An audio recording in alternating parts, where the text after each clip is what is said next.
Ho, ho, ho, fellas. What's up? Ho, ho. It's that time, for the holidays. And it's perfect time to stuck a stocking. Stuck a stocking to somebody you know. Get a stocking stuffer, dog. You know what to do. Treat them well in that sock. Get that sock thickened out with a Manscaped cologne or shears, crop mops, or Manscaped 2-in-1 shampoo conditioners. You know it. Perfect stocking stuffers. Over at manscaped.com/Theo for 20% off and free shipping. Manscaped.com/Theo for 20% off and free shipping. Sock them stuffers. Everybody needs help sometime. And I know I do. Heck, jeepers. Every other episode, I damn have some problem. But right now, I'm feeling okay, and I'm communicating with you that if you need help, there's a possibility to get it. Through BetterHelp, visit betterhelp.com/THEO. Join the over 1 million people who have started to get help for themselves. This podcast is sponsored by BetterHelp, and TPW listeners get 10% off their first month at betterhelp.com/THEO. Good afternoon, or whatever time it is that you are alive. And I'm letting you know about something called Truebill. Maybe you subscribed to something once, or you did a free trial on the interweb, and then they hit you with this. That next month they upbill you $60, $40, $10 a month, $11.80 they charge every other week. You don't even know what's going on, and they're sending you free hats or something muffin mix. You don't know how do you stop it? Truebill can help. Truebill can help, from forgotten free trials to automatic renewals. Yep, you'll never guess how much subscription companies charge you every month. Have it more organized. Save the money you want to save. Matthew B. said, in a matter of seconds, I saved $660 for the year on my DirecTV bill. Saved $120 for the year on my Sirius XM bill. That's right. Truebill can help. Don't fall for subscription scams. Start canceling today at truebill.com/THEO. Go right now, truebill.com/Theo. It could save you thousands a year. I'd like to let you guys know that I have a tour out now, the Return of the Rat Tour. New dates announced: Jacksonville, Florida, St. Petersburg, Florida, Orlando, Rockford, Illinois, Chicago, Illinois, Tulsa, Oklahoma, and Los Angeles, California. Those are all in the spring, starting in February. You can go to theovon.com/tour for tickets. There will be more dates added. So just hold your caballeros. I think that means horses. I don't know, actually. But just just be patient. We'll be there. Love you. And thank you guys so much for your support. theovon.com/tour for tickets. Today's episode is brought to you by Liquid Death. We are thankful for their beverages. Today's guest, this is his second time being here. He is an undefeated UFC featherweight from Searcy, Arkansas. They call him Thug Nasty. He's got a lot going on. It's not just MMA anymore for this guy, but that's his main focus. Happy to spend some time today with my friend, Mr. BRYCE Mitchell.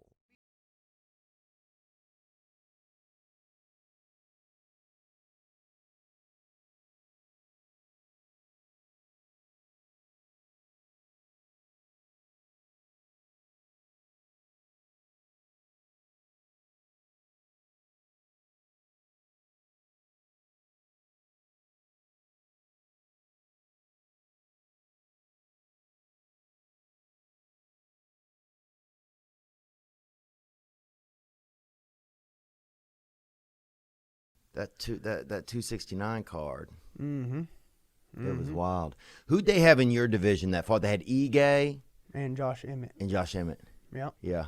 And what does it feel like when you're watching that, dude? Because you've been out for what, almost a year now, huh? Mm-hmm. Mm-hmm. Well, shit. Actually, that fight, I missed it. I watched that last night in the hotel. Mm-hmm. I took half a bag of these fucking gummies. I was falling asleep, bro. Were you? Actually, when last night? Podcast is live. Oh no, not live. No, are we recording? We're recording. Yeah. Okay, I got the goodies, bro. Oh, you brought something? Yeah. Okay, damn, boy, that swamp Santa right here, son. Come on, son. All right, first thing, this is homemade, bro. That Spanish Moss Santa right here, baby. Let's go. It's a little homemade lemonade, bro. Damn, is that really? Ain't no alcoholic beverages, nothing. I know we're gonna get thirsty up here. Hey, man, High quality baby. H2O electrolytes. You know what I'm Oh, saying? yeah, boy. And some homemade lemonade. Then I got you some deer jerky in here. Ooh. Now, this stuff's dry as a nun, brother. Is it? Dang, because I've been wanting protein for breakfast, man. Well, like I said, that's going to be real dry, but I do that on purpose because it's going to store for like years. It'll probably be good for 3 years. So, Oh, my like God. apocalypse, bro. That Yep. deer jerky will get you. Come on, Right B. here. Get you some of that Jocko, baby. Oh, that milk, son. That shit'll make your dick bigger. Oh, damn, my dick's pretty big. Well, that or I had on glasses. One of the two. Bro, so this is homemade jerky right here? Yes, sir. That's deer jerky. Wow. And so what's the process you have on this? I shot that one with my bow, Mm-hmm. and then just dried. I dried the fuck out of that, brother. That's like, it's gonna stay for years. And I know a lot of people like it a little bit more moist, but the thing is, I have problems with it going bad. I Really? put a lot of salt, a lot of pepper, and I dry it. I mean, it's dry. But when you start chewing it, it'll come back to life. You could actually... It bounces back quick. It bounces back quick once you start chewing it. I actually think you could take that, put it in a little pot of boiling water. I wouldn't do this unless if I was just mixing it up because I got bored. But you could put that in water. Right. They call it reconstituting it. Kind of get it kind of back to life and then put it over some rice. Ooh. You know, so that's if you wanted to. And then, Or you could have put rice in your mouth while you're eating it. You're damn right. And a little bit of that lemonade. Yeah. Dude, thank you, bro. No, thank you for having me, brother. And this is from my sponsors, Bigley. They got you. This is those gummies I was talking about. I'm not kidding you. It says take one of them. I took half the bag. It ain't gonna kill you. Right. But bro, I got sleepy. I was watching that Emmett fight and that Ige fight, and I was like watching it, and then like round 3 comes around, and I'm like, what the fuck? Waking back up, and then And what's in them? How much is it? THC in them? this is CBD and Oh, wow. maybe even some Delta 8. I stopped even reading this shit, bro. You did? I just take them. You just get them in you, huh? Then they got some Blaze, some vape baby. pens, and then a little bit more of those. But those vape pens, I'm actually not smart enough to smoke them. Really? I tried on the way here. I was gonna smoke one. I think you have to have a GED? some shit like that, bro. I don't know if it's an activated passcode or something, but I think you plug it into a phone charger. Damn, boy. So This you is plug that bitch in, and then you can smoke it. some Arkansas treats, huh? Now this is the best gift of all, Okay. in my opinion. This is from me, Okay. and I hope that you're not offended. I won't be. I can already tell, I think. Ooh, what's that little turtle And bowl? That's right. I know you stopped smoking. Oh, gang, baby, I sure did. I use them as ashtrays, though. Wow. But I know you're creative. You're going to find something to use. Oh, I'm going to stack a little bit of my deer jerky in this bad You ever boy heard on two here. turtles fucking? Uh-uh. Hey, let me show you what it sounds like. All right.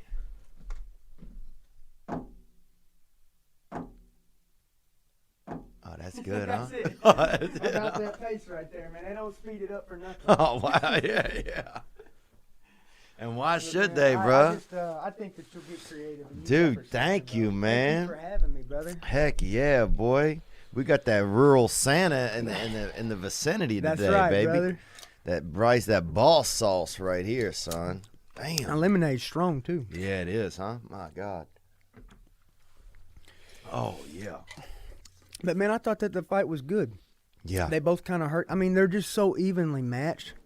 One of the judges had it 30-27. One of them, in my mind, it was pretty, like, really, it was a draw, to be honest with you. Because Ige got dropped in the first round, but then I thought he won the last 2 rounds. Shame. So I honestly would give him a draw. Yeah. So When you're watching guys like that fight, do you start to feel, because you've been out now for, what, a year now because of your injury? over a year. About a year and probably, 2 months. Is it hard to still, like, see yourself as part of the show, kind of? Do you start to think, like, man, I'm not... do you start to feel a little bit separate? Because you were on a kind of a roll there, you know? Shoot, I wish. I mean, dude, like, it's intense in my head, bro. Like, I'm battling every day. I'm fighting somebody in my fucking head, bro. Like, I'm not gonna lie. Like, I feel like Yeah. I'm always on edge. I probably need Right. to chill out. Right, and, you know what I'm saying? Right. So let's talk about the rest of that night, those fights, Well, man. first things first, I got to say that I called the Pena win. Did you really? And well, yeah, but first off, I Let's think bring she's that up. cute. You know, I think she's pretty cute, so I'm gonna go for her. Oh yeah, boy. Second off, Dang, well, you know, I definitely- like both of those chicks though. It wasn't because of the personalities or anything that I picked Pena. I picked Pena because she had beat, I believe, Kat Zingano, and Kat Zingano beat Amanda, and she didn't. It wasn't a fluke win. When Kat Zingano beat Amanda, it was domination of wrestling and superior groundwork, and so you get one ground fighter who's already beat this chick, and then somebody comes and beats the chick who beat her at what she beat her at. Ah. And so in my head, I'm thinking she's gonna get her to the ground and beat her. She's gonna get her to the ground and beat her. And I didn't put no money on it though, because I always fucking lose if I put money down. Yeah, I don't me ever too. do it. I never even put money down. One time I put a weed bet. Yeah. I bet my buddy a quarter of weed on a fight, and then lost it. yeah. And then he's all stoned and you're not. That's right, bro. Yeah, that's well, he the shared it worst with me a little bit. Oh, he you know did? what Well, I'm saying? damn, It's all Dan. good. But the worst is when you lose a weed bet and your buddy just smokes it on. You got to just sit there and look at his ass like That's he's just been eating ghosts, bro. My dude, Yeah. my buddy gets so fucked up when we were younger, bro. He looked like he'd eat a couple damn there's a couple damn ghosts was in him, bro. He looked Yeah. fucking haunted, dude. Yeah. He got so high one time his fucking dad came to pick him up, and he didn't even know his dad, bro. And he fucking fought him right there in the yard. And Hey, he I'd do fought that him, right bro, now. like it was somebody coming to kidnap him. I'd do that right now. Damn, dude. Seen that motherfucker. But dude, fighting your own dad just because you high, or like because you so high, you don't know I'd who fight you- him because I'm pissed off. I don't care if I'm high or what the fuck, dude. I just beat his ass just for some child support, Yeah, motherfucker. yeah, let's go, son. Yeah, they should have. If a dad flakes on the kid, they should have at least a couple rounds of when the child's 16 or over that they got to do in the yard. Legally. Yeah. That's right. That's what I'm saying. That should be part of the jurisdiction, baby. Let's go, dude. We got to rewrite some of these laws, man. Absolutely. They got some soft laws out there. Let's go through the last minute of this. I'll say this, man. So I'm sitting over there, and man, Nunes just looked so much bigger. Yeah. Did it? Here's the thing, though, brother. Is Let's like do no audio.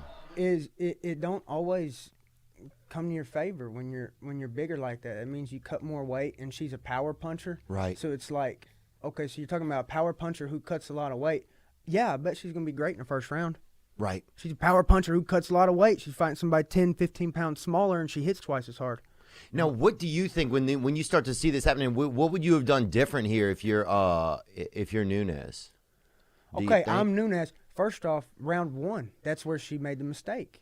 She come out like she's going to knock her out in the first round, Yeah. throwing the power punches. She should have barely won round one. And I'm serious. I mean, she should have gone out there saying, I'm not going to knock this girl out. Yeah. I'm going to barely win round one. Oh, and then yeah. I'm going to win round two a little bit better. And I'm going to win round three a little bit better. By round 4 and 5, I don't even give a fuck. I already won the fight. I'm just going to do what I can do now. You know what I'm saying? But I Right. think that she went in there.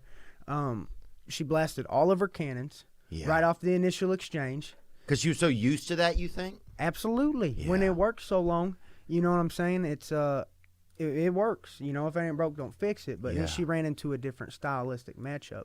Here's the thing about when she fought Rousey. Rousey's a great ground fighter. In my opinion, Rousey is probably the best woman ground fighter that there is out there. Mm-hmm. Actually, if Rousey and Pena get into it in a ground fight, well, first off, that'd be sexy. But second off, Ooh, damn, boy. I'd be second row. I ain't sitting in the front row because I want to spend some time on That's myself. right. You know what I'm saying? I want a little camouflage, That's baby. right. Yeah. Well, second off, I think that Rousey will probably win eventually because of the submissions. I do not Against Pena? against Pena. But here's the thing: Rousey could not get Amanda to the ground. You know what I'm saying? She has that straight up kind of grab them and clinch style.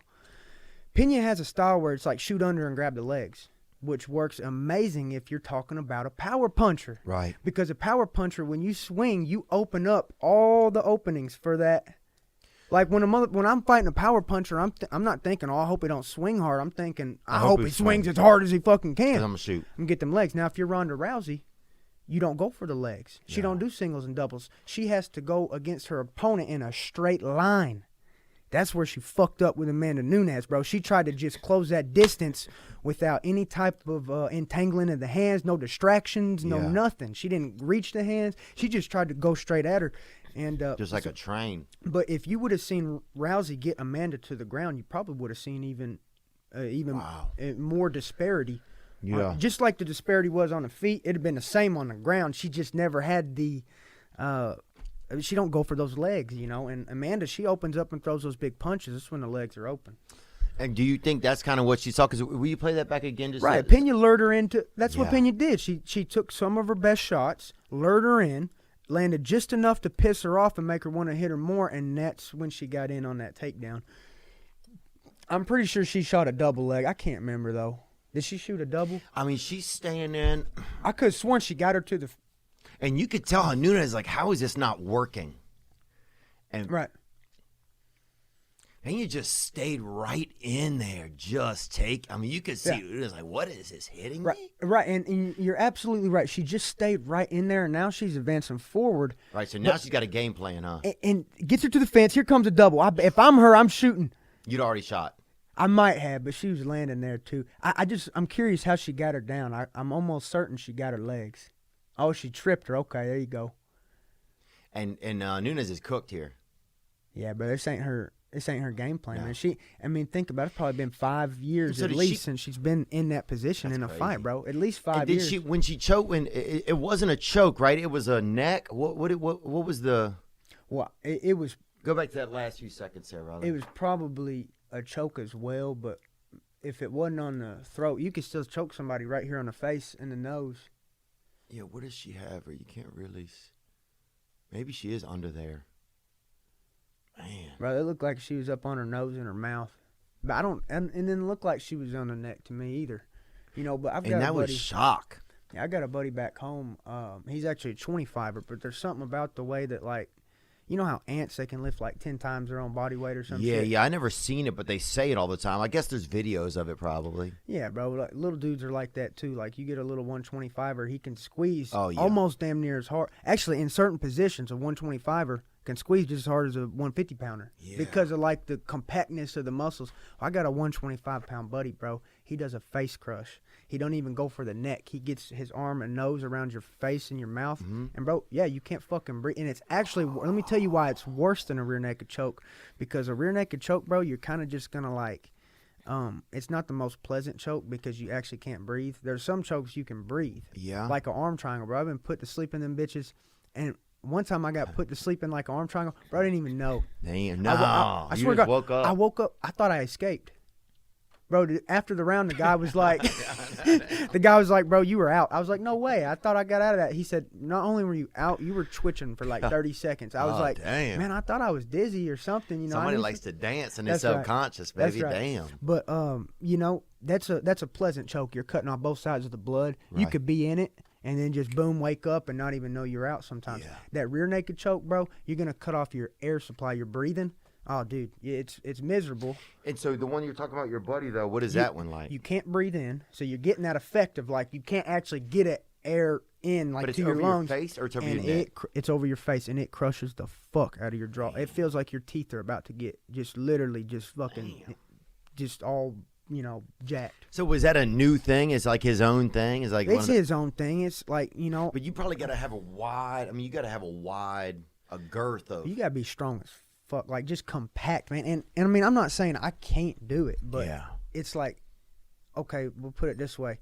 I'm better suited for twisters. Yeah. You know, I got my bow legs and all that shit. Like, I've got my things that I do. You got your own things. Yeah, you can't do it all. That ain't my fucking thing, bro. I'm telling you, that is his thing. Yeah. You might evolve into getting and then doing something else. It's jerky. Well, these motherfuckers, they can make lemonade, bro. They can put them lemons right there and just squeeze that. That's old fashioned. That's that Russian. That's how the Russians do it. When you look at I hope you like that stuff, brother. Dude, well, I'll spice it up a little bit next time. I'll do some chili pepper, a little cumin. You know what I mean? The spice is a little bit low, but it's low. It's plain. You know what I'm saying? It's a very comfortable eat. That's right. This is a comfortable eat, bro. Yes, it's like holding a damn baby in your mouth, yes, sir. Son. It's like holding a damn little venison baby, son. Absolutely. My first bow kill. Was it? It was. When so what have you? I know you've been doing a ton to kill your time. I want to talk about the fights a little bit more, man. Mm-hmm. Yeah, it was. What's the thing that you kind of missed the most? I mean, obviously the fighting, but do you feel like this time because as a fighter, you only have so much time, really. Mhm. You know, when you look at the breadth of these guys' career, they get to third. Some guys, you have the, an anomaly like Glover Teixeira or whatever, but Yeah. a lot of guys, it's probably 32, 34. I love that guy. Teixeira. Oh, yeah. So inspiring. Yeah. God. Great, man. Great. And I met he's just him so at, nice. Oh, you met him? Yeah, it was a World Series of Fighting, and this is before, he's the champ. This is like probably 5 years ago. And, bro, he's like all bite, no bark. Wow. Like, bro, he just literally sits there so chill. So, I mean, just very soft-spoken. It's a fucking killer, bro. That's crazy. I mean, there's not too many people at, 44 maybe, something like that, getting that championship belt. No. I mean, there's something inside of that guy. You know what I'm saying? Something special. Yeah, he might be the oldest champ ever. I think so. If he's not, that shit don't count because it's like way back in the day, Tank Abbott type of shit. It was like it wasn't even real. Yeah, it's like a homemade belt. That's right. Dude, what? But Tank Abbott's a bad motherfucker too. But it's just two completely different playing fields. You know what I'm saying? Yeah. Tank Abbott was fighting other bar fighters his age. Bring up a Tank Abbott. A little bit half drunk. You know what I'm saying? Teixeira's going in there fighting dudes half his age, who he's had twice as many fights as. He's been knocked out a couple times, and he don't give a fuck. He just comes back and, so that's he's legit, man. He's taking so many hits, man. Some of the fights I saw Anthony Smith the other night, and that was crazy. That fight I just can't even believe watching some of these guys, the histories that they've had. When you watch the Poirier Oliveira, what else do you think of the card? Well, I got there a little bit late. I showed up right when Sean O'Malley was fighting. That's when you started watching? Yeah, Sean O'Malley fight. Did you go to the fights? No, I've never been to one of the live ones. Yeah. This one was actually at a titty bar. Oh, you were? Yeah. Oh, well, damn. What's it called? It was called the Peppermint Hippo. Ooh, yeah. Boy. Look, sometimes you got to give a big girl a mint. You know That's what I'm right. saying? To spruce her up Some a of little. them need it. Blue Chew, baby. I'm hopped up on this deer jerky. Dang. And if you want your wiener to do well and you don't have a sack of this on hand, I know what'll help. True Blue. Sorry, Blue True. Blue Chew. BlueChew.com. That's where to do it at. They'll help you all forms of erectile dysfunction. I've had it. Couldn't even talk. Sometimes I would go look at my wiener and it'd be standing on the edge of a building. I'd be like, don't do it. Don't do it. Sometimes your penis needs help. That's where they come in. BlueChew.com, promo code Theo to receive your first month free. Sometimes you can have a whole pill. You could chew a little piece off. It's an online prescription service. No visit to the doctor's office. No awkward convos. Hello, I'm talking here, about my winner. None of that. All forms of erectile dysfunction, they help you. Ships right to your door. Discreet packaging. Sign up at BlueChew.com, promo code Theo to receive your first month free. Get your wiener good. My happiness is often interfered with. Hell, sometimes I can't find my happiness. Never. People say, hey, man, you happy? I'll be like, I'll pat my pockets. I don't know what they're talking about. Unhappiness is everywhere, folks. That's why it's important that you get help. If you need it, it's important that you get help. BetterHelp.com. They can do it. BetterHelp.com/THEO. There's a broad range of expertise in different fields available, which now may not be locally available in your area. That's right. You got goals, they got goals. Timely and thoughtful responses. If you're not doing great mentally, try it. Just try it. Just try it. I've tried it. BetterHelp.com/THEO. This podcast is sponsored by BetterHelp, and TPW listeners get 10% off their first month at BetterHelp.com/Theo. No, I ain't even into titty bars, but my buddy TJ Brown, he kind of was doing like a hosting of a party down there. Oh, yeah. I'm cool with TJ, so I showed up, and I just wanted to watch the fights, and Buffalo Wild Wings ain't even got no food that's like real good. Yeah. I thought there might be food at T-Bar. There wasn't, but there's titties. Damn, that's it. Food for your heart, bro. Food for your libido. Bro, I ain't been to one of them in I mean, so long, bro. Yeah, I never that liked ain't my them. scene, you know what I'm saying? But there Dude, was fights and all that, so. Yeah, I got family members that have danced, bro, and like the one in our town where the girls would learn at, like the local strip club, That's it right. had the ceiling was low in there and the stage was kind of high, so they would have to like go up on stage and duck down, dude. They were like ducking and Yeah. stripping, bro. Hey, It this was is twerk actually, heavy. Everything was a twerk in there. bro, this was actually the best strip club I've ever been to. Really? And it was the exact opposite layout, bro. The ceilings was way up, and these girls was acting like the higher they went up, the more they got paid. Damn. I ain't kidding. There's a girl hanging by the rafters. Dang. I ain't playing. She got up there hung by the rafters, and then she's doing some 360 spin shit on the way down, and I about fell out, bro. I thought she dropped on accident. She does a trick Oh, where she lets go, and then right before the last second, she catches on the pole. Bro, I thought she was dead. damn. Yeah, I was going to do CPR or something. Damn, yeah, I bet you was, dude. Like, hey, that's the wrong lips, bud. Wrong lips, you creep. Desperate time called for desperate measures, man. Yeah. Yeah. Hey, buddy. My lungs are up here. Riley, how we look on these cameras? Is everything okay? Are all our cameras okay? Everything looks great. Okay, cool. Yeah, what'd you think of the finale there with Oliveira and Poirier? So shoot, that's a great fight. It looked to me like Oliveira had more weapons in his arsenal, and that's what it came down to. Here was a telling sign for me too. During the fight, when Oliveira got that first takedown. Here's the difference, okay? Mm-hmm. Oliveira gets dropped. What does DP do? Tries to knock him out. No, he lets him up, didn't he? Let me think. I swear he let him up. Yeah, maybe he let him up, huh? And it's just like he is a lot better at the boxing, but this is in Poirier's mind. He's thinking, I'm gonna knock this guy out with boxing. But yeah, I think that's his natural first thought. It's his natural first thought is I'm gonna Right. let him up and box with him and knock him out some more. I'm gonna drop him again. Now, this is what Coach Bryce says, and Coach Bryce ain't shit on Poirier. Poirier, come over here and beat my ass right now. And actually, I want to train with him. I'm not saying, but looking back at a fight, you can look back at all my losses and say, hey, you should have, could have, and I'll say, yeah, you're right. I should have. Right, yeah. Oh, it's But easy for us to sit here and say anything. It's so fucking easy. But if, say we redo it, and I'm wanting DP, my dude, to win, Right, and I'm DP's coach, and say if I say it, he does it. right. I say when you drop him, get in his guard. Grind out that first round. Maybe you're not going to finish him probably unless you hurt him real bad because Charles got that guard. But do not ever be scared to engage on the ground with an opponent. Yeah. That fear will manifest itself. I promise you. And it's not saying he's not afraid of Charles Oliveira's ground game. That's not what I'm saying. But Right. it's more like too much respect. It's like, bro, you're Dustin Poirier, and he's fucking rocked. You get on him, and you just keep fucking just wail down punches. And if I was his coach, I would tell him, I don't give a fuck how good his guard is. Yeah. You get in there and you fuck him up, his guard ain't going to be that good. Right. You know what I'm saying? And so Yeah, I could see it being a level of like respect thing with it was Dustin. a Yeah. level of respect is He all that does- was. Yeah, he just has this like there's like he has this mutual kind of thing. Yeah. It's And like I said, he wanted to knock him out with the boxing. yeah. But if I was coach, I'd be, Dustin, go in there, get in his guard. Keep him down and just win the rest of that round, conserve a little bit of your energy. Right.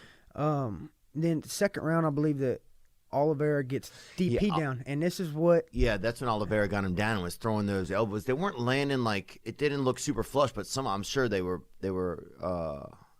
some bro, they hurt. Yeah, bro. When they Yeah. hit you in the teeth, you could feel it because they were landing right here and here. And, those elbows hurt, But he had a body triangle locked around his body. And you can do that every now and then, because to kind of recover or anything. But I think he held that body triangle. He was actually holding himself in that position. Oh, And Dustin was the whole time. you're damn right. So it's And- having to gas him out. Well, Dustin was kind of trying to keep his body close to him, I think, so he didn't have that distance to attack. because he didn't want his back to get taken. And Yeah. so I would tell him, I'd say, Dustin, open that body triangle. You cannot, how can you stand up on your feet if they're locked around your opponent? I say, Dustin, you got to knock this guy out, or you got to at least bust him up. You got to open your legs up, and you got to fight to get up. Now, the problem Because if he with opens his legs up, then what's possible? putting his feet on the ground, planting them, and getting Oh, up. getting back up. Now, the risk there is that Oliveira circles to his back, Back, yeah. or grabs a headlock. But here's the thing. Would you rather the dude choke you out with the rear naked choke or get you in a guillotine on the way up, or would you rather sit and lose that round by round by round with that body triangle? And I've done a lot of bad things in a fight, but I think when he looks back at it, he'll say, you know what? I'm not going to do that body triangle no more. I'm going to get back to my feet if my opponent gets me down, because he was kind of keeping himself there in that position. But it all those things you saw was the manifestation of the over-respect that he gave to Oliveira. Yeah. And I say, it's one thing to say, okay, Oliveira's good on the ground, and I don't want to go to the ground with him. It's another to say, he's so good on the ground, I'm not going to open up my guard. I'm going to hold him on top of me. No, you can't be giving him that much respect. Fuck that.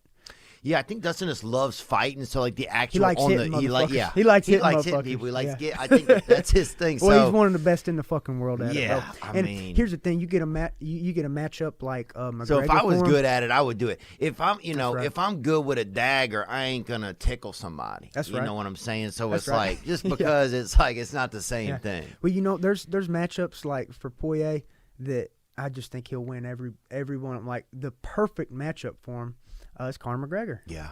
A guy who power punches, doesn't do as good in the later rounds. He does better in the first rounds, whereas DP does better in the later rounds. I know. So you get a DP and a Conor McGregor matchup. There's not a time in the fight where Dustin has to worry about getting taken down, getting choked. No, Right. He's in his element, that's and a you're good point. you're going to see him fully unleashed. But you put him up against a Charles Oliveira, and you're going to see in some positions more timidity because of that respect for the ground game. And I don't and this is my honest assessment of Dustin's ground game. I don't think the disparity is as big as it is in his head. Right. I think he was a little bit too worried about Oliveira's ground game. Like I said, when he dropped him, I'm pouncing. Yeah, I don't know. I didn't talk to him enough about the actual fighting and stuff before about what his mindset was. He's good on the ground, man. I He's think very he was good. just expecting the third round it would get back up to the feet. The feet, yeah. And that's where it would kind of stay, and so he'd have and then it just and I think Dustin was most bummed. Well, I gotta say this. My last loss, guy took me down, and I got choked out trying to get up. You know what I'm saying? So I've been on the other end of it. So it's just it's easy to sit here and say, oh, you could have, should have, would have. But my last fight, bro, I wish that I would have got up safer. If anything, maybe I should have stayed on the ground the rest of the fight because I could have won a decision possibly. But I learned a valuable lesson, man. And every fight, there's something to learn. Yeah. I mean, look, I obviously have, I get scared of things. Yeah, I'm scared of something. So I know nothing, but it's like, it's definitely just, it's interesting to sit back and talk about it. And it's what we do as humans. We see what happened and we look at it. And it's like, I just know also Dustin was bummed. Probably he wanted to fight more. That's the thing, too. Yeah. And I think it's the same with guys like you. It's like, you just want to fight more. Yeah. Like, we got 5 rounds. Let's at least do 4. Yeah. You know what I'm saying? Yeah. Like, even if you already won, let's do another, let's just keep it going. Man, the energy in there was so wild, man. Were you there? And Gaethje was back. Gaethje's just backstage. Literally, it's like, who can I fight? Who can I fight? Who can I fight? Oh, he's ready to go. Oh, bro, he's ready to go. And let me tell you why I think that Gaethje is a great matchup for Oliveira. Because what do you think? What do you think would happen to Oliveira Gaethje? Because I feel like that's probably what's going to be next. I don't think you're going to see a Poirier Oliveira rematch because I think it makes sense. Well, he could go make money fighting McGregor. That's what I think. He might just get that money fight or Nate Diaz fight. They would pay him so much money for that Nate Diaz fight. 2 punchers. And he's in a position, bro. He don't even have to worry about fighting for the belt. He's a fucking bajillionaire or whatever he is. You know what I'm saying? Like, yeah, he's made him some money, and so it's not going to be typical with him. He's going to do something crazy, I bet you. You know. So what does the belt mean to people? Because Dustin was an interim champion, so that's a champion. It's especially with the way the belt is kind of used as like it's a bait. They use it. Sometimes it's who's definitely, obviously, it's always who's great. Yeah. But sometimes it's used by the administration over there. It seems like it is like a... Well, everybody's path is different, and I don't think that these people who have the belts are fucking built different than anybody. They had good circumstances, and a lot of them are great and everything, and are elite and stuff, but I put it this way, man. If I'm in a fucking street fight and I'm fighting for my life and there's one person I have my back and they said it's Dustin Poirier, I'm thinking, fuck yeah, I don't give a fuck what belt he's got, this or that. Dustin Poirier can fight anybody. Yeah, I don't care if he's wearing a damn. I don't give a fuck who it is. I don't care if he's wearing a belt from Banana Republic. That's dude. right. That dude's going. I want somebody. DP having my back. You know what I'm saying? And here's dude. another thing, man. With that championship stuff, man, it's like I hate to see these people get the belt and then they act like they're gods or something. You know what I mean? Like it's okay, McGregor double champ, right? Yeah. Okay, DP ain't a fucking double champ. Okay, who wins when they fight? Right. You know who wins. Right. So it's interesting. It's interesting what it ain't all about that. And, right. And people's paths are different. He has a lot of fights. He had some rough nights, and he's a championship fighter. I don't give a fuck if he has a belt or not. Yeah. Like I said, I'm comfortable with him having my back in any street fight. Amen, man. Yeah, it's definitely interesting. It's interesting to see different guys pass. Now, Dustin has made, obviously, he's had some choices and made some choices and had some blessings where he's gotten to have a stronger financial side than probably a lot of fighters have. That's right. And do you think, how does that start to influence other fighters to do their own things? I know you got your music now that you got, which is cool, man. It's fun. We listen to Grandmother's Grave a decent amount, man. Dude, thank you so much for listening. Yeah, dude, it's crazy, That's actually bro. one of my favorite ones. I like Problems in My Head and Grandmother's Grave. What do I like? I like, Darkensaw I listen to, bro. Yeah, dude. Hell yeah. Just thanks so much for listening, brother. Yeah, it's just interesting that, where did some of that kind of like, do you see guys doing different things and doing creative stuff? And is that kind of what inspires you to be like, you know what, I'm going to do some of my own stuff as well? Is it just you wanting to express yourself? Where do you feel like any of that kind of comes from? The expression of it. Yeah. The first song I made, it was just, it wasn't supposed to be a mixtape or nothing. I was just making it. I made it for my old lady, you know. And because we fighting over some petty shit, and I just wanted to let her know this is petty, kind of express myself. Right. And then she was like, well, that was really good. You should make another one. You should make another. Start fucking putting out hitters, brother. Dang, baby, let's go, son. Yes, and sir. what and so then did you match up with somebody to help you make some beats, or how'd that happen? I got them all off of YouTube. Wow. And then I went to the Joker in Little Rock, and his name's Kev. But, we went up there and cooked us up a little mixtape. Gang, Yes, baby. sir. Yeah, Yes, sir. Pasture Fire. You guys can check it out if you haven't checked it out. Yeah, I put a lot of heart and soul in there, man. And A lot of great lyrics, man. Thank you very much, brother. Shit And is it's just barred like, up damn like a damn prison. Yes, sir. Got bars for life. Oh, son, you in, boy. You doing a damn 7 life sentences on some of them lyrics, man. There's Yes, a lot. sir. It's what kind of time did that take?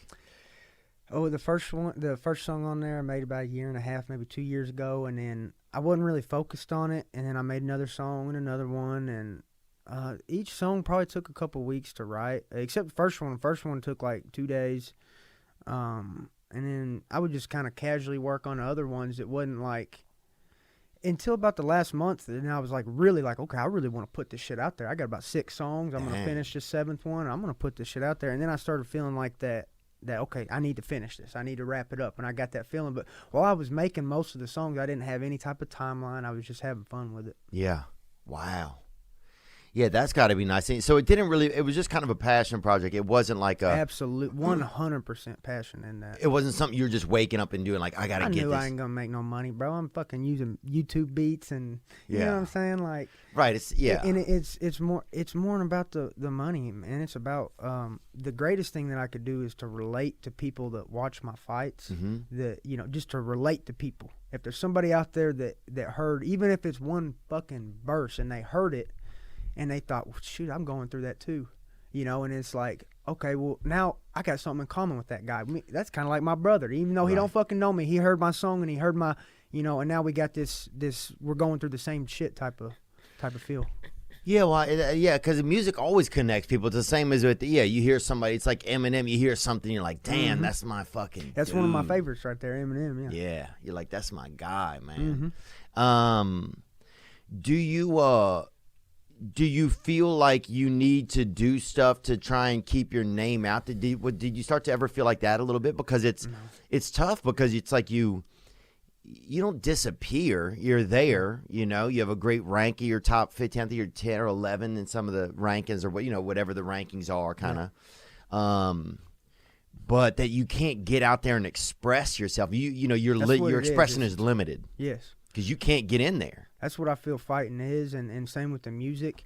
And, the feeling of people forgetting about me or whatever, it is true. Everybody, if you stop fighting, people forget about you. But that ain't why I fight. Right. It is this inner desire to express most of it's fucking anger, frustration. Yeah. And it's more about all I care that is that God's watching me. Yeah. You know what I'm saying? Like that I have a purpose that I'm fighting for something. Yeah. And I don't give a fuck who's watching. If I feel like God has told me to go in there and fight to better my life, to potentially better my family's life, that's what I'm doing it for. It's Right. not for any type of attention. I did not put the mixtape out for attention. I put it out say I put it out anonymously. People didn't even know it was mine. I wouldn't even give a fuck as long as people liked it. I just want people to relate to it and feel good. It's just expression. And bro, I ain't made no fucking money off that. I put hundreds and hundreds of dollars into it. You know what I'm saying? Like, it ain't about that. It was about letting that shit out of me. And it's been built up for a long time. And like, when I'm fighting or whatever, man, you get these emotions. It's just like the closest thing you could feel to like God. You know what I'm saying? Like, I'll be fighting sometimes and I'll just like make myself, or I'll be rapping sometimes and I'll make myself laugh. I'll make myself cry. I'll get mad at some shit that I say. Like, I'll be in the middle of a rap freestyling in the car or something and just say, fuck, it makes me so mad just thinking of that memory. And I'm like hitting the steering wheel and shit. Damn. And then I'm like, okay, I just snapped out of it. I'm not doing that for money. Right, You know what I'm saying? right. That's like, I'm letting this shit out. Yeah. You know? Yeah, I think that's one of the things, even just like, Dustin's probably the fighter that I know the kind of the closest, so it's been interesting to just, I can understand exactly what you're saying. Like, if you look at his early stuff, it's like it's just this anger. It's this angry guy fighting. Yeah. And then you see as he starts to get older and evolve, that you get to know, he gets to express himself in other ways. It's like you almost got to fucking get these layers of anger out of you so you can get to the stuff that's different. So you can have opportunities to like get your voice out there. It's like I hope my anger goes away one of these days. Yeah. But not before you have a few more good bouts out That's there, right. man. You know what I'm saying? Yeah, Let's I keep need a it. little bit of it on. Yeah. What else did I want to get into, man? Okay, so when you look at how do you see your path to the belt? You guys have an interesting, y'all's weight class is so interesting, just the way some of these guys are built. Mm-hmm. I feel like if it gets a little bit lower in weight class than yours, a lot of the guys, their body types are really very similar. Mm-hmm. But y'all's weight class, it's like some of these guys, the body styles to me look really different, just as a regular viewer. What do you see your kind of path making it up through the rankings and some of your future here? Your path to the belt. What do you see your path to the belt? I'm biased. Right. So I think 2 more big wins and I'm getting a title shot. Damn, baby. Yeah. So who could that be? So your next fight Barboza, is that? I don't know. I mean, we're still seeing. Yeah, we're still seeing. I'm just waiting on it, and I don't really have a preference. Just the higher rank, the better. Right. He's plenty high rank, so. Oh yeah, shit. Yeah, I mean that's dude, to be entering into the top 10 rank. I mean that's huge. Bro, in my head, I've already done it a billion times. And like in my head, you're asking what's the path to the belt. Like, I'm already fucking champ in my head, bro. Like, I don't want to be arrogant and stuff, but bro, I am the fucking champ. If you ask me in my trailer when I'm chilling, bro, I'm the fucking champ. Yeah. What well then maybe we'll jump off of fighting. What do y'all got planned coming up for holidays? Are you still seeing the same lady? No, brother. Just oh, really? Yeah, it's all right, man. It's just go our different paths, and ain't nothing wrong with that, Yeah. And have you been dating? Have you been in the dating pool out there? You on the apps or anything like that? Nah, I've just been laying low, brother. Like I said, I went to a titty bar the other day. That's most, I've even seen females in a while. So, yeah. But like I said, that ain't my scene. I've just been kind of training and whatnot. But, I ain't even worried about it. Yeah. You have a gym at home now that you're training at? I'm working on it. It's actually really close to being built. I'm building a block wall because I have to lean these mats up against a wall, and I don't have a wall to lean them up against. So I'm building a block wall. It's got to be 9 blocks high. I'm 7.5 of the 9 block rows. Dang, baby. So wow, it's getting close. Yeah. we had some questions that came in. Let's get into one of our video questions. Riley, you want to pull one up here? What's up, Theo? What's up, Thug Nasty? Gang, baby. First off, if Thug Nasty, I'm talking to you, man. If you were in the cage with a gorilla and a panda bear, over under how long would it take you to sleep both of them out? Let me know. Oh, damn. That's an Gang, animal. Theo. Gang, baby. Thank you. Yeah, that's an animal question. I would never sleep a panda bear. That panda bear would have my back. First off, let's get that. So That's it's your me and a panda sidekick. bear versus gorilla. Yeah, now we turned it up. Shit, man. I'm gonna be like dancing around the panda bear and then try to jump on the gorilla, go for the rear naked. Actually, A gorilla's dangerous, though. Bryce. absolutely, bro. I mean, he might as well have Bryce, said bro. he might as well have said Tyrone Woodley. I mean, it's the same fucking thing. it You know, really it's is, like dude. same risk there. You're gonna get Yeah. fucking smashed. But damn, a gorilla is so dangerous. Yeah, that's bro. right. That's right. You know, I would go for the choke, bro. I'd have to like use the panda as the decoy. You know? Yeah, You there ever you seen go. Kung Fu Panda? Yeah. It'd be like that. It'd be like the final scene in that movie, bro. Yeah, y'all got to use each other. If y'all are in there together, that'd be great. You get in there, and then you and the panda you guys join forces. You know, like That's right, they, yeah. That's right. And then you guys go straight at that gorilla, bro. I fucking hope Herb Dean's there that night. That's Yeah. all I got to say. Dude, I got to meet Herb Dean, man. Dude, the other night was so crazy. So it was just a crazy night. So I went to the fights, right, with this guy, David Spade. He was in Tommy Boy. You Oh remember that yeah, movie? Joe Dirt. Yeah, Joe That's Dirt, my right? fucking Roma, bro. I want to be just bro, like yeah. Joe Dirt when I grow Oh, yeah, up. dude, man. that's our president. Yeah. Yeah. So I went to the fights with him. I sit down. We're in the front row, dude. Like, Dana is literally like 4 feet away. So I'm watching him, like, sit there. Like, he's kind of watching on his computer, and then he's on his phone sometimes. Or, like, he had a young fighter, I think, from Brazil or from another country that came up that was sitting there watching the fights with him for a little while, this female fighter. Halle Berry was next I saw to that. Spade. Is that her boyfriend that was with her? I think it that's was. maybe her boyfriend or husband. His Probably name an is- actor. Yeah, Van, I think is his name. Yeah, I saw her there with another guy. I think I couldn't hear it. So it was a little loud in there, but and then Is that Tommy the closest Lee. you've been to the fights? That really was because I'd sat in Joe Rogan seats before, Mm-hmm. but I'd never. But this, I mean, it was just as close. Plus, you got a good friend fighting. You know, Oh, that's dude, I fucking was- different, bro. Oh, I was amped. That's- Yeah. I was so amped, bro. Yeah, it's amazing. I think like when you become UFC's become my favorite sport in the past 2 years. I realized that during the pandemic. Absolutely. Like, damn, this is my favorite sport. Like, There's when you really get into it, it's like there's not other sports with the consequences or the rewards. You know what I'm saying? It's like it's so like I can't watch a football game and like I don't feel nothing. Right. You know what I'm saying? I'm like, where's the guacamole? You Yeah. know, where's the cheese dip? yeah. I'm here to eat. 'Cause- Yeah. Yeah, you're right, man. There's nothing like at the fight. Just like, man, people come in and it's just this moment of like, there's going to be this moment of clarity. And it's such a euphemism for just life, bro. Like, you can try so hard and you can still be great. You just might not get the outcome that you want. That's right. That's what's pretty fascinating. It's like you see, because so many of the fighters to me are heroes. That's what I realized when I'm there the other night. I'm like, oh my God, everybody I run into, I feel like is a hero. and your heroes die in the sport, man. Yeah, and they It's die, fucking but sad. the it's like win or lose, kind of. They're still the hero. Oh, they're still the hero. Yeah, Right. It's still a hero, but it's like that letdown is like, it's like when one of my buddies loses, it's like, man, I feel his pain for him. You Oh know what I mean? man, yeah, dude, I was teared up after Dust. It's like, oh, you just know that people want. You know that there's this. I think everybody at times carries like a storybook idea of the way they think things are going to go or they could go. Mm-hmm. And you see so much evidence that it's going to be like this. Mm-hmm. And it could be anything. I might win a fight. I might get married. I might have a child, you know. And then whatever things happen that God wants or whatever the way it shakes out, it's just not how it shakes out. Mm-hmm.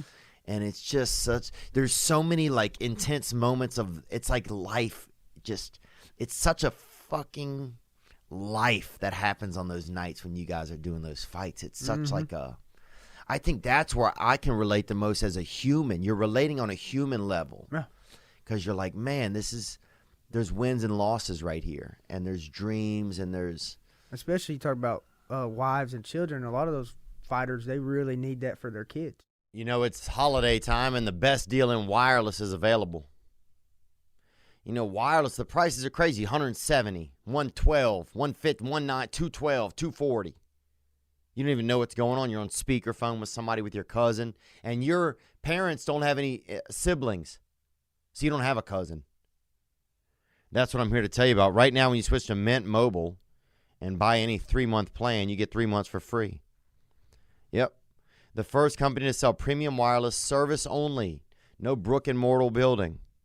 Mint Mobile lets you order from home and save a ton. Plans start at just $15 a month. The best offer of the year is here from Mint Mobile. For a limited time, buy any 3-month plan and get 3 months for free. For a limited time, buy any 3-month Mint Mobile plan and get 3 months free by going to mintmobile.com/Theo. That's mintmobile.com/THEO. Cut your wireless bill to $15 a month at mintmobile.com/Theo. Are you learning a new language? Are you learning a new language? Well, Babbel can help. It's the #1 selling language learning app. The whole process is addictively fun. It's fast. Their 15-minute lessons at Babbel are the perfect way to learn a new language on the go. With Babbel, you can choose from 14 different languages, including Spanish, French, Italian, and German. Plus, Babbel's speech recognition technology helps you to improve your pronunciation and accent. Get your accent better. Right now, when you purchase a 3-month Babbel subscription, you'll get an additional 3 months for free. You got a cousin going off to Rome. If your stepdad is going to Barbados, help these people out. Get them Babbel. When you purchase a 3-month Babbel subscription, you get an additional 3 months for free. That's 6 months for the price of 3. Just go to BABBEL.com. Use promo code THEO. That's BABBEL.com. Code Theo. Babbel. Language for life. Oh yeah, one night I got to watch. This was at the Poirier McGregor and Gilbert Burns, I think, or El Dorino. Yeah. He was out there fighting, and his wife was sitting there, and his 2 boys are there, and they're like start punching each other, and then they're cheering, and then like, oh, and she's like losing her mind, and it was just one of the craziest moments ever to sit there and watch them, like watch their dad and husband, and like all this crazy energy and. Yeah, dude, and then I kept running into different people, and then Dominic Cruz came up to me, and he'd been in a war, right? And he won, and he has on these sunglasses, and so I couldn't tell it was him, right? And I'm like, this guy, I feel like is in the witness protection program, That's bro. right. He is protected up, and then we start talking, and I'm like, oh my God, this is Dominic Cruz, man. And I just was like, holy shit, this is my favorite sport. It's like, yeah. I'm not really thinking about the guacamole. I'm not even thinking if I've eaten. That's right. You know, I'm just thinking like, man, I don't want to miss a moment of this. Like, it's like you have all these arteries and all these veins, but then it all comes together for this fucking heart, you know? And there's just so much right there. Absolutely. And then there's so much respect between everybody. Yeah. For the most part, there is, man, and that's my style. Yeah. You know, I do like talking some shit if somebody wants to talk some shit, but I'm not going to initiate it, you know. I would actually much rather respect them and all that, but I do like it when the people talk shit because then it makes it a lot easier to fight them. Yeah. You know what I mean? Oh, I guess it is interesting. Like, do you think there's a difference? Yeah, what is the difference going into a fight where there's been a lot of trash talking and there's one where there's nothing? Does the motivation change a little? Yeah. Maybe not the motivation to win, but I'm talking about the motivation to truly hurt the person. I think in my mind, you're sick if you sit there and like think about hurting somebody that you like. But when somebody calls me a bitch, like, bro, I can sit there and think about just stomping your fucking head till Hurt Dean pulls me off. Like, fuck the rules, bro. I'm gonna stomp your fucking head. But like, if I like you and you got kids and it's like I'm gonna think about winning, but I'm gonna hurt you as little as possible. Right. You know what I'm saying? Like, right. And there is a difference in that for me, but I don't think I think it can affect your performance, but I think that I've blocked out all of that, and either way, I think my performance, whether I like the person or not, is going to be the same. Because take this into account too, that can backfire. You know, if you hold the coal, you'll get burnt. You know what I'm saying? So if you got all this animosity because this dude's calling you a bitch or whatever, right? It could be his game. That could be his game. That's right. So, but here's how I handle that. Okay, there might be a chance in that fight where you've already knocked him out or whatever. He's sitting there laying down. Herb Dean's halfway across the octagon. Yeah, you get that extra second or two. If that motherfucker called me a bitch, well, we're gonna see if I hit like a bitch. Oh damn! Before Herb gets there. That's all I gotta say. Pre-Herb, baby. That's right. Whatever happens pre-Herb. This is about that Herb half second. And I wonder sometimes if Herb just laid back another quarter. He don't like all the motherfuckers. He might just let him get an extra one. Man. I bet there is a time. I mean, not on Herb, but on any referee of anything. Because I remember I even used to referee flag football. Dude, I used to work at like the student center or whatever in school, and so. Dude, there were sometimes I wouldn't even pay it. I would call all kind of just shit. That's right, doesn't matter. You can't help but lean a little. That's just nature. Right. What about this Woodley? When you see this Woodley Paul, this second fight, do you see the first one? I saw the highlights of it. Yeah. I saw that Woodley rocked him pretty good. Which there weren't many. Probably, yeah. Woodley that's what I'm saying. Out of I watched the highlights, and it's like the highlight video was a little bit slow. So I'm thinking, okay, I'm not going to go watch the whole fight. But there was that one punch that Woodley landed, and that's honestly all I saw of it. Yeah, that's all. I mean, there wasn't a ton to it, man. But, man, good for him, bro, making all that money. Yeah. Fighting guys that ain't as dangerous as what he was fighting. Like, I mean, he's fucking really doing it. Yeah, and he's been through that guy's taken a lot of punches over there. Do you think that the thing about Woodley, though, is you're literally screaming for him to punch. Right. And he doesn't punch. Yeah, bro, and he makes all that money, and he's sitting there just like... That's a good point. I think that, if he was poor, he'd probably fighting a little bit different. That might be true. I mean, I would say so. He might come out in a damn lazy boy on this next one. Then he might roll out and relax, man. Yeah. Damn. That's right. He really might. In between rounds, they got that lazy boy recliner. Dude, it's a good point. What if he just walked in and said, "Look, I'm just here to count money. You guys are the fools." Shoot, I mean, it's been done before. People throw fights. I'll tell you what. Back in the Pride days, that Yakuza was real popular. I don't know if you Pride, kind of that old school boxing ring stuff. Yeah. Yakuza fixed a bunch of those fights. Really? Yeah, a bunch of them. Yeah. Huh. Some mob activity going on. Damn, boy. Yeah. So what I heard would happen is they get you in the hotel, and they'll come up to you, and a couple guys deep roll up on you. Got the Maybe briefcase. a leather sofa. That's right. Leather jacket. That's right. Somebody wearing turtleneck. Damn right. And a couple of them looking mean. They'll sit you down. They'll open up the briefcase, $500,000 cash, and they'll say, "Hey, do you want to lose in the second round?" And close the briefcase. You say, "Yes, sir." Well, hey, I don't give a fuck. Dude, fuck, I'm probably gonna lose anyway. Yeah. Shit, I don't know if I'll make it to the second round. I might lose in the first. I was gonna lose. I was gonna lose in the first. I was gonna trip on the stairs on the way in. Man, what do you know if you will fight in February? Is your date a lock? Do we know that yet? No, date ain't locked. Opponent ain't locked. It's just, I have no clue, to be honest with you. And how's your injury? Do you feel back to 100%? Yeah, I feel back to 100%. We won't know if till I get in there and land a hard hit. But if I punch like that again, it'll probably break again. So I'm gonna change up my punching a little bit, try to go for more accuracy. I've been training kung fu though. Really? So if I break the hand, bro, I'm good. I got my kung fu. Damn. So now, what does that mean?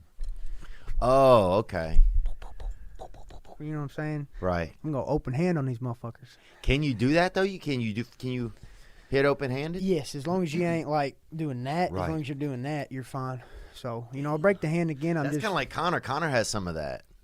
He does a little bit of some crazy shit. You know what I'm saying? Damn, bro. Kung fu, bro. You could really kill somebody with that kung fu, man. That country kung fu, hey, bro. Dog. Straight that palm to the nose. You already know that nose going to the brain. That's all they ever said growing up, dude. If you hit somebody like that. That's right. That's damn right, brother. Ooh. I don't even want to do that to somebody. I only do that if I have to. Yeah. You know what I'm saying? I'm gonna go in there closed fist. Yeah. If a hand breaks, bro, I gotta go old school kung fu. Have you ever had somebody roll up on you that didn't know you were a fighter? That's tried to get into it with you? I'm sure in your area, everybody kind of knows now. I mean, the kind of last scuffle that I got into was kind of like that. It was years ago. But, you know, some people talk shit. It's, you know, nothing too crazy, though. You know, I would much rather, like, avoid a situation, you know what I'm saying? Because the consequences are pretty bad, you know? Right. Would you, if you're about to get in a fight with somebody and they didn't know you were a professional, would you say, hey, man? No. No, I wouldn't fucking tell them. No, hell no. Damn, boy. There we go, boy. I ain't saying shit. They're going to find out. Surprise. I'm going to try some new moves on them. Surprise. What y'all's Christmas look like over there, man? What you guys got going on in Arkansas? My papa's going to Florida, so I'm going to go to my mom's. My papa ain't going to be there. I'm going to have my aunt, my cousins, my mom, my sister, you know, maybe even some buddies come over. But just, you know, turkey dressing, sweet potatoes, mashed potatoes, fried okra. And you bring anything, or they doing all the cooking? I'm bringing that okra. Are you? I got that okra on lock, brother. Oh, yeah. I had 192 okra plants this year. Really? Of your own? That's right. Wow. That's right. One of them's over 7 foot tall. Damn. I about had to get a ladder to pick the okra off the top of it. Damn. Yeah. 192 plants, brother. Wow. Probably put in, like when I got to picking on my best day, I picked, it was 10 gallons of okra. Wow. I filled up 2 5-gallon buckets with it. So that was on my best day. Wow. Picked 10 gallons. And you like, is that one of your favorite vegetables, okra? Oh, fuck yeah, brother. Damn, really? Love it. Yeah, I love It's such a strange vegetable, man. I love it, brother. Sometimes I feel like I don't know if we're supposed to be eating it. You ain't tried it till you fried it. Oh, really? You fry it? Yeah, I've had it before. I've had fried. I never fried my own. I think I've only Are had you talking it about restaurant fried? Yeah. Bro, they don't do it good like Mama does it. Let Really? me tell you what. All right. Was the okra, could you see any green on it? Was it covered in breading? I think it was probably covered in breading. That ain't right. That ain't right. Okay. You getting most of that breading. You ain't getting all the okra. Yeah. You got to lightly bread it. Okay. A little salt, a little pepper. Brother, trust me. You'll be an okra fan. You come over this Christmas. Okay. Bryce Mitchell's okra, man. That's Dude, right. yeah, what if you came out with a cool... Yeah, what other things? Because I saw you did a car commercial, too, which is fucking hilarious, bro. I'm glad you like that. Dude, that shit is so fucking ridiculous and funny, bro. That's right, brother. Hell yeah. Yeah, maybe just pull up a clip of it. Everybody likes that line. I would have made it on time. I love this. Let's go, boy. They paid me to be here. They paid me to be here. I don't really care about it. That's my favorite part, breaking the window. Sick, bro. I actually came up with the script. This is cool too, punching this thing, man. The whole thing is I came up with the script. You did? Yeah. They were actually surprised. They didn't. I don't think that they thought that I could come up with some shit like this. Yeah, you know? threw their own humor on them, boy. Hit them dudes. That dude looks just like a car salesman. Yeah. Isn't it so random? I'm shooting a 44 Magnum in a commercial just completely randomly. I'm shooting a fucking pistol. And they let you shoot it right at the vehicle? Fuck yeah, I was shooting a car. Look at that. That's awesome. That's so crazy. And you got the beer plugs in. That's good, Riley. That's crazy. Hell yeah, brother. Yeah, what kind of stuff do you see yourself, like what kind of are there other ventures you start thinking about? Because I could see you having a cooking line. I mean, you got an have a acumen restaurant for one real, day. a lot of I do want to have a restaurant. real creativity. Well, thank you, brother. You know, I like to think outside of the box. Yeah. Actually, I fucking ripped the box up. I made origami out of the box, bro. I'm getting real fucking creative with that shit, bro. Ain't no box around me no more. You know what I'm saying? I want a restaurant. Actually, that's why I got into cattle. I got 22 cows right now, which really ain't much. You know, I ain't made no money off of them, but we did get this year to where the newborns did cover the cost of the hay. Oh, wow. So we didn't actually have any expenses this year, so that's fucking good. That's even, man. That's even. Yeah. And so y'all are selling, are you able to sell hay off your land or no? No, eat it all. Yeah. So we had to buy some, but then we just sold cows to cover the cost gang. of it. Yeah. So, and how many cows does the cows have every year? I think it's kind of like similar to a human, like the length of time it takes, you know. Right.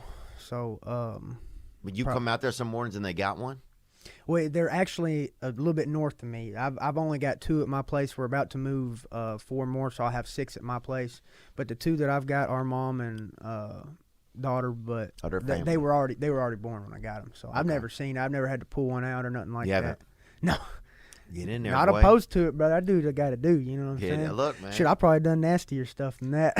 Hey, it's thug nasty, bro. That's it right. ain't thug not nasty. That's right. I know, dude. Yeah, I wonder what would be cool. So a restaurant, huh? Yes. Now, absolutely. would you be chefing in there? No, you'd have to run the restaurant at that point. You'd have some people that know what you want. I'm gonna be the chef. I'm gonna be the cashier. I'm gonna be the security. I'm gonna be the janitor.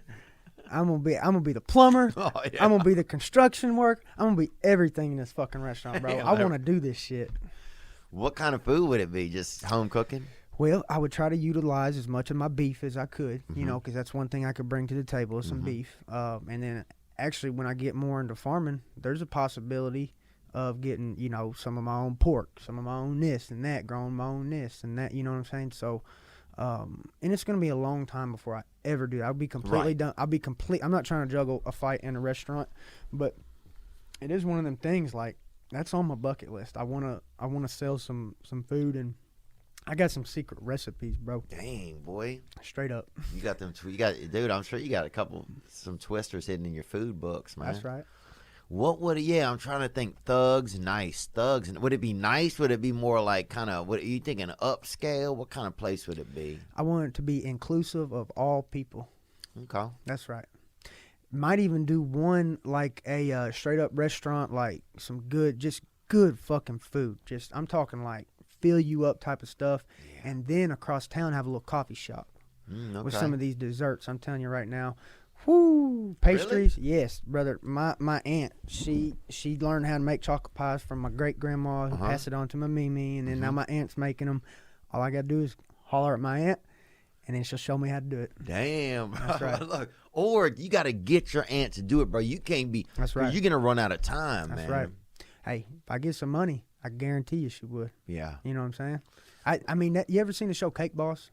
Oh yeah, I've seen that. Bro, show. I want a family setting like that. Yeah. You know, like that was my favorite thing about the show is like all these people love each other, working together, and it's like they're succeeding in life as a unit. You know what I mean? Like, I want that. Yeah. I think you could have that, man, because you don't have any children or nothing yet, huh? No, I'm gonna make some. Yeah, you will, man. That's Look, right. I won't put it past you, dude. The hell, this jerky's good. You know what I'm saying? So, I wouldn't put it past you. Maybe this turtle shell jerky is fucking good. That's right. And bro, if your jerky came in a turtle shell every time, that'd be freaking You already know, fire, man. I knew you was gonna get creative with that thing. God, bro. that thing is fire, son. It tastes better out the shell. That's right. I've been saying it for years. Dude, I remember one time on the way to school, our school bus hit a big turtle that was crossing the street, and the bus driver, Miss Hazel, put that bitch inside the thing and took it home and cooked it. Yeah. That's right. Yeah. That's right. Ain't And nothing it wrong was with the that. biggest turtle our town had ever seen, dude. People Feed the whole bus. people were sending pictures around of it, drawings of it. People were like, look at how big it is. It was just a damn sketched out That's freaking right. little snapper. That's right. Let's hit another question that we had that come in for Mr. Mitchell, please, Raleigh. Hey, what up, Theo, my Creole cousin? What up, Bryce, my backwood brother? Hey, brother. This is Brady from Minnesota, just checking in. What's up, I'm just Daddy? wondering, is there any truth to the report that you're going to be fighting Edson Barbosa come 2022? I hope it's true.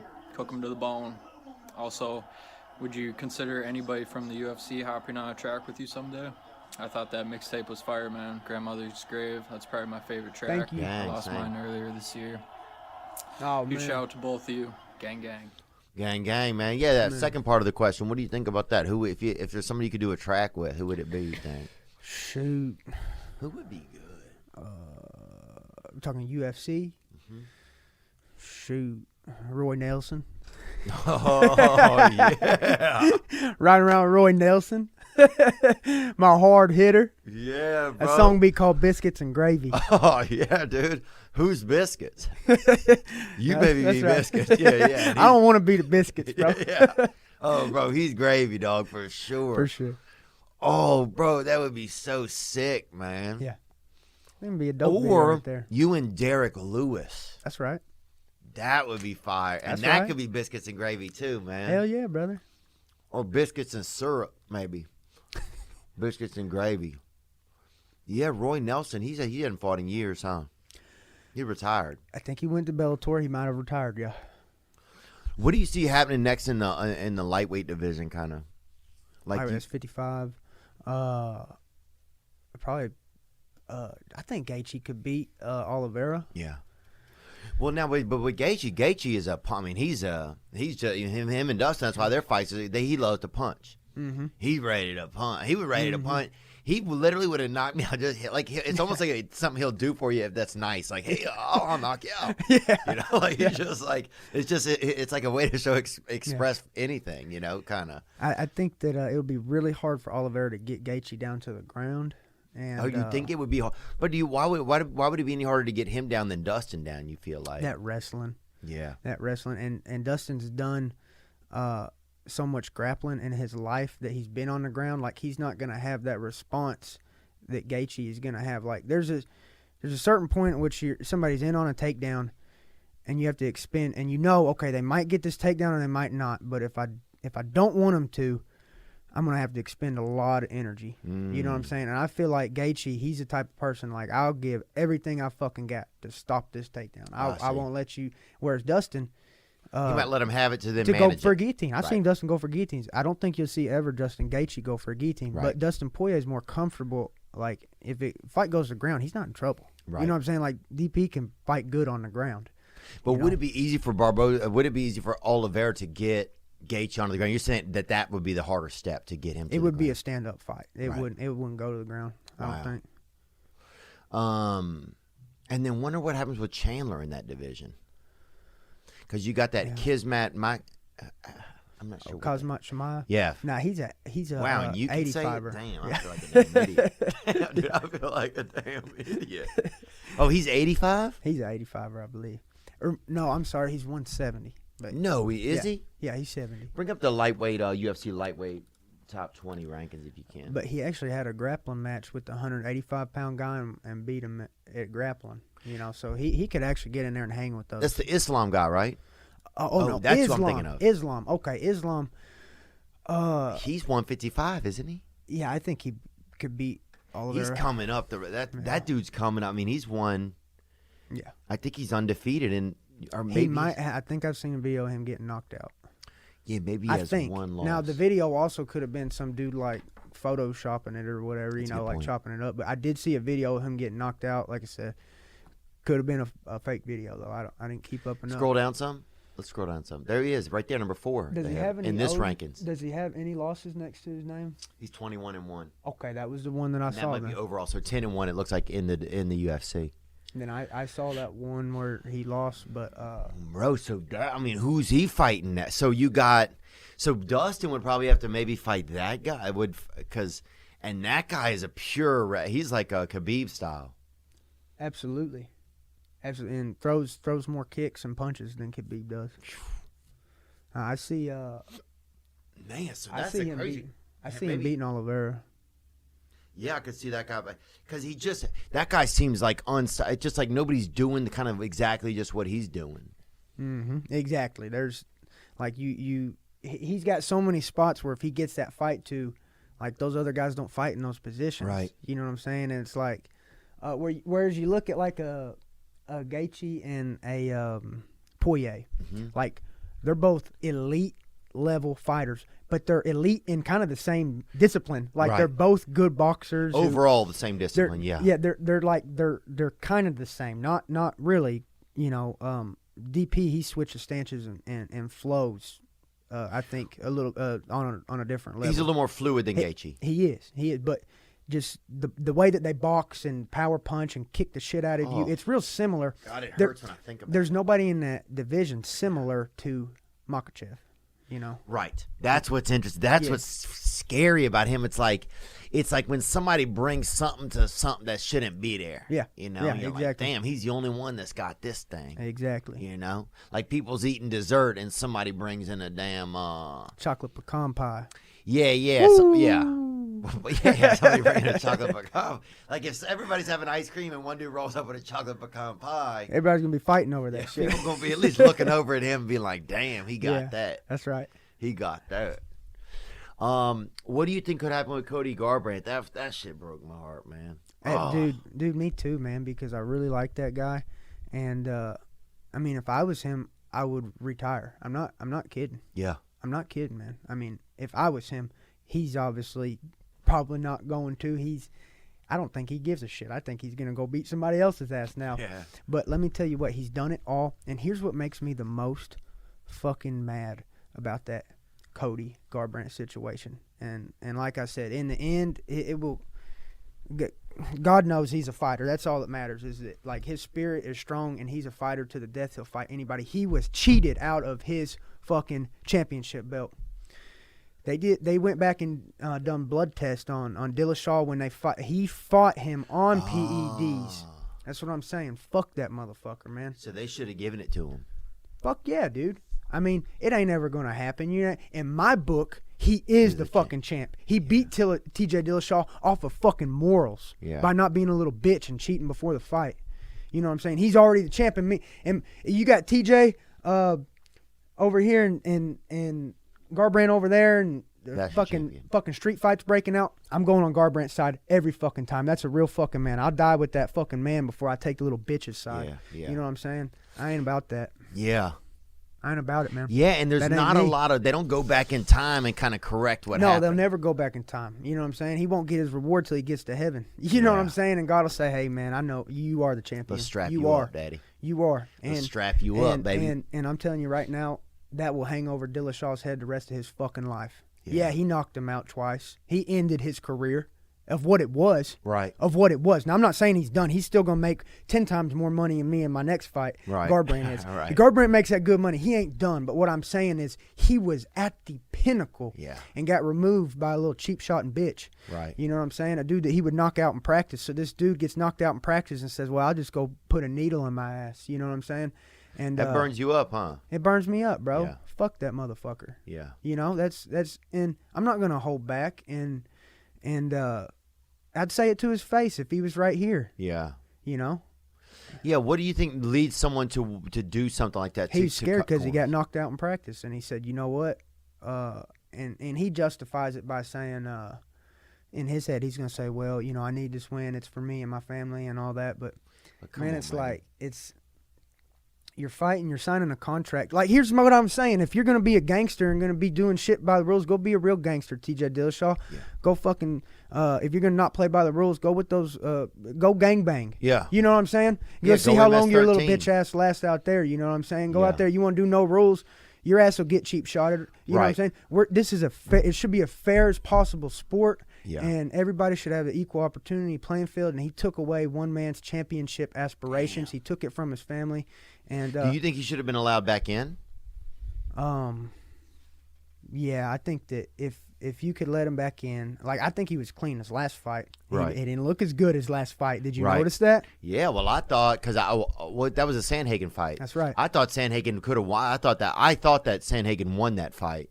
But yeah, I mean, it was definitely not exactly the same. I thought Sandhagen won too. Yeah. You know, he definitely did more damage. But if you go by the scoring system, it was a close fight. But damage wise, you know who fucking did more damage. Yeah. TJ knows who did more damage. Yeah. Probably hurt to chew food a couple weeks. You know what I'm saying? Yeah. He knows he lost that fucking fight. Yeah. Could you see yourself in a different division? That division's pretty exciting. 55? No, I'm too small, brother. But no, with Dillashaw, they're not 55, are they? Oh, no. 35. Yeah. 35. I'd probably die trying to make that weight. You know, I was standing back the other night. I'm backstage. I got to stand by Aljamain Sterling. He's, you know, in That's that my division. buddy. Yeah. He's cool, interesting guy, funny dude. He's like one of the first fighters I ever met at the Comedy Store a long time ago. Nice, such a easy man. guy I actually lived with him for a month. Really? It was me. We were all staying at Ally Quinta's house. Wow, that's crazy. It was me, Al, Pat DeFranco, Aljo, and Pumi, and all these guys are fighters, right? No. So we got 6 fighters. I'm sleeping on the couch, right? Well, this is one of the funniest things that happens. There's this Pumi stays in the basement, and Pumi's kind of like me. Al kind of goes to bed a little bit earlier. Mm-hmm. Pat kind of and Aljo kind of go to bed a little bit earlier.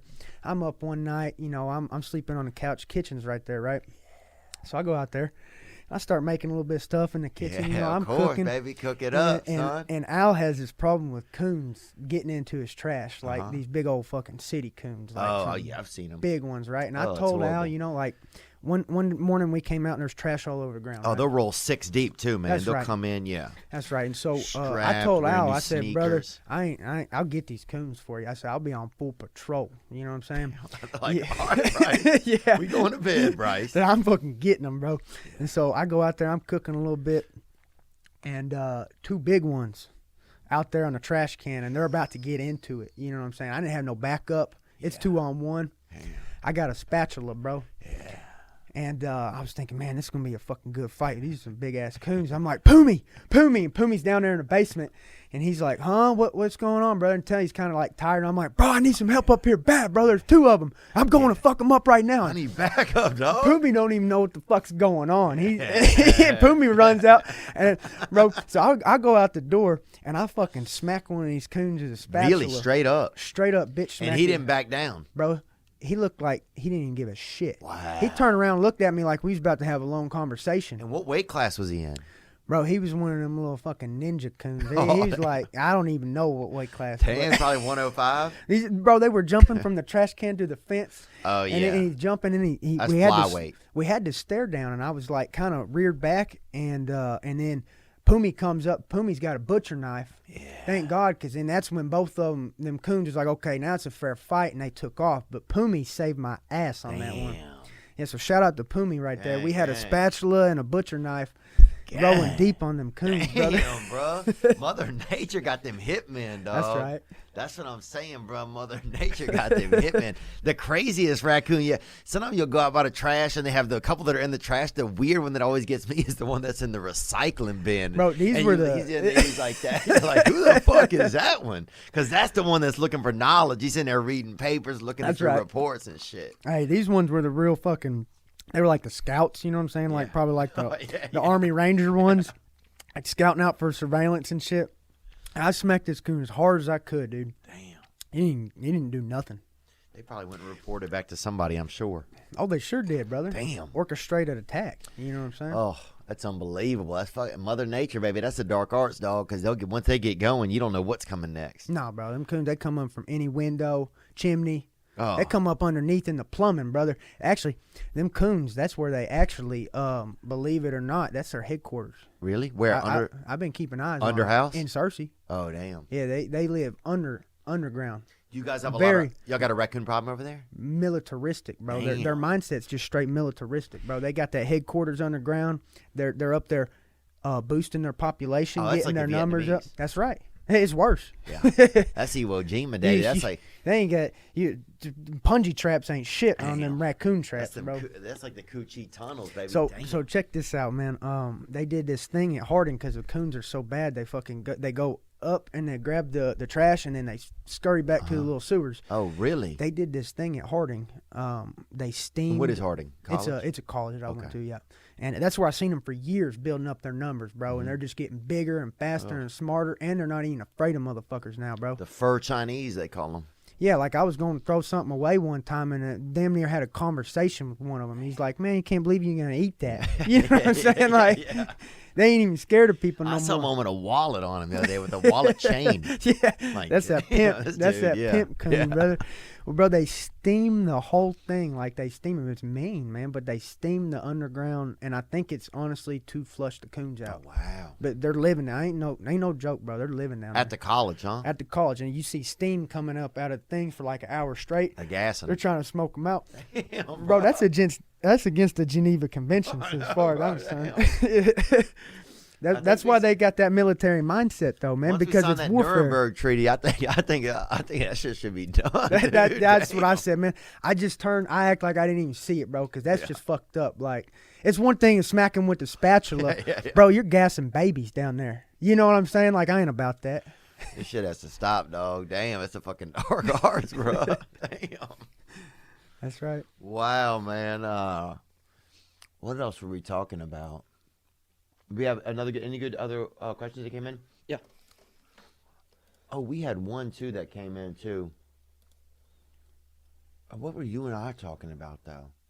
We're talking about And you said you guys had all stayed together. Oh, Aljamain. Yeah. So we were living at Ally Quinna's house, and there were Right. six fighters in the house, and it was just a hell of a good time. So anyway, I was backstage, and that's when the Cody fight was going on, Mm-hmm. right? And we were watching it.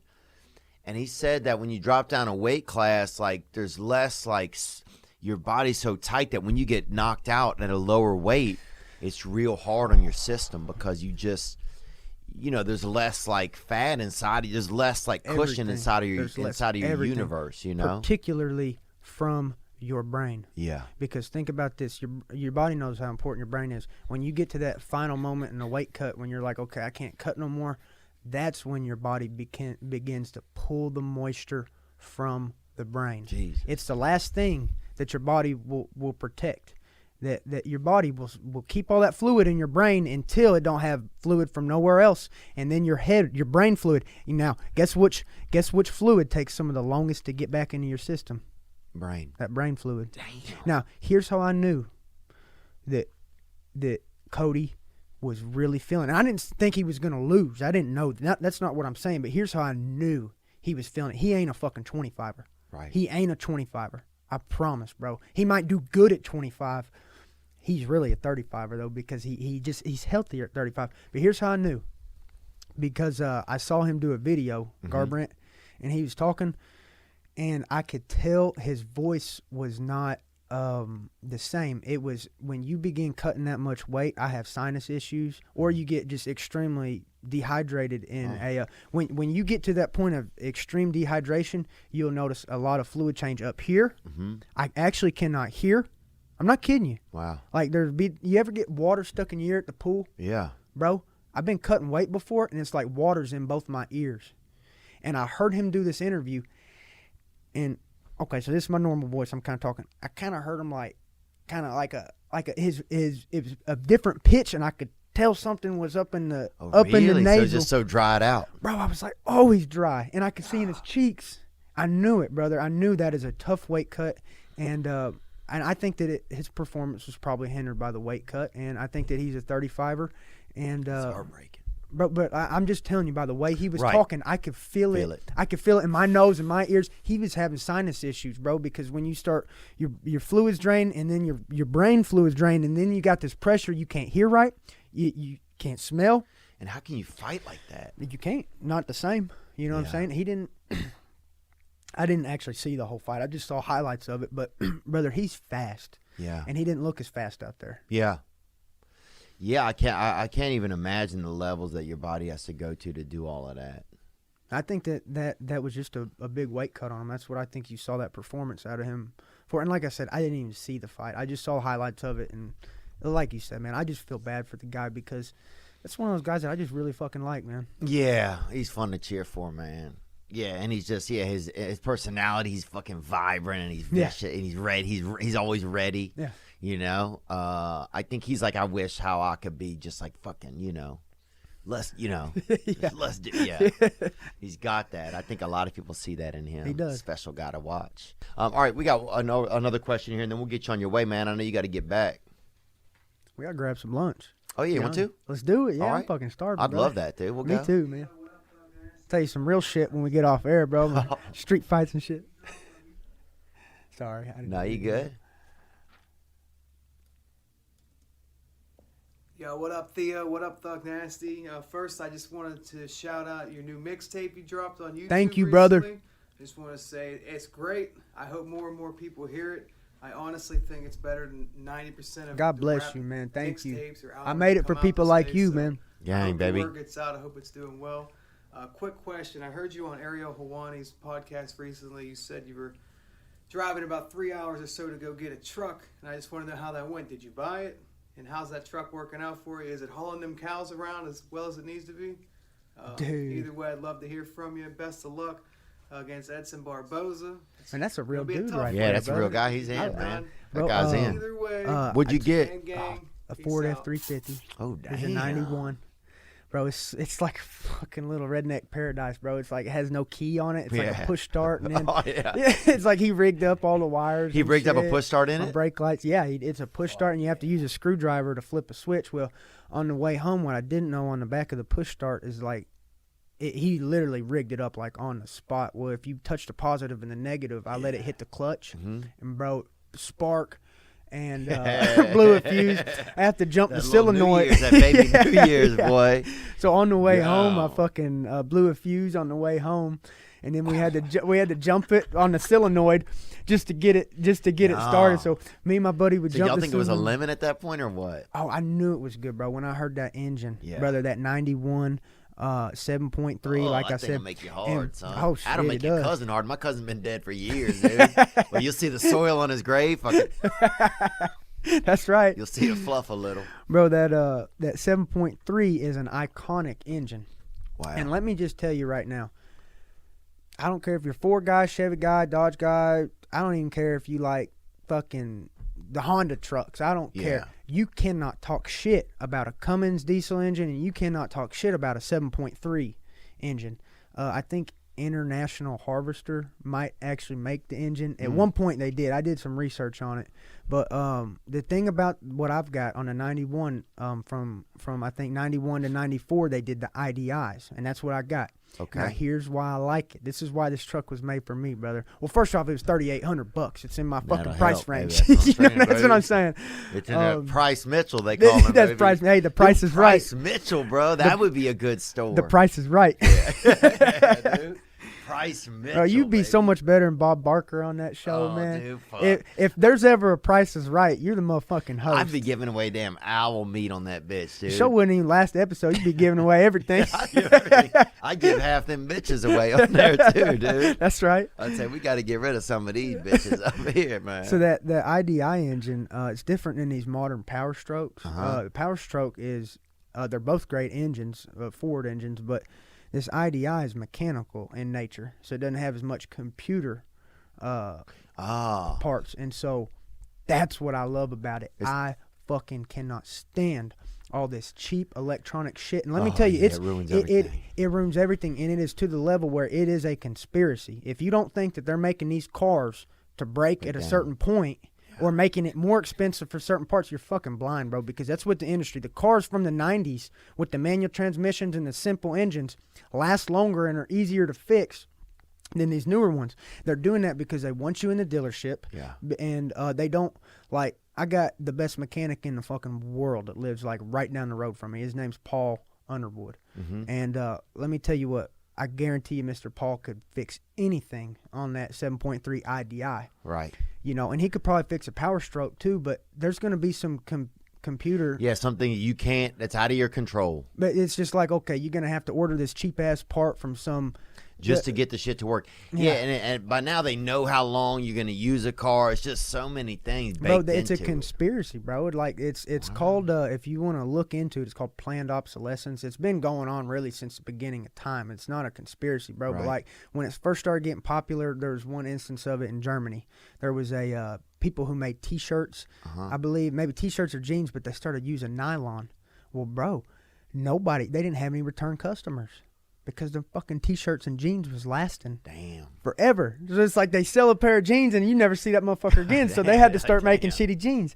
But, bro, that's in every single industry that there is, and it's to certain degrees. But in the car industry, you see so much planned obsolescence. These pieces of shit, especially Nissans, with their CVT transmissions. You know, because I have one going on me. Nissan, damn. But I wouldn't even come in one of them. But here's it exactly. Well, I beg to differ on that one. Look, bro, what you doing? I guess you've been in some of the Ubers. That's the one complaint I don't get, bro.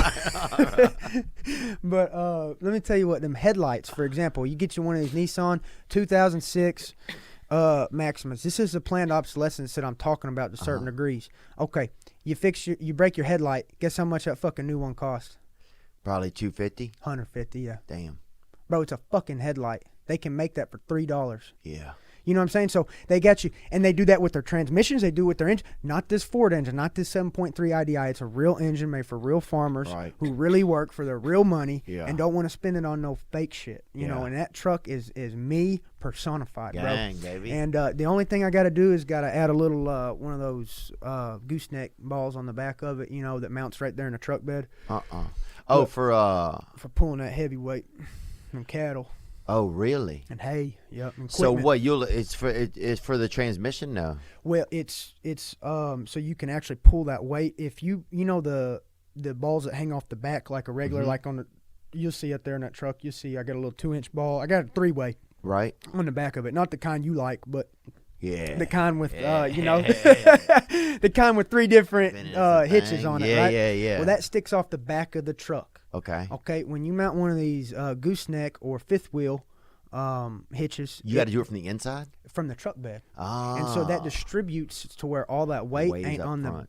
it puts more of it up front, so your truck and more of the weight goes to the trailer, and so now you can pull 32,000 pounds, bro. Damn. Like I'm gonna be pulling some shit, you know. Damn. Fuck. Yeah. So I got to get that. I got to fix my brake lights. I got to rig it up to where I'm not jumping the solenoid every time I start it. Oh. It's Yeah, got that a little can bit get of hectic. ash on the seats. I can tell this dude. And he had a swisher. When I pull out the little cup holder thing, he had a swisher in it. I'm like, bro, I ain't even tripping. I just wish I was here for that one. You know what I'm saying? But, bro, it's so cool. Like, it's an old school manual. And by the way, you don't ever see these manuals. That's how you know they're trying to make these vehicles to break now. You Right. can't even hardly find a fucking truck with a manual. know, I will isn't it never crazy, I will man? never buy another vehicle that's not a manual unless if something crazy happens and I get some good deal or something, you know. But you know, this thing is like you put it in the first, bro, and like you don't even just let off the clutch, man. Like it's gonna go. It's not gonna die. Yeah. You know, it's got so much power. Like I'm not even touching the gas. You just put it in first, don't And even, that and it thing- just creeps. Yeah, It is nice when you Power. get into something that feels like it has a life of its own. bro, it does, man. It's got 2 gas tanks on it, and you switch it, but one of them don't read, so you just kind of like have to. You are the gas gauge. You know what I'm saying? Bro, that's fire, dude. Bro, it's that's like I old said, school, not even knowing how yeah. much gas is Bro, in that bitch. I just know it was meant for Yeah. me, bro. It's like it's perfect. Dude, that's awesome, man. Damn, yeah, you can pull a lot of weight with that, man. That's right. 32,000 pounds is what it's rated for. Of course, I don't even have a gooseneck trailer, actually. That's the next thing that I got to get is a gooseneck trailer to pull any of that shit because I've got light duty trailers right now. I could pull about, most I put on it about 6,000 pounds on one of them. Wow. And I tell you what, I put 6,000 pounds on a trailer the other day. I bought for that block wall that I'm building in the Yeah. garage. Bro, you ever heard that song, Jesus Take the Wheel? Yeah. I could have shot the music video Really? about 3 days ago. Really? Bro, I was driving home from Lowe's that had 6,000 pounds of blocks on the back. No. And I was going 40 and I just got comfortable. I might have even been freestyle. I was freestyling, bro. I'm sitting here, I'm rapping in the truck, bro. I got 6,000 pounds in the back. And bro, Let's go. and I'm going 40 on a straightaway and I start curving them. It's not a sharp curve, but that curve was enough to start a fishtail, bro. Damn. And bro, Uh-uh. Jesus take the wheel. There's nobody coming or nothing, bro. But hey, I think a good thing for me to maybe the reason that this popped in my head, maybe God's trying to save somebody's life. Let me tell you right now, do Yeah. not touch the brakes if you get into that fishtail. You see what I'm saying? Yeah. That's when you really lose it. So I didn't do anything. I kind of straightened it out, but not overcorrected it. But bro, Right. I was scared. And was it icy or anything, or no? It was just brother. No, Damn, it was just just all that weight. All that weight. Yep. Yep. Fuck. How far is that Home Depot from you? About 20 minutes. So that's not on that one, probably about 30. I'm driving real slow. So Yeah. Yeah, it's funny how you get a little bit comfortable, dog, and next thing you know, it That's where doesn't you fuck matter. up. Yeah. It doesn't even matter. Yeah, You that's got all where that you weight fuck in up. there. That's wild, bro. I was hitting a good freestyle too. Were you? brother. I was on it. Damn, bro, that's living life, That's son. right. I love that. That's right. Bryce Mitchell, you got so yeah, but in the spring you'll be getting him back in the ring, man. That's right. You know, Hopefully, yeah. Yep. But you feel 100%. I do, brother. Yeah. I do. I got some built up energy, man. You able to train? I mean, you able to just go train when you want? Absolutely. Yeah. Absolutely. Yeah. Damn. I don't know if I have anything else. Any other good questions that came in, Riley? Did you see anything? Oh, let's take him through those 3 deers real quick, and then we'll go get something to eat. We got 3 animals right here, man. We just want to let you know how would you handle these 3 situations. Here's the first one right here. Is Bryce famous put a deer in a twister. Here's a fella right here. Has he been shot? No,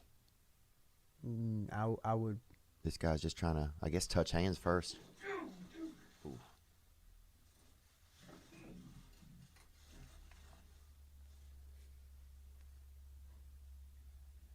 Oh shit! Damn. Damn, dude. So I guess he maybe got a little close to petting him or something. How how do you handle that situation? Well, Whose side are you on there? Okay. You think? First off, he fucked up. He's right in front of it. You want to walk up behind it. Yeah, That's where you fuck up. Yeah. Come up behind it. I take a knee on belly. Yeah. Don't give up position.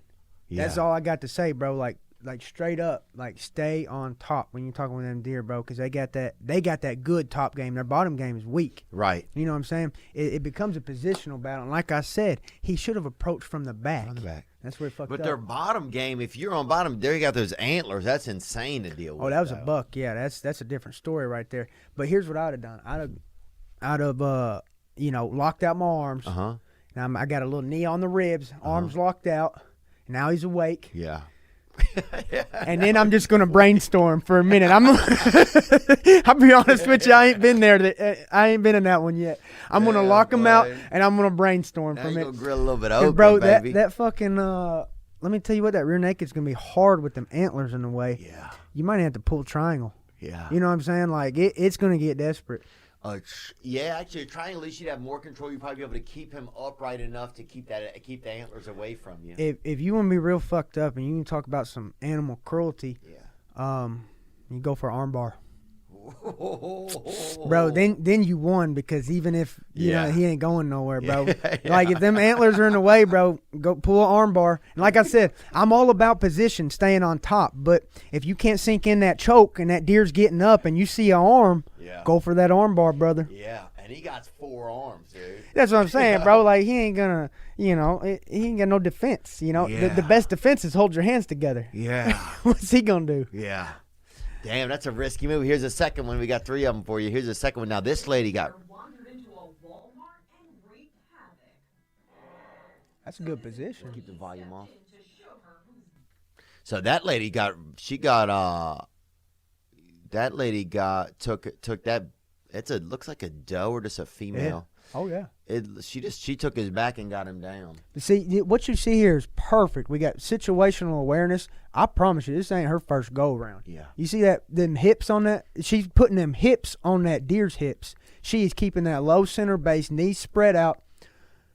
Bro, I can tell you right now, this ain't her first rodeo. Yeah, this ain't the first deer at the Walmart for this lady. Nah, bro. And she's holding that arm. She's got that arm lock too. If you see up by that, she's keeping that arm, that deer from getting any. I'm not even going to comment on this because she's doing far better than I would have. Yeah. You know what I'm saying? Like that's a cleanup on aisle 3. She's gonna take it out and it's done with. I think she's already cleaned up. Let's get that third one, the last one we got here. Shit, perfect technique. And this one we can have some audio on. Oh no, yeah, this was fine.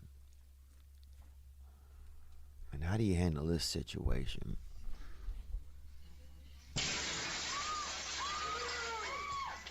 And this deer obviously is on some uppers.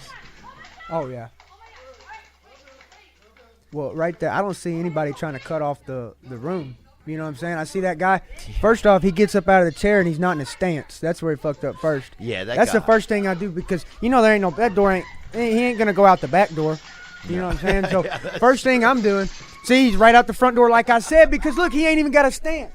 First thing I'm doing, brother, I'm getting low in that stance. Yeah. I'm going left, right. He's gonna have to go back to that door. Yeah. And then I'm gonna creep a little bit. Yeah. You know what I'm saying? Yeah. I'm gonna play it out. I'm We're- gonna get in range too, Yeah, because he's gonna be doing this shit. So I'm gonna back up, go We're in gonna- a little bit, maybe slap. Yeah. But you have no footwork there. You have how's he gonna pursue that deer? You know what I'm saying? He's flat, standing straight up, completely unprepared.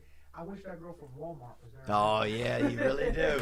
That's who you wish was getting her hair cut. But people completely unexpecting this shit, bro. Like they got to be ready. You got to be ready at all times.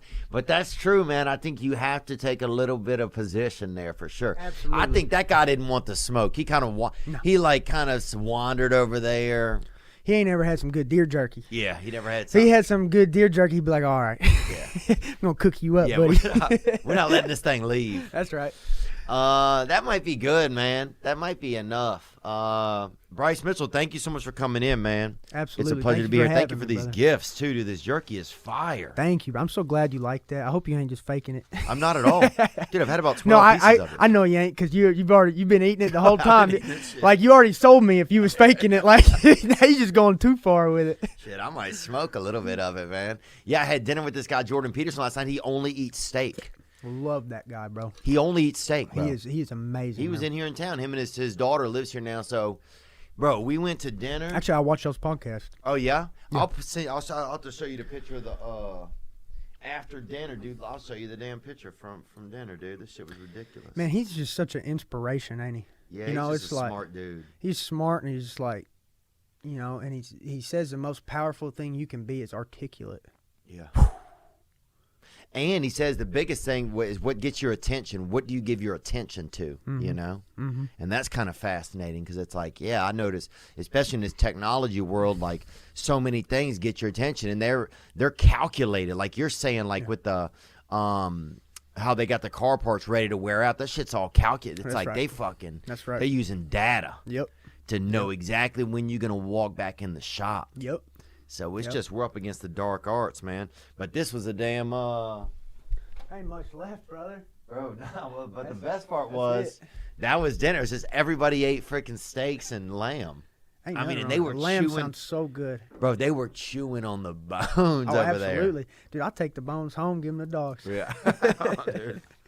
Shit, I'd be a dog, man. It sounds like you bring home some good stuff, man. Hey, next time I'm gonna bring you some more, brother. Since I know you like it, I'll bring you 2 bags. Dude, this is a couple grams, too. I could have sold this in high school, That's baby. right. I know that. Damn. Bryce Mitchell, thanks so much for coming in today, man. Thank you so much for having me. Always an honor.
All right, good to see you or listen or be here. What I'm telling you is this. I got an exciting show coming up. I will be in Las Vegas January 31st and February 1st at the Mirage Hotel and Casino, and you can get tickets theovon.com/tour. Also coming up, I have a show in Toronto, England, Scotland, Norway, Amsterdam, somewhere else as well. All of those tickets available, theovon.com/tour. Today's guest is a vibrant man, a real, he's as Arkansas as you can get. He's rising in the ranks of MMA.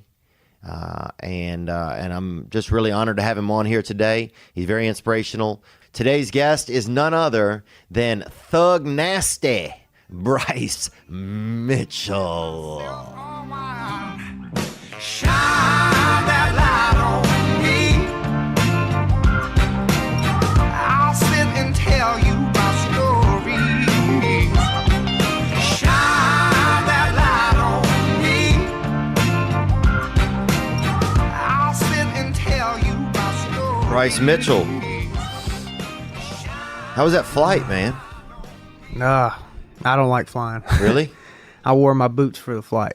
Yeah? The whole time you take them off while you're on the plane? No, hell no. I leave them boots on. You know why I wear my boots on a plane? Hold on, let me think for a second. Nuh-uh. Right when I get on, I'm looking for terrorists. Really? Always assume there's about 4 of them. Yeah. Yeah. You know, and if there's 4 of them, you know how they operate, right? There's going to be 2 sleepers. So I'm looking for the 4 ones that are gonna pop up. Yeah. Those are the motherfuckers I'm dropping first. You know what I'm saying? And the most that can attack you, even if there's 4 of them on a plane, only 2 can attack you. 1 in the front, 1 in the back. I got Right. a pair of boots. I'm going boom right to the nuts. Right to the You know nuts. what I'm saying? Boom right to the nuts. Boom, boom. Turn around, taking out another one. I'm gonna start stomping on their heads and shit. And then I'm looking for the sleepers. Oh yeah. So And so the sleepers is it? But how many more do you think that they would have?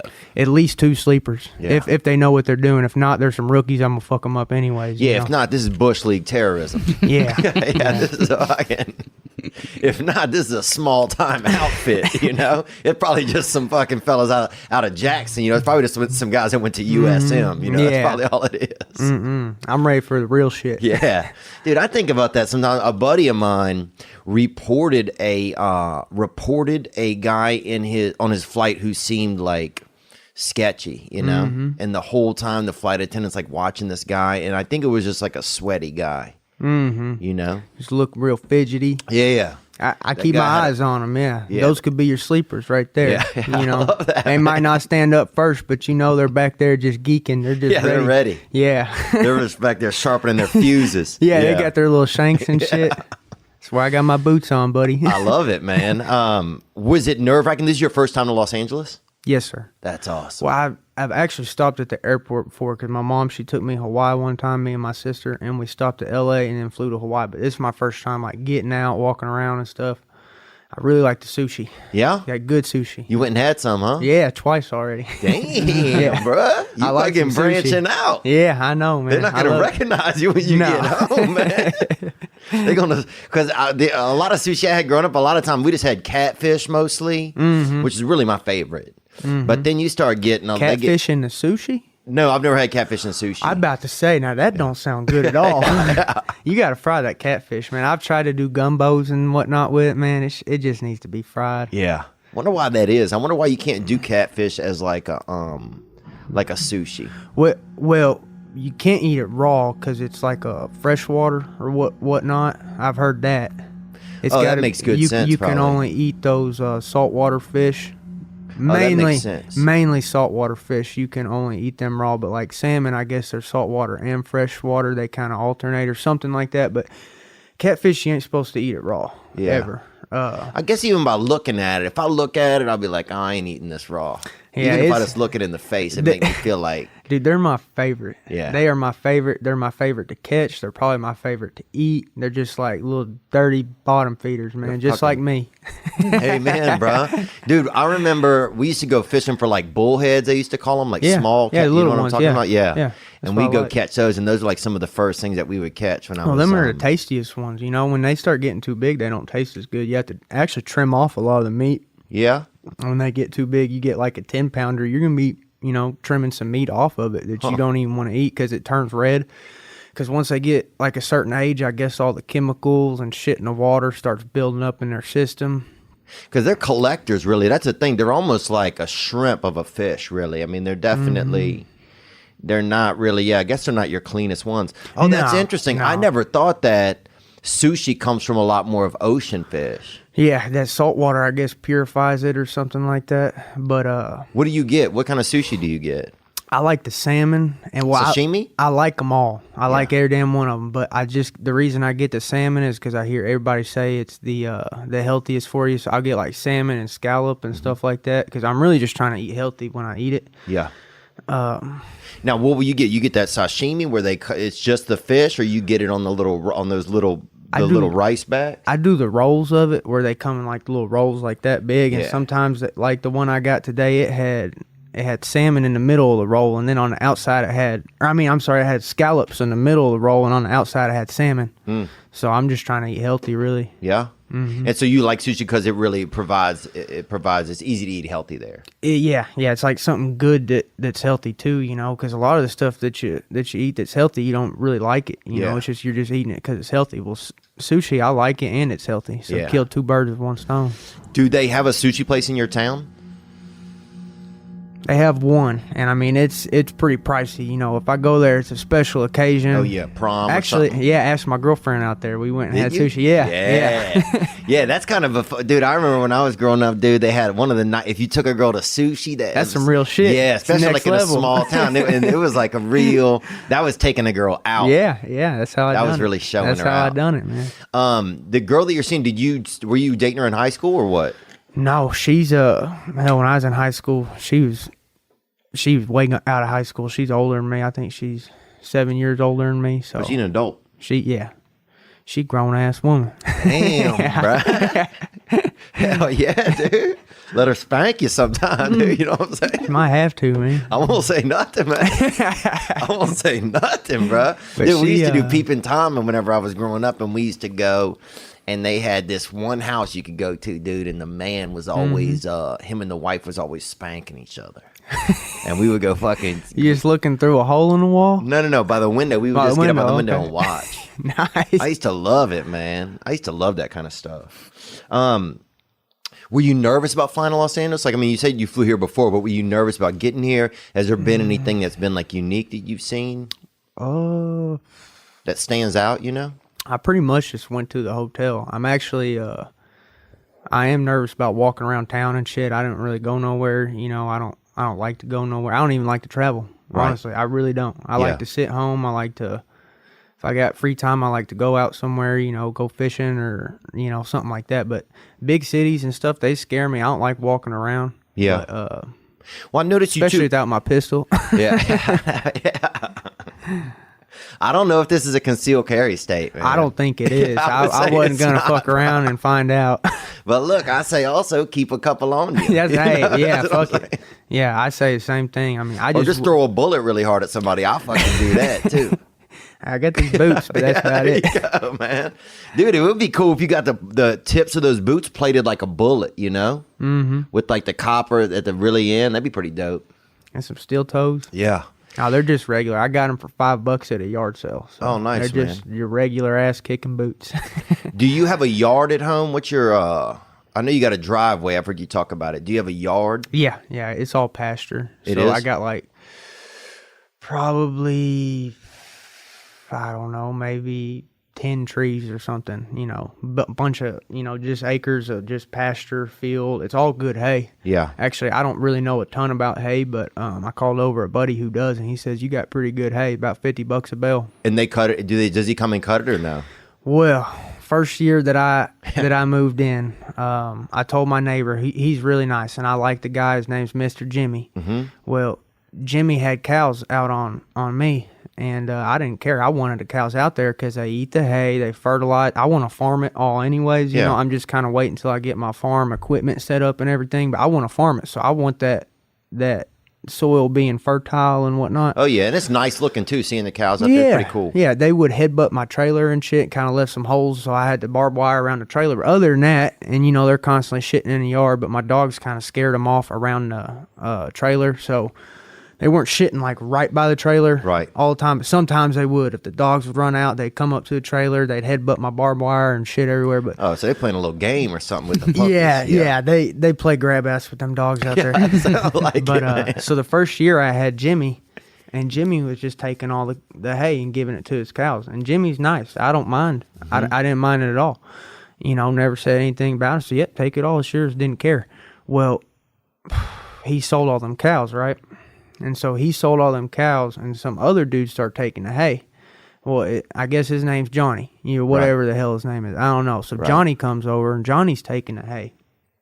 And I tell him, hey, man, how about $200 for this whole field? You know, and that was, I appraised it. I got my buddy who does it for, you know, on the side, and he said, man, you got at least $1,200 worth of hay. At least maybe $1,500 worth, just depending on where you're selling it at. That grass appraiser, dog. Somebody's got to know. Yeah, well, I got Bermuda. Oh, wow. Bermuda's supposed to be the best of the best for the hay, and he said you've got Bermuda in your yard. You know, got and the good shit. I got the good shit. This and ain't so, no brown frown, no, dog. it's You some got that good- fucking sticky Yeah, icky. yeah, that's what I'm saying. I got the good shit. And so Johnny comes over, and he says, can I mow all that? And I said, well, how's $200 sound? And like I said, I already had it appraised.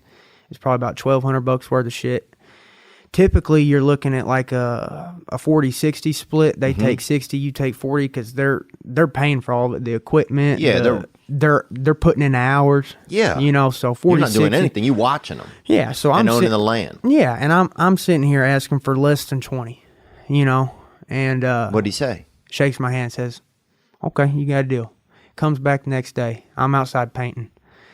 He comes up, storms his truck into my driveway, just slams on the brakes, gets out. This is an older fella, you know, and I'm not a fucking a cow. I'm not gonna punch an older fella, you know. But this motherfucker walks up to me like he's gonna plumb whoop my ass. He storms up to me, and he says, "You know what? I thought about what you said, and you ain't no man of your word. You told Jimmy he could have all this hay."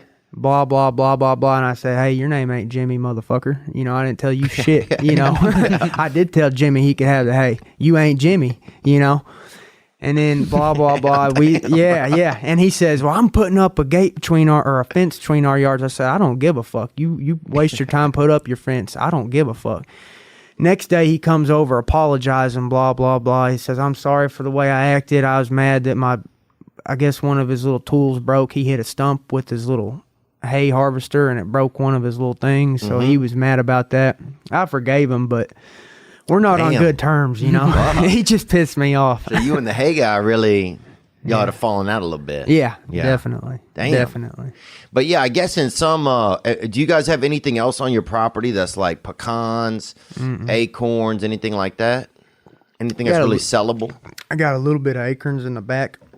I'm going to plant some oak. I have planted some oak trees. I planted 2 of them. I planted like more than 10 of them. Only 2 of them lived because I planted them at the wrong time. I don't know the first thing about farming, but but it's a long-term goal of yours? Oh, definitely, man. Like I want to have cattle. I want to put some oak trees in the back, have the acorns, and, you know, have corn and taters. Yeah, the whole thing, man. Oh, hell and yeah. My Mimi, she grew up on a farm. You know, that's kind of what made me want to do it. And she lives there near you?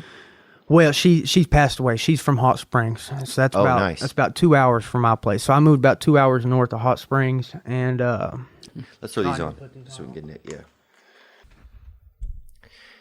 Well, so she always said that tomatoes and okra.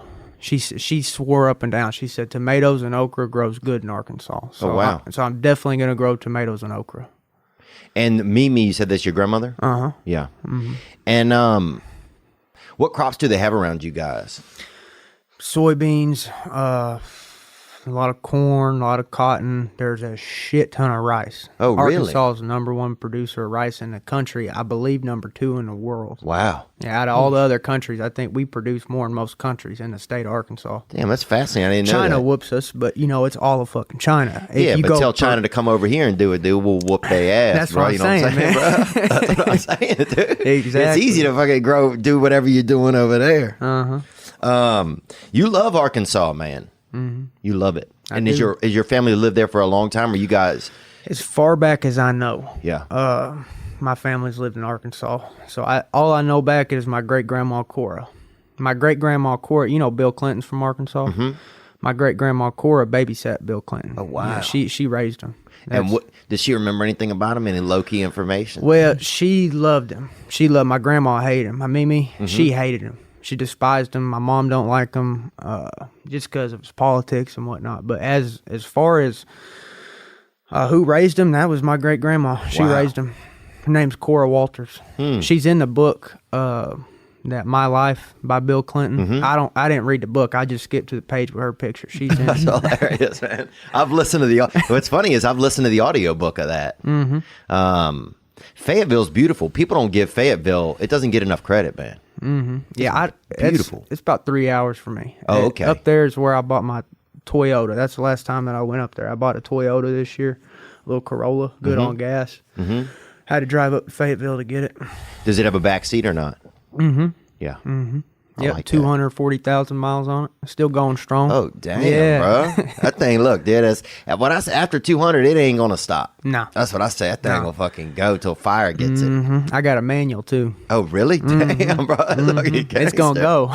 You wear a shirt when you drive or you don't? Just depends. Yeah, I feel you, man. I feel you, bro.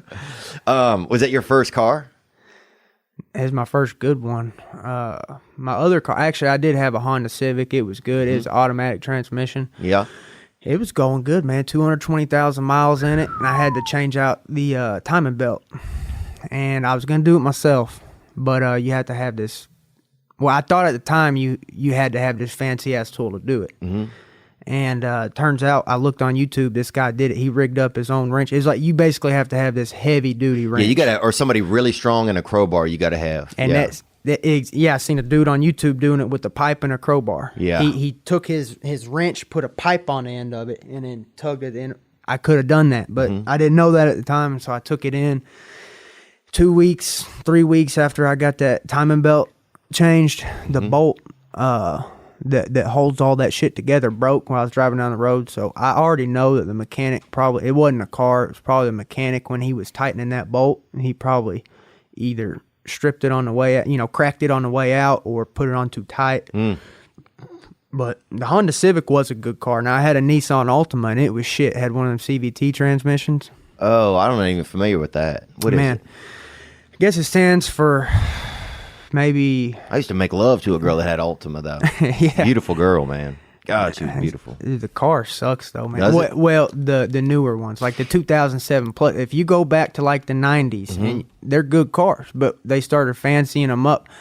When they got to like 2007, they started making these CVT transmissions. They are shit, man. I had my transmission went out at 110,000 miles. Jesus. That's nothing. That's nothing at all, man. Yeah. That's nothing. You could do that, bro. You could fucking do that on a bike. Yeah, that's what I'm saying. And the old ones, though, they were very good. Like the 90s, from the 90s, early 2000s. Yeah, that's what she had. She had something from the 90s, bro, and this thing. Solid. The windows didn't work on it, bro, but fuck it. You know what I'm saying? Sometimes it's wet inside. But she was a beautiful girl, man.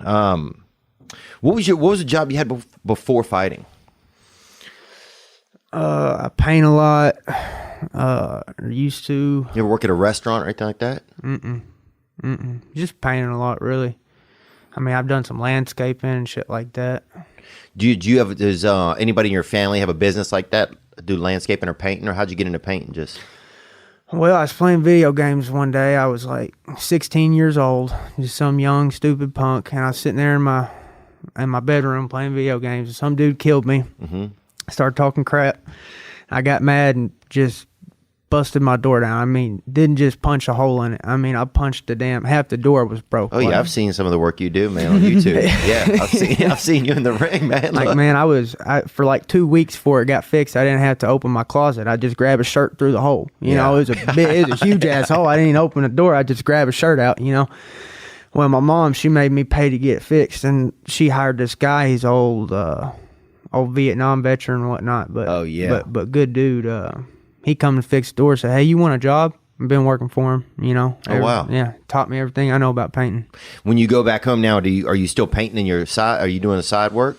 Every now and then. Yeah. Every now and then, but I try not to overload myself with it or nothing like that. Just every now and then. Yeah. And how often are you training?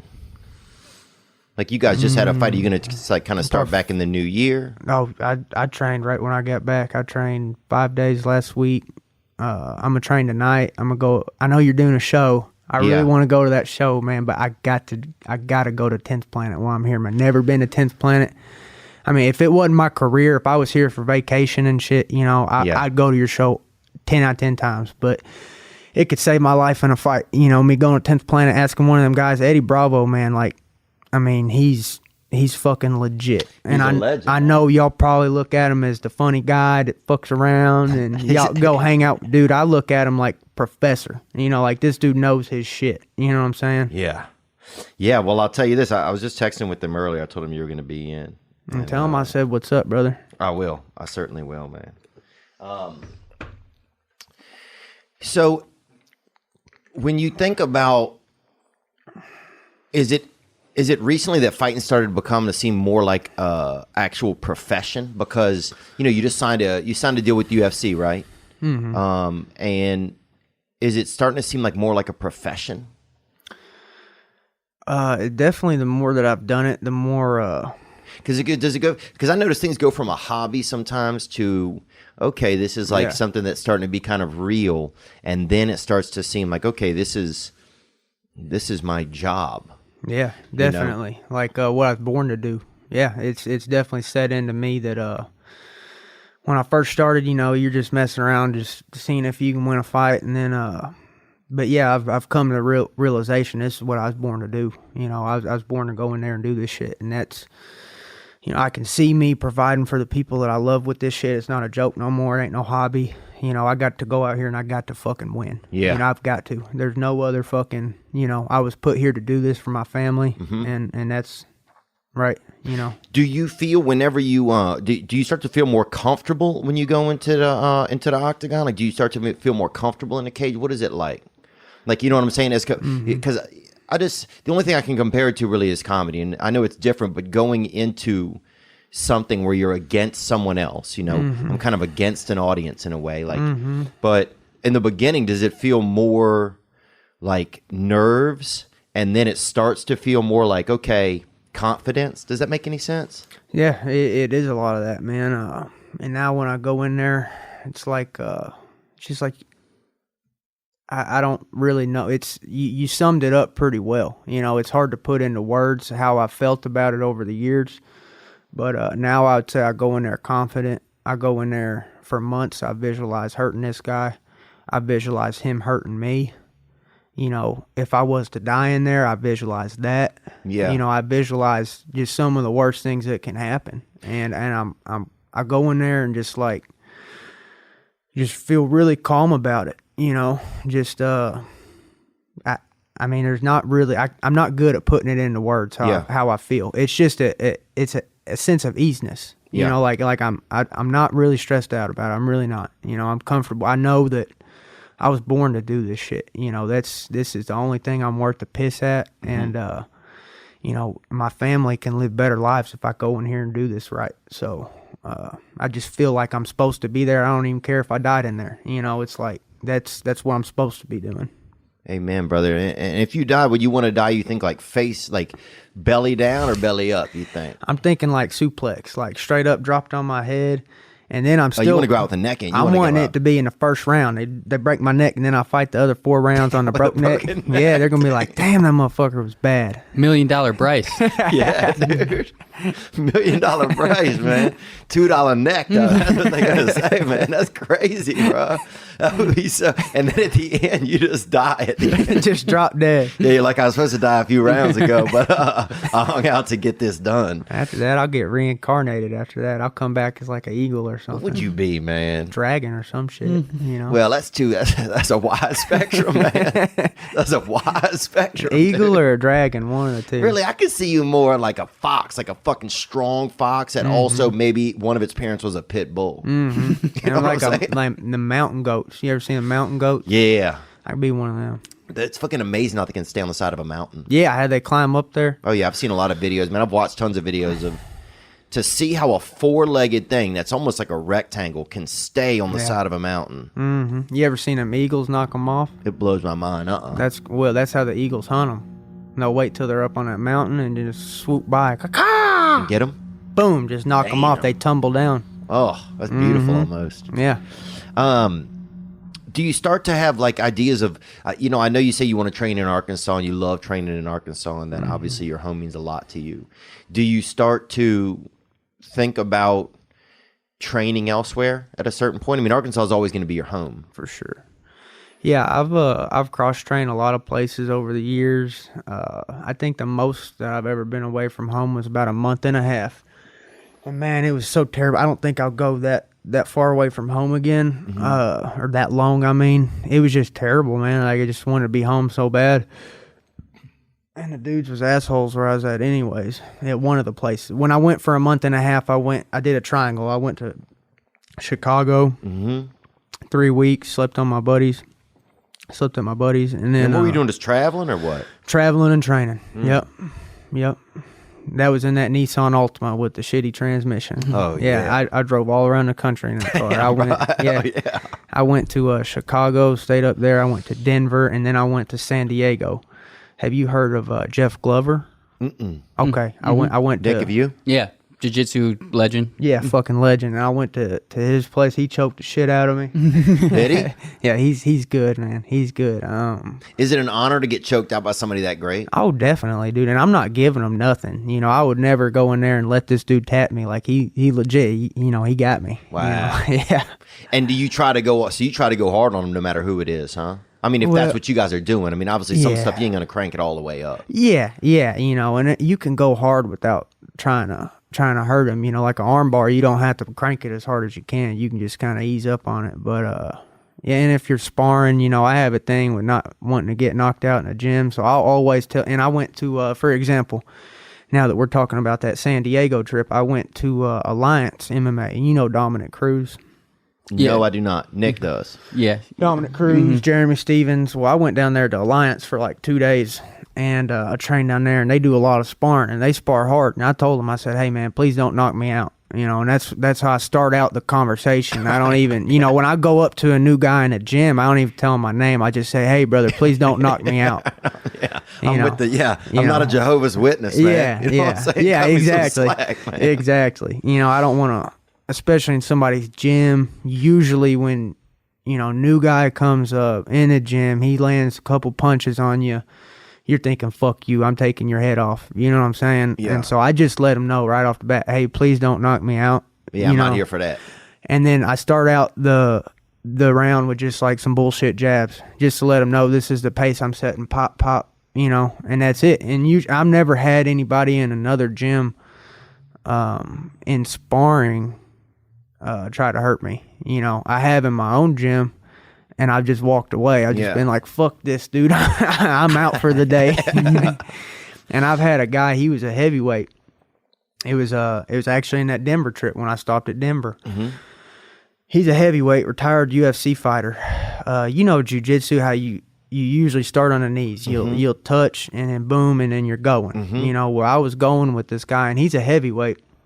I mean, he was fucking me up. You know, he was Kimuring me, and he was arm barring me, and just like the Kimura, I had my hands. I was defending it. He just break my grip. He's just so damn strong. And I mean, that don't bother me. I was tapping quick. You know, I was just like tap, tap, tap. You know, let's go again. Let's do it again. They even learn something. Yeah, I'm here to learn. You know, I came to get tapped out. I don't mind. And I mean, this dude's just destroying me. Probably tapped me out like 5 times, just Kimuras and all this shit, cranking and all this shit. Well, he was behind me. You ever heard of a stand-up in wrestling? Like it's when somebody on the ground stands up. That's it. Very simple. Yep. Well, it's an escape, you know. So this guy's behind me. I'm on all fours. I stand up. I turn around to I break his grip. I strip the grip is what they call it. I strip the grip. I get it, and I turn around and I face him. I go right back to my knees. And what happened? And he says, "You stand up again, I'm gonna fuck you up." This is this is at a gym in Denver, and I mean everybody else at the gym was nice, and I didn't have any problems with anybody at the gym, but that motherfucker right there just pissed me off. I'll never forget that. That pissed me off, and I'm like, dude, you fucked me up. I'm gonna find you out in the parking lot. You know, you're bigger, but I'll find something. Yeah. You know, like I'll start at the knees and work my way up. That's what I'm saying, man. That's you know? just. You know, that just kind of pissed me off. But fucking Bryce and the beanstalk, dude. You roll right up. You know what I'm saying, bro? I mean, I remember stuff like that, man. That just pisses me off. And I wasn't being cocky or nothing. You know, I stood up. I returned right back to the knees. And where I'm from, how you negotiate is you say, hey, I would like you to not stand up again. And I'll say, yes, sir. Yeah. And I won't ever stand up on you again if I know you don't like people standing up. Right. But shit, that's common where I'm from. In the middle of the round, you try to stand up and you restart, you know. How did you get into it, man? How did you get into who brought you into fighting, man? My first fight, I was about, yay tall, just out messing around in the backyard. And then who was it? Well, it just depends. I guess the first little bit of roughhousing that I did, it was all you could consider it training. Okay. You could consider that training. My first legit fight, it was my neighbor. His name was. Oh yeah, dude. Everybody, bro. I'll tell you this, dude. Everybody in rural America or in the South rural area has a fucking neighbor named bro. Yep. No shit, dog. Yep. Okay, And let's this hear motherfucker, more. man, he was. And was he selling weed too or no? Yeah, man, he was on some shit. He got addicted to heroin and Oh, yeah. and started worshiping Satan and shit. But you know, but Really? That's such but an this, old-fashioned this, thing. This was way before all that. We was all youngins, so it all started on the bus. And Mm-hmm. I got a buddy, On what, a Greyhound or school? school bus. Yeah. And my buddy comes up to me. We had just maxed out, and he played football. I played basketball. So y'all maxing out in the gym. And the gym, we did bench presses. Hell both yeah. the football team and the basketball team. So I got a buddy. He comes up. Would you hit 225 or would you hit it? It's like 115. Yeah.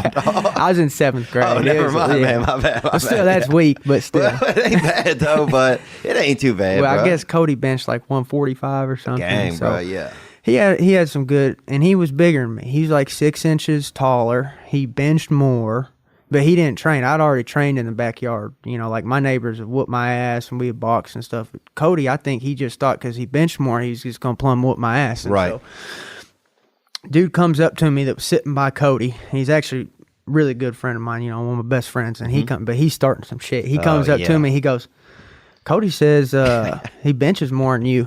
You know, he's stronger than you. He benched 145. You only benched 115. And I said, well, you tell Cody I don't give a shit.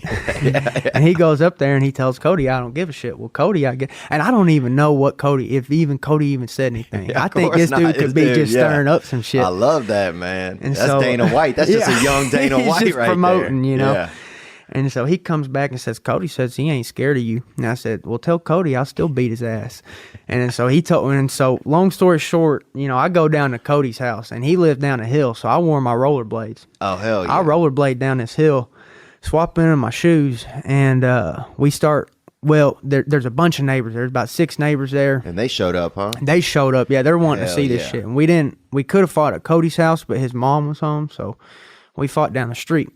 And, Oh, yeah. Now were y'all shirts off? Yeah, huh? yeah, we start Hell getting. yeah, I mean, bruh. shit's going down, man. Shirts off. I laced the shoes up. Oh, yeah. So we're about to go, right? And You got your rollerblades thrown bro, over your shoulder? Yeah, dude, I'm ready to fucking go, It's and I'm dipping out. I already got my plan. I'm fucking doing this, and I'm getting out. I'm rollerblading home Yeah, fast dude. as I can. I'm going to put a dip in after. I'm fucking going. done, I'm son. out of here. Yeah. And the neighbors, they start saying, whoa, wait. You know, somebody could die. That's what one of the neighbors starts saying. It said, I seen if you punch them in the nose, the bones goes will up go into in the the brain. That's something you always hear, bro. And so that's what one of my neighbors started saying. No, dude, somebody's gonna get hit in the nose, and the nose is gonna go up in the brain. Someone's dead. I'm telling you, we can't let this happen. That's rural logic, bro. And then so that's what they start saying. Well, they have their little committee, their commission meeting, you know, and they say, okay, no face shots. Oh, I love this, dude. I said, all right, fuck it, let's go. Right off the bat, boom, I take him down. I get in on him. You know, we're throwing a little bit, but I get in on him, take him down, and I just mount him and start punching him right in the throat.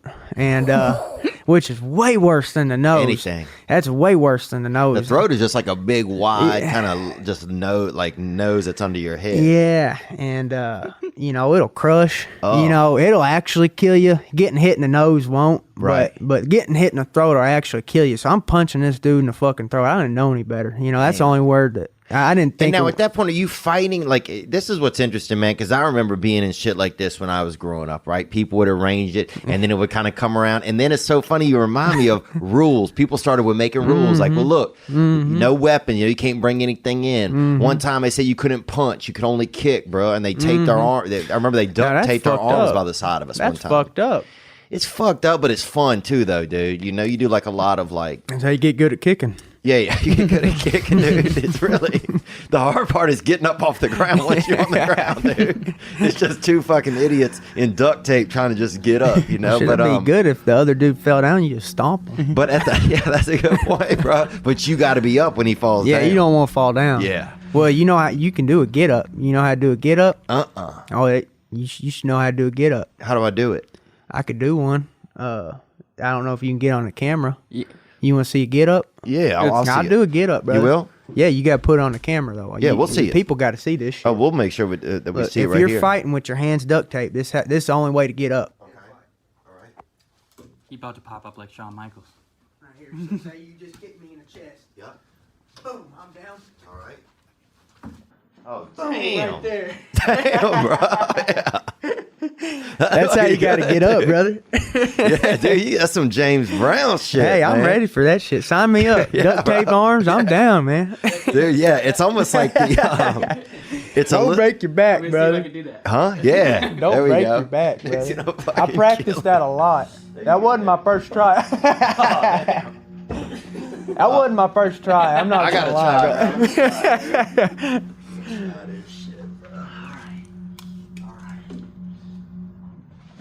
Oh, that ain't it, bro. That ain't it, dude.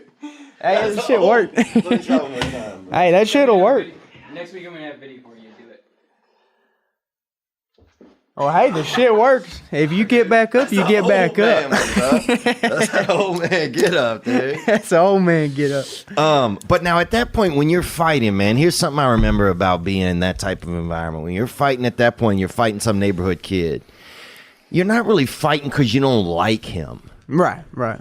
It's kind of, you're fighting for, Gotta test it out. is it sport? Is it you're trying to, like, you're kind of putting on a show for the people around you? What are you fighting for at that instance, you know? Because he's talking shit. Yeah. Man. You know, it's just like, yeah, you know, I didn't hate the kid. Hell, we hung out the rest of our growing up. He lived right down the street. I mean, we didn't hang out, but I'd see him. I didn't hate the dude. I'd see him walking his dog down the street. I'd wave at him. Yeah. You know, so I didn't hate the guy, but you just kind of testing it out. Just kind of, hell, I think it's built into you. I mean, you got to think, man, we used to really have to survive. You know, like we're so pussified now, you know, but that that shit is in you, dude. Like the feeling I get after a fight, especially after this last one, man, I just can't even. It's one of the best. It's just overwhelming, man. That's some tribal shit. That's, you know, like back in the day we had tribes, man. Yeah. Me, you, Nick, Eddie Bravo, all four of us, dude. You know, we're out fighting wolves and bears and shit. You know what I'm fighting saying? our neighbors, fighting for like perimeter where our land is, kind of where their land this is. shit's built into who you, gets man. food, who don't get food. Yeah. Yeah. This shit's built into you, man. Just like fucking and eating food and, you know, the ability to fight if you have to. I think it's just up here. It's wired into you. Yeah, no, it makes sense. And it makes sense that in some people, it would have a stronger reach, you know, like if like the hands of time were coming down, like, you know, the ability and the desire to fight might go longer in one lineage, you know, and then in one person than it might in another person, you know. Do you start to think about opponents that you would like to fight, or do you start to kind of put that in your head yet, or you just kind of taking what they're not taking what they're given, but you just like, are you being proactive in that sense, or are you kind of just like you know, just like, are you starting to say I want to fight this guy, or when do you do that, you know? Well, I mean, that's just everybody has their own, you know. For me, I'm just going to take whatever they give me. I have called out Floyd Mayweather because I think that's just the easiest money that I'll ever make in my damn life. You know, and I even offered to box him. And the only real reason that I did that is because he was talking shit about MMA fighters in general. I seen this interview. He was talking shit about MMA fighters. And I'd really just like to, you know, teach him some damn respect. You know, just piss me off, you know. Yeah. If me and Floyd are in a cell, you know, he's getting fucked. Yeah. You know, he's getting fucked. And when I wake up, there better be some grits and eggs. He's my bitch. Amen, You bro. know what I'm saying? I love that. You know, I ain't scared of Floyd Mayweather. Yeah. He couldn't do shit to me. If me and him was in an elevator or in a prison cell, whatever, he's my bitch, you know? And so it made me mad to see him. That's the only person I've ever called out is Floyd Mayweather. And like I said, I'll box him because I seen him talking shit about all MMA fighters. He was like, MMA is not even a skilled blah, blah, blah. He's saying the boxing skilled, but MMA is not. He said MMA is for beer drinkers who, it's like, dude, you know. And what did he fought Connor, right? Mm-hmm. Yeah. Connor whooped that ass for the first 4 or 5 rounds. You think you could do better than Connor did against him? Yeah, I think I'd fight him dirty. I mean, he wouldn't. There's no way I think I beat him. I mean, I can tell you. Really? I can tell you right now, dude. I can tell you right now. I just kind of remembered who he was, dude. He's fucking fast as fast as shit. dude. Yeah, Damn. yeah. You know, but there's just not. You know, you ever heard of son? Fast, And bro. that's what intrigues me about it. I really want to fight because nobody thinks I can beat him, but I don't care what nobody thinks. You know, you ever heard of Sun Tzu? Sun Tzu. The Art of War. Art of War. Oh yeah. Let your plans be dark as night. You know, so I couldn't tell you what I'd do to him, but I Right. promise you, dude, it wouldn't be like anybody he's fucking boxed. It'd be the dark art, something. Dude, heavy. it'd be I'd put some dark arts, voodoo, fucking black magic on that motherfucker. I'm telling you right now, I would not fight him conventional. I love Because that. that's what people think. Oh, I'm going to go in there and box him. No, I'll show you how to fight Floyd Mayweather, you know. Well, I remember they used to tie they'd have these older kids would tie a rope around each two kids and both y'all run in opposite directions, you know? And just go as fast as you could, and somebody fucking, Hell yeah. you know, next thing you know, somebody's got a fucking limp their whole life or something, you know, or somebody's just fucking got a built-in dance move every time they take a step after that. Yeah. That shit'll, it'll fucking move your joists around, you know. It's just a little tricky, man. That reminds me of, I done this one thing, maybe one of the crazier things I've done, horse wrestling. You get two horses, one face that way and one face the other way. You lock arms, and you just try to pull that some bitch off the horse. Oh, really? Yeah. And you're on there like jousters. Yeah, you're on there, but you lock arms. You Oh, lock I like arms that. with him. You just Yeah. try. Somebody's falling off the horse, if not both of you. Damn. And what are you doing with the other arm? Are you kind of holding on to the horse? You could pimp smack them if you want. You know. Just, Oh, shit, getting sexual up here now, man. It's cold outside, and it's dark. Ooh. And it's only 4 p.m., man. What's going on, man? Climate change or something for the clocks? Here's what I'm saying is, MeUndies wants you to know that it's okay to not leave the house as much this winter. It's okay. And it's okay in sizes extra small through 4XL. MeUndies has plenty of brand new products for getting cozy. And when they say cozy, they mean it, with undies that are 3 times softer than cotton. And they have the cutest wintry prints and colors. That's really soft. Imagine something that's just so soft you can't even imagine it. That's MeUndies. Cozy up in their new robes for men and women. Treat your feet in their new slippers. And get the whole fam matching item with their new baby bodysuit. MeUndies has a great offer for TPW listeners. Get 15% off and free shipping. It's a no-brainer, especially because they have 100% satisfaction guarantee. Go to MeUndies.com/weekend. That's right. To get 15% off your first pair, free shipping, and 100% satisfaction guarantee, go to MeUndies.com/weekend. I love MeUndies. I have them on right now, and man, they are nice. Support for this past weekend comes from Manscaped, who is the best in men's below-the-belt grooming. Manscaped offers precision-engineered tools for your family jewels, for your junk. Untrimmed pubic hair and stuff around your pubis are a thing of the past. Tighten up that yard, boy. It's time to gear up and get yourself the gift of shaving this holiday season. I'm talking about the Manscaped Perfect Package 2.0. A lot of people running around with crazy hair and they're not taking care of their junk. That ain't you. The Manscaped Perfect Package 2.0 includes the Crop Preserver. It's an anti-chafing ball deodorant and moisturizer. You already put deodorant on your armpits. Why not putting deodorant on the scented, most smelliest part of your body? Yes, your balls stink. 'Tis the season to manscape yourself. So get yourself, your dad, your brother, and friends the best gift, the Manscaped Perfect Package 2.0. Get 20% off and free shipping with code Theo at manscaped.com. That's right, get 20% off and free shipping with code THEO at manscaped.com. That's 20% off with free shipping at manscaped.com. Use code Theo. Clean up your nuts and make Santa proud. Make your family proud. Make everybody proud. Get right with your nuts. After this last fight, man, people really started jumping onto the Bryce Mitchell bus. You know? Do you worry about that kind of like affecting like how, you know, your concentration and your focus? Man, I don't do any media or anything like that. I don't have a Twitter. I don't get on Instagram. I don't do a Facebook. I deleted all that shit. Everybody in my life is the exact same. You know, this is the craziest thing that I do is come out here and get on this podcast. But, you know, like... well, I appreciate it, man. Yeah, I appreciate you having me. It's awesome. I've heard nothing but good about you.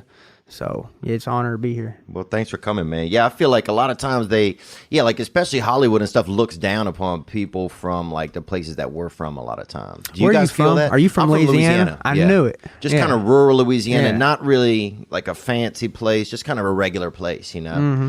You know, the kind of place where, I don't know, dude. The kind of place where I knew when you guys were walking down that street to go fight that at that point both people had taken their shirts off. Yeah. You know? Yeah. Like that's just the shit. I Yeah. just knew it, dude. It's already. Yeah, like there was no doubt about it, man. The kind of place where everybody's tattoos, they did the first couple themselves or their buddy did them, and it's real shitty, and it's usually a cross. Mm-hmm. You know what I'm talking about? My girlfriend, she's a tattoo artist. Yeah? Yep, she's really good too. She has her own little shop and everything. Where's she do it at? It's in Searcy. Yeah. That's What's it called? American Dream Tattoos. Word. She gives good. She giving you any? Nope, she's gonna give me my first ones though. But don't tell my mama that. What mama don't know don't hurt mama. Really? There you go. So you have to get them somewhere that's hideable, huh? Yeah. Yeah. I mean, she's gonna find out eventually, but maybe I can buy some time. I like that, man. Yeah, it's summertime, bro. You can be. Why does Bryce have his shirt on at the pool? Because he has a fucking dragon on his back. That's why. Because he has a fucking fox pit bull on his Hell back. yeah. An eagle knocking off a goat. That's what I'm talking You about, got an brother. eagle and a goat. Your family, is your mom pretty proud of you? What's going on with that? But she is, but she thinks MMA is like the devil. You know, I mean, she actually calls it MAA. Yeah. She don't really know MMA. Yeah. She pronounces it wrong. Yeah, she, I like that. you know, she thinks I do karate and shit like that. Because, you know, you got those jujitsu outfits, you know, the gis. Yeah. She says, I watched your karate outfit. And I'm like, thank you. Not even going to argue with her. Has it been something like? Do your parents know that's something you do real heavily? Is it something that you kind of have kept on the side from them a little bit, or no? This is like a regular part of your life. They know you like to go and train and do all that. No, she knows. Okay. You know, I tell her about all my training. I mean, she fully supports me, and she don't want me to do MMA in general. But I mean, it's for somebody who doesn't want me to do it at all. She supports me as much as you possibly could. I mean, she don't watch any of the fights. She tried watching my first fight. She tried watching a replay of it. Mm-hmm. That was my first MMA fight. Was my bloodiest fight at all. So it looked the worst. The dude broke his nose, and it was all turned sideways. And I mean, we were slipping and sliding in blood. Damn. Well, they called the fight just because of blood. I mean, that dude was tough as shit. He wasn't quitting, and I didn't put him down. Like, I had him in mount, but he was sitting there taking hits, and he didn't give a shit. I mean, he was tough. He was really tough, and the fight wasn't done, but they just stopped it because of blood. There's just blood everywhere, and so she seen that, and she started pretty much crying. She's like, She lost I it. can't believe it, and she's like, I don't ever want to see this shit again, ever. Don't ever show me one of these, Oh wow, damn. Yeah. And does she have other children that do? You have siblings that do it too? I got a sister, but she don't do any roughhousing or anything like that. She doesn't? So, no, And were you allowed to wrestle her when you were young, or she not? used to whoop my ass. Did she? Definitely. That's a fact. Is she tougher than you or no? I don't know if she is anymore. I think she used to be, but I think she's got soft now. Oh yeah, it happens. She should move out here then, man. Yeah. We would happily welcome her. I know that we have a lot of fans that send in questions for you, man. So I want to get to some of those, and Nick may have I do. So we tried to get you in the week right after your fight. But you had finals in college, which I thought was hilarious. You're doing full-time fighting and still in school. What are you studying? I'm studying economics. That's my major. Word. I was an economics major. You like Ron Paul? He's all right. I'm a big Adam Smith and Hayek. Of Frederick course. Hayek. If you like Hayek, you like Ron Paul. Yeah. Word. If you there might be give or take a few things. Yeah. Hayek, Ron Paul, they're on the same bus. Same page. Yeah. Same page. Yeah. Oh yeah. Here's a question we got from. Yo, Theo and Bryce, what's good? This is Max here. I'm wondering, what is the dumbest reason you have ever gotten into a fight? I once fought a kid because I thought he cut me in the lunch line, but he didn't. I'm wondering if you can compete with that. He cut you in the lunch line, but he didn't. You think you'd have evidence if he did or didn't, man. Thank you for your question, Max. That's a good question. Will you go first, Bryce? You're the guest, man. Shit, man. I'd have to say, I mean, there's a couple options, but I'd have to say definitely the time this kid called me a faggot. And it wasn't because usually, you know, calls you a faggot, that's fighting words right definitely. there. But I didn't want to I already knew I was going to get in trouble at school. My mom wasn't happy with me at school. And so I already knew if I fought him right there, I was going to get kicked out of school. And my mom was going to be pissed. So I told him, I said, man, I'm going to see you later. Yeah. I'll see you. Yeah. I seen him 5 years later and I kicked his ass. Damn, right. 5 years. I came up to him. I said, get up. We're fighting. And he said, what are we doing? Why are you mad at me? You know, I said, get up. We're fighting. Yeah. I said, get up. I said, and he got up and we fought. Damn, you said, I remember that. 5 years. Damn, bro. 5 years. I'll wait on a motherfucker. Yeah, why does faggot get, especially I remember growing up, if somebody called you a faggot, that would just make you so mad, Yeah. you know? Yeah. I guess it's just like calling somebody a bitch. It's just It's like the same- calling somebody, it doesn't same even thing. matter what it is, just the thought behind the word. It's like that Yeah. you're not as good as me, or you're Yeah. a piece of shit, or whatever. You're weak. Yeah. I've hit dudes for calling me a bitch. Yeah. Faggot, bitch, pussy, whatever. It's just, they're saying something to you. They're acting like they're, you know, going to fuck you up. It just pisses you off, you know? Damn, You know? bro. Do you notice a thing inside of yourself when you go from being like pissed to not pissed to pissed? Like, do you know, is there like a... Well, definitely, because I get the feeling of wanting to hurt them, and I visualize wanting to hurt them, and I really, and it sounds fucked up, but it's just the truth, man. It's Yeah. like I'm not a... Well, you're a fighter. It'd be fucked up if you were a stenographer and you told me that, you know? It'd be Yeah. fucked up if you were like the lady working at 7-Eleven and you Yeah. told me that. But you're a fighter. That it's in you. But at every fight, though, I fought people that I like, you know, and I don't really visualize hurting them as much, but as soon as somebody says, fuck you, or you're a bitch, or I'm going to knock you, like this last dude, he was like, fuck you, I'm going to knock your ass out. As soon as I hear that, it's just like I want to hurt him. I get angry, and I don't even, it's almost like I feel reckless. Like, I don't care if you fuck me up too. I just want to fuck you up at this point. Like, I get extremely, like, I want to get my hands on them. I want to, like, Right. just right then and right there, I just kind of feel that the wanting to hurt them. And I don't feel that about people until I'm pissed off. And like, you know, I actually don't want to hurt nobody, but if they piss me off, then that I do get that feeling. Then it changes. It changed. Yeah, I definitely can feel that change. And when somebody pisses me off, I do want to hurt them for Yeah. sure. I'm trying to think, man, when I was growing up, I know I couldn't fight, man. I was like, I was just not, like I could, but I just wouldn't win. So it was at a certain point, it's fucking, you don't want to do it anymore, Yeah. bro, you know? Yeah. Hey, you got to take ass whoopings to give them. Oh, I definitely, well, look, dude, then I owe some to some people, bro, because I fucking definitely took on this. One kid hit me, man, this dude fucking, man, he created a leap year in my brain, bro. This dude Damn. fucking I think he knocked half a day out of me, man. This dude hit me pretty hard. But I'm trying to think actually, you know what happened when there was a kid at school when I was in middle school, if you got in a fight with somebody, they made you stand in the hallway at school and put your arms on each other's shoulders like this. That's a bad idea. So, but then and you had to do it all day the rest of the day. That's a bad idea. And by the end of the day, you were friends because you guys had been right there, like you talked it out or whatever, Yeah. you know?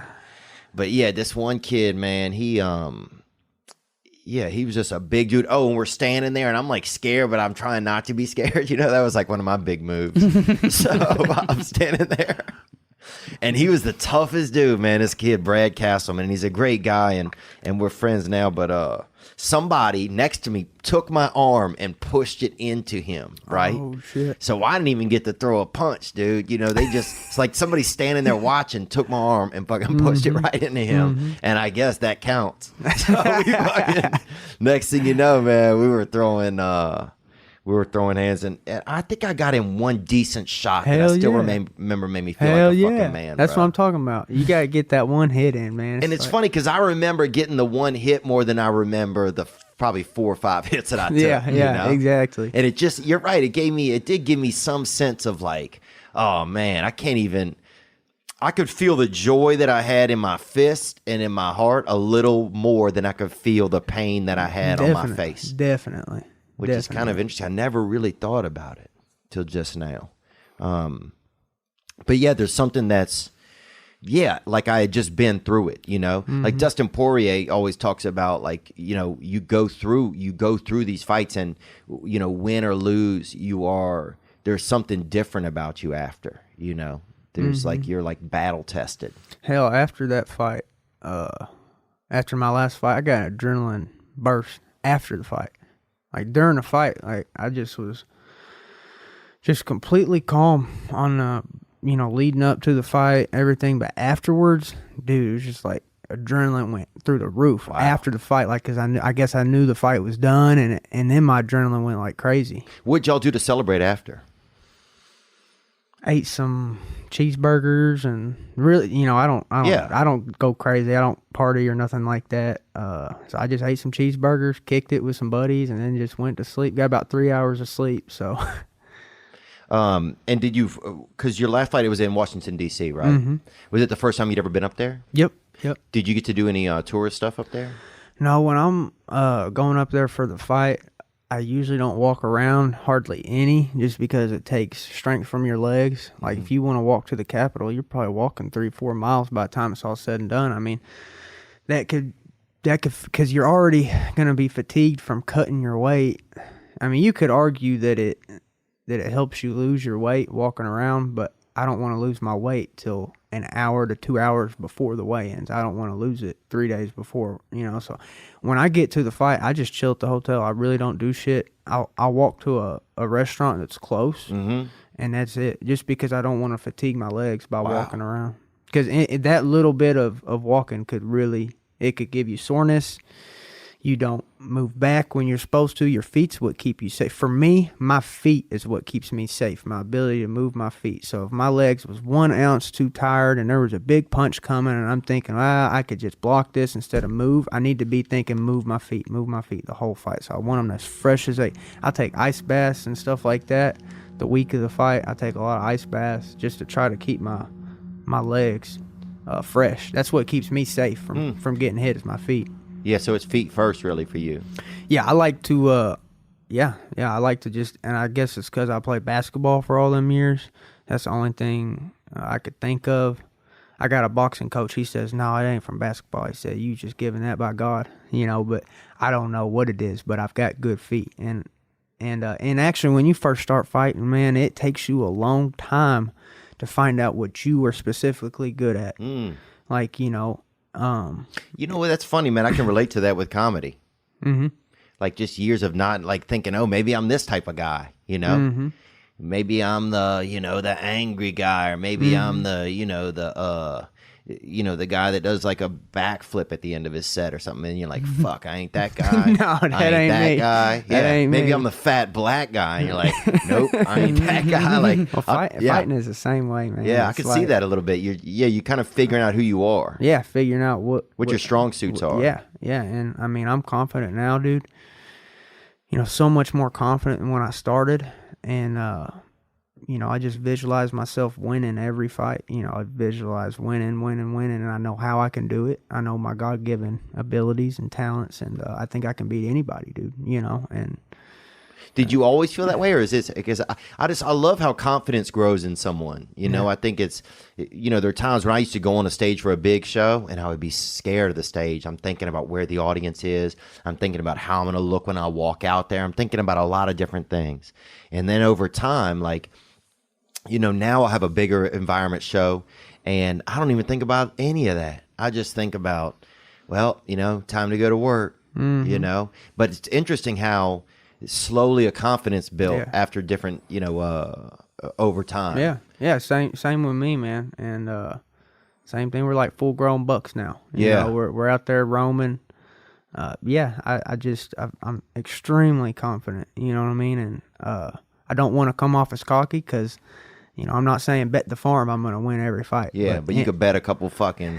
You could bet a couple thousand. Yeah, right. Dude, you could bet a couple of them fucking mountain goats on your boy. You know? Hey, my coach, he won 2,700. Did he? Yeah. He bet on you? He probably put down at least 500 to 1,000. Wow. I mean, we were extremely and the fight went exactly how my coach said.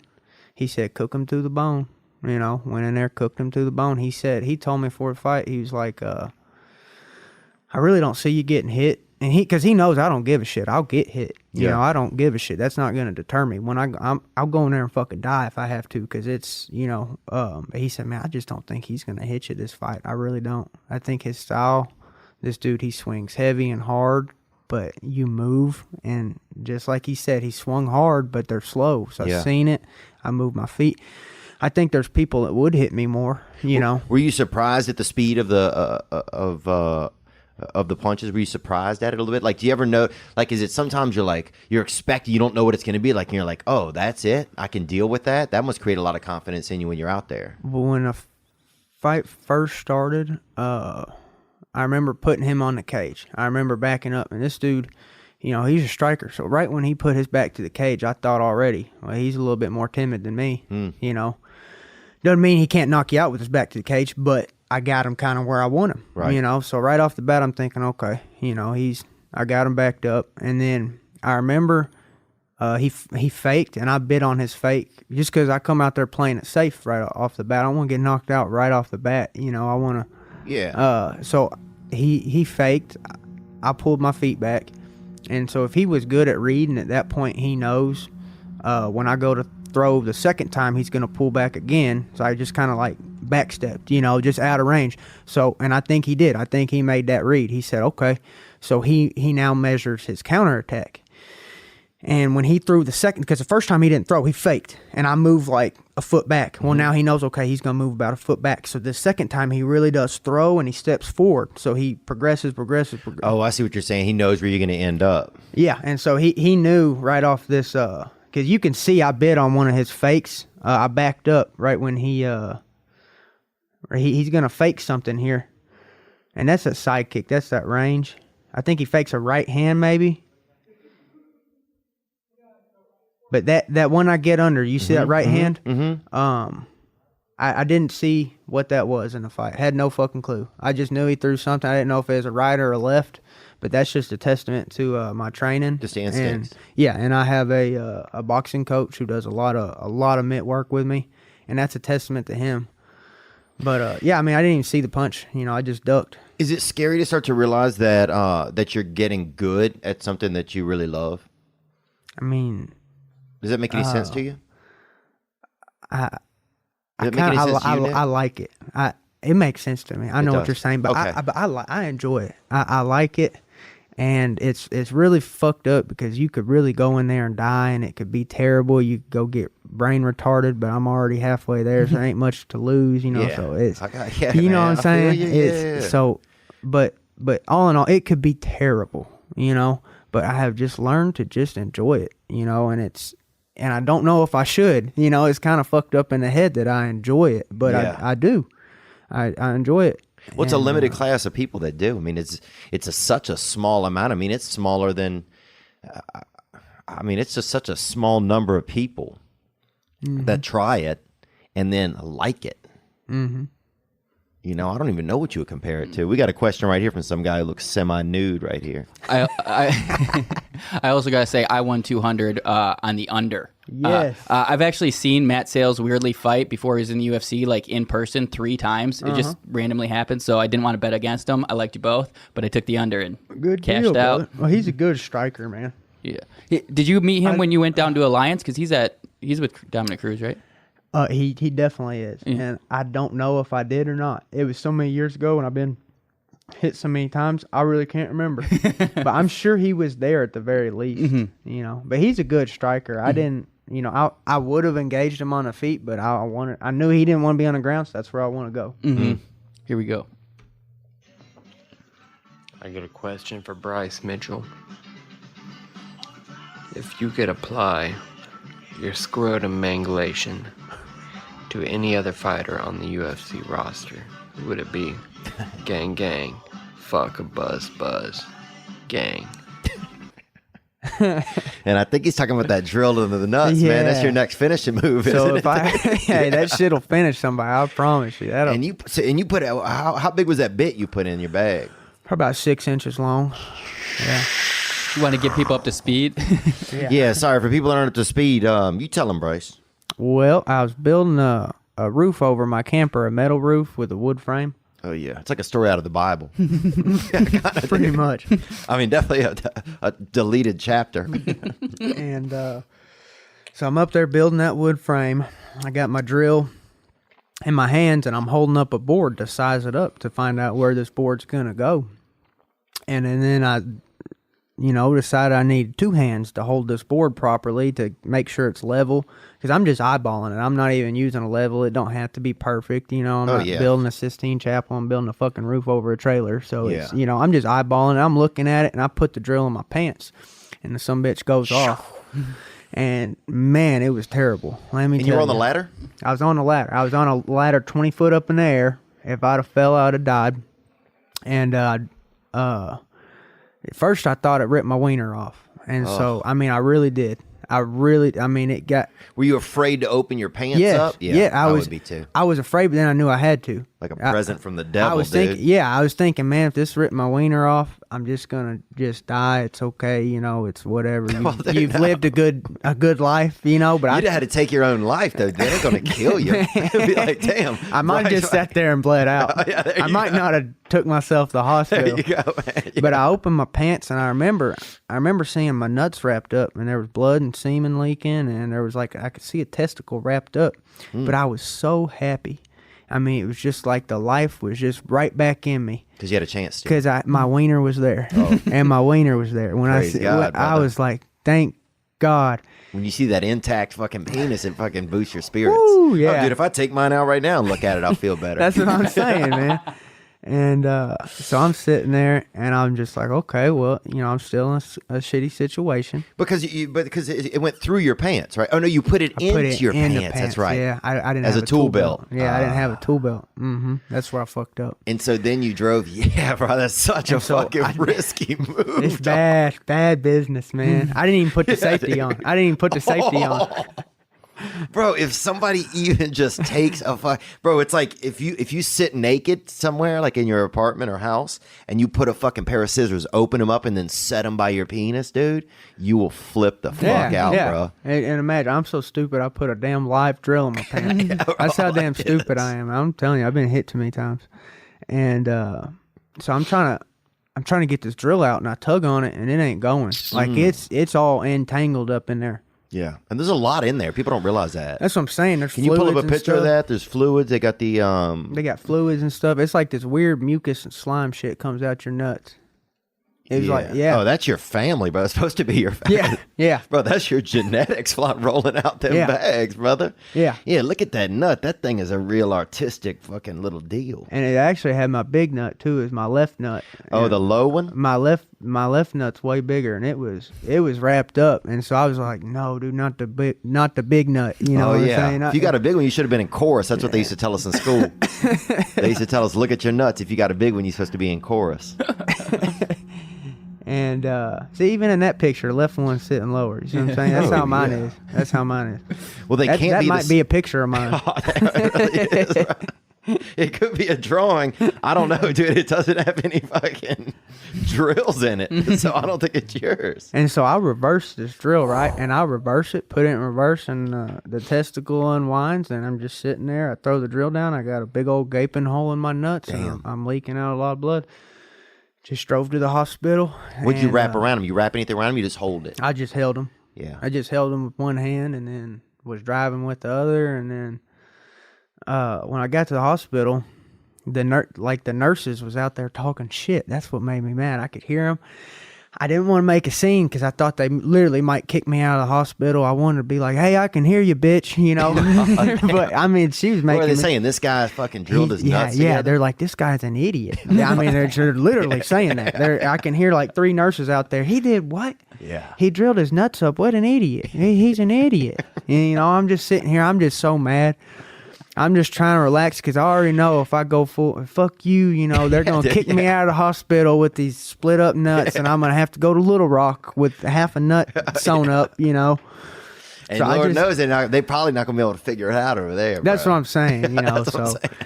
You could have been traveling all Shit. across the southeast with these fucking Yeah. with this bad bag, dude. That's what I'm saying, man. And so I had to sit there and take one on the chin, and everything got fixed up. So Yeah. I'm really lucky. You know, I probably should have died. Dang, man. And you don't have any children of your own, no? No, sir. Yeah. No, hopefully not. Yeah. And do you think about it? It's not you think about yet. I mean, if I don't want one, you know, I really don't. But Yeah. maybe in the future, maybe. I'm so busy right now. I'd like to devote all my time and, you know what I'm saying, to my child. But Yeah. right now, it's like I'd have to put all my career. Like I couldn't go to LA, or if I did, then I wouldn't be getting to see my kids for 3 days. You know, Yeah. I'd be worried about that the whole time. So Yeah. I really don't want the responsibilities. Yeah. Not everyone is a fighter, but sometimes you want to dress up like a job that you could have, or you might have the job. I'm talking about nursing, doctoring, dentisting, or people that work in medicine and healthcare. And there's a company called Figs. It's an amazing company. It's making scrubs stylish and functional for the people who deserve it most. For years, nurses and dentists and doctors were forced to wear scratchy, ill-fitting scrubs, almost burlap. Ooh. But Figs scrubs are infused with antimicrobial properties to control odors. They're ridiculously soft, moisture-wicking, and features 4-way stretch. Figs gives back as well. Every time you shop at Figs, they give scrubs to healthcare providers in need around the world through their Threads for Threads initiative. Show how much you care at the end of the year with Figs. This holiday season, Figs is going to make that easy by providing you with 15% off your first purchase by using our code Theo. Get ready to love your scrubs. Head to wearfigs.com and enter our code THEO at checkout. My sister is getting Figs. She already knows it. I've said it before. And here's the crazy part. I forgot to ask her what size, so I'm really interested to see if they fit. She is a nurse in Baton Rouge, and I'm very proud of her. That's right, Figs. This past weekend is brought to you by Skillshare. Not everybody could fight or wrestle or twister. Not everybody could wring their neighbor's neck if they want to over a hay issue. But Skillshare is an online learning community for creators. With more than 25,000 classes in design, business, and more, you'll discover countless ways to fuel your curiosity. They have classes in social media marketing, mobile photography, creative writing, and even illustration. Whether you're looking to discover a new passion, start a side hustle, or gain professional skills, Skillshare is there to keep you learning, thriving, and reaching those new goals. Are you a freelancer? Try bookkeeping for freelancers, how to handle your finances. It's funny because I need to hire someone to do that right now. Join the millions of students already learning on Skillshare today with a special offer just for our listeners. Get 2 months of Skillshare for free. That's right. Skillshare is offering TPW listeners 2 months of unlimited access to over 25,000 classes for free. Go to Skillshare.com/Theo Von. Again, go to Skillshare.com/Theo Von to start your 2 months now. That's Skillshare.com/Theo Von. And now back to the episode. Did you finish the roof? Hell yeah, brother. That roof is done. Is it? I was going to get the roof done or die trying. Now, is it a roof, one of those ones that's kind of a freestanding roof that's separate from the trailer? That's what my sister has. Yeah. Let me show you a picture of it. It's a lean style. And Yeah. the reason I did that is because I want to put, it's not the A-frame. It's like one high side, one low side. I want to put solar panels on one side of it, and I face that side towards the sun. Oh, wow. So, oh shit, my phone's off. I'll show you a picture of it. Cool. I'm proud of it. And what animals do you guys have living over there at your house? Do you have any pets of your own? Do you have any pets? Yeah, we got 2 dogs. Oh, yeah? But once I get all the farming equipment and everything, I'm gonna get chickens first. Yeah.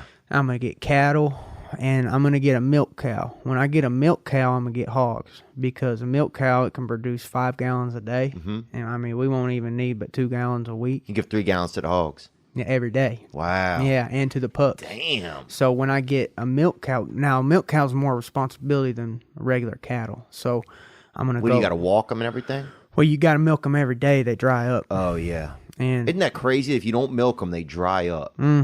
Really interesting.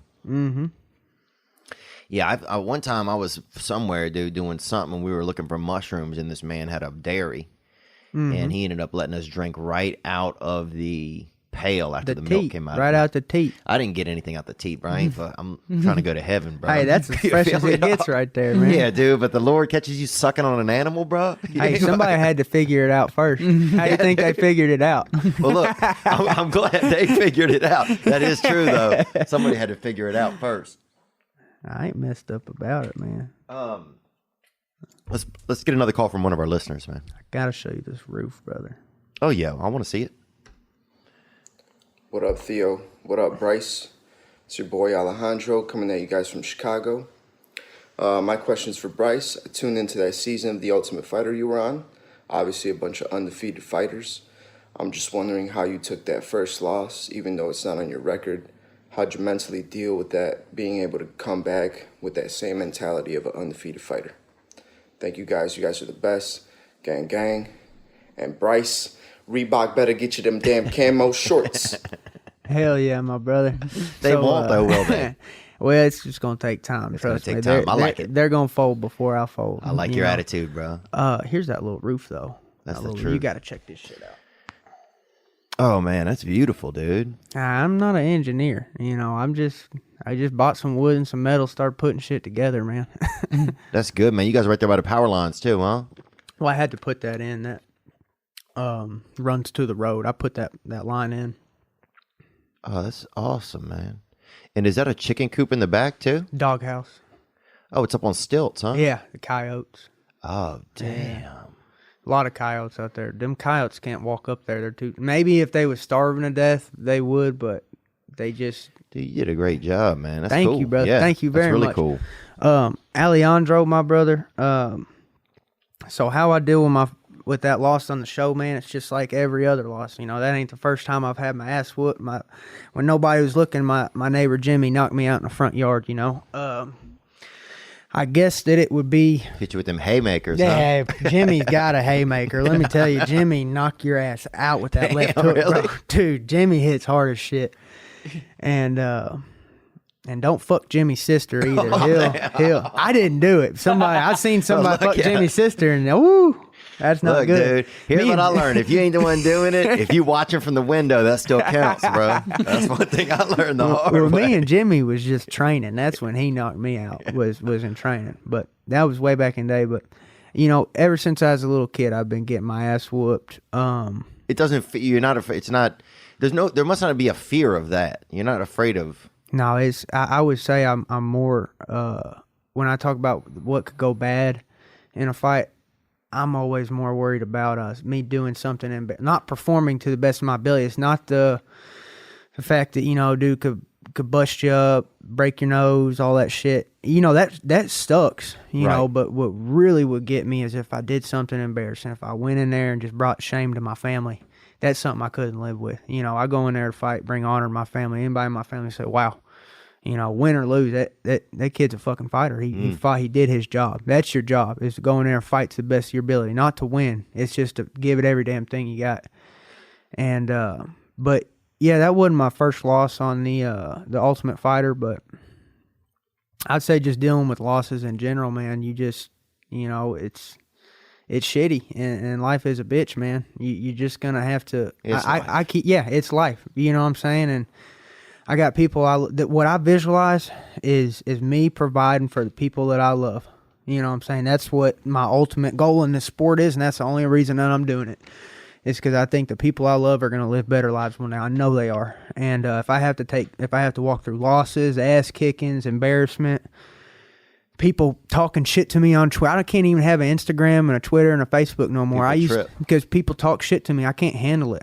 When people talk shit to me, like I said, I visualize hurting them. And oh yeah, you can't. If you get too deep in that stuff, it'll get bad. I had to delete my Twitter, my Instagram. Well, Instagram was because of squirrel pictures. They started taking down my squirrel pictures. Oh yeah, I know. So I said, now why is that? So Instagram took it down just because you put it up as a meat, as a edible. Yeah. And it's like, dude, they say cruelty to animals. Yeah, that's fucking insane. That's bullshit. If you need the animal, if you're eating the animal to live, or you're eating the animal, that's what I'm saying. And people post pictures of cheeseburgers Yeah. and steaks and all this shit. Guess what? You know, I don't care what kind of world you live in fucking fantasy world, they fucking killed a cow to get that steak, Yeah. to get that burger.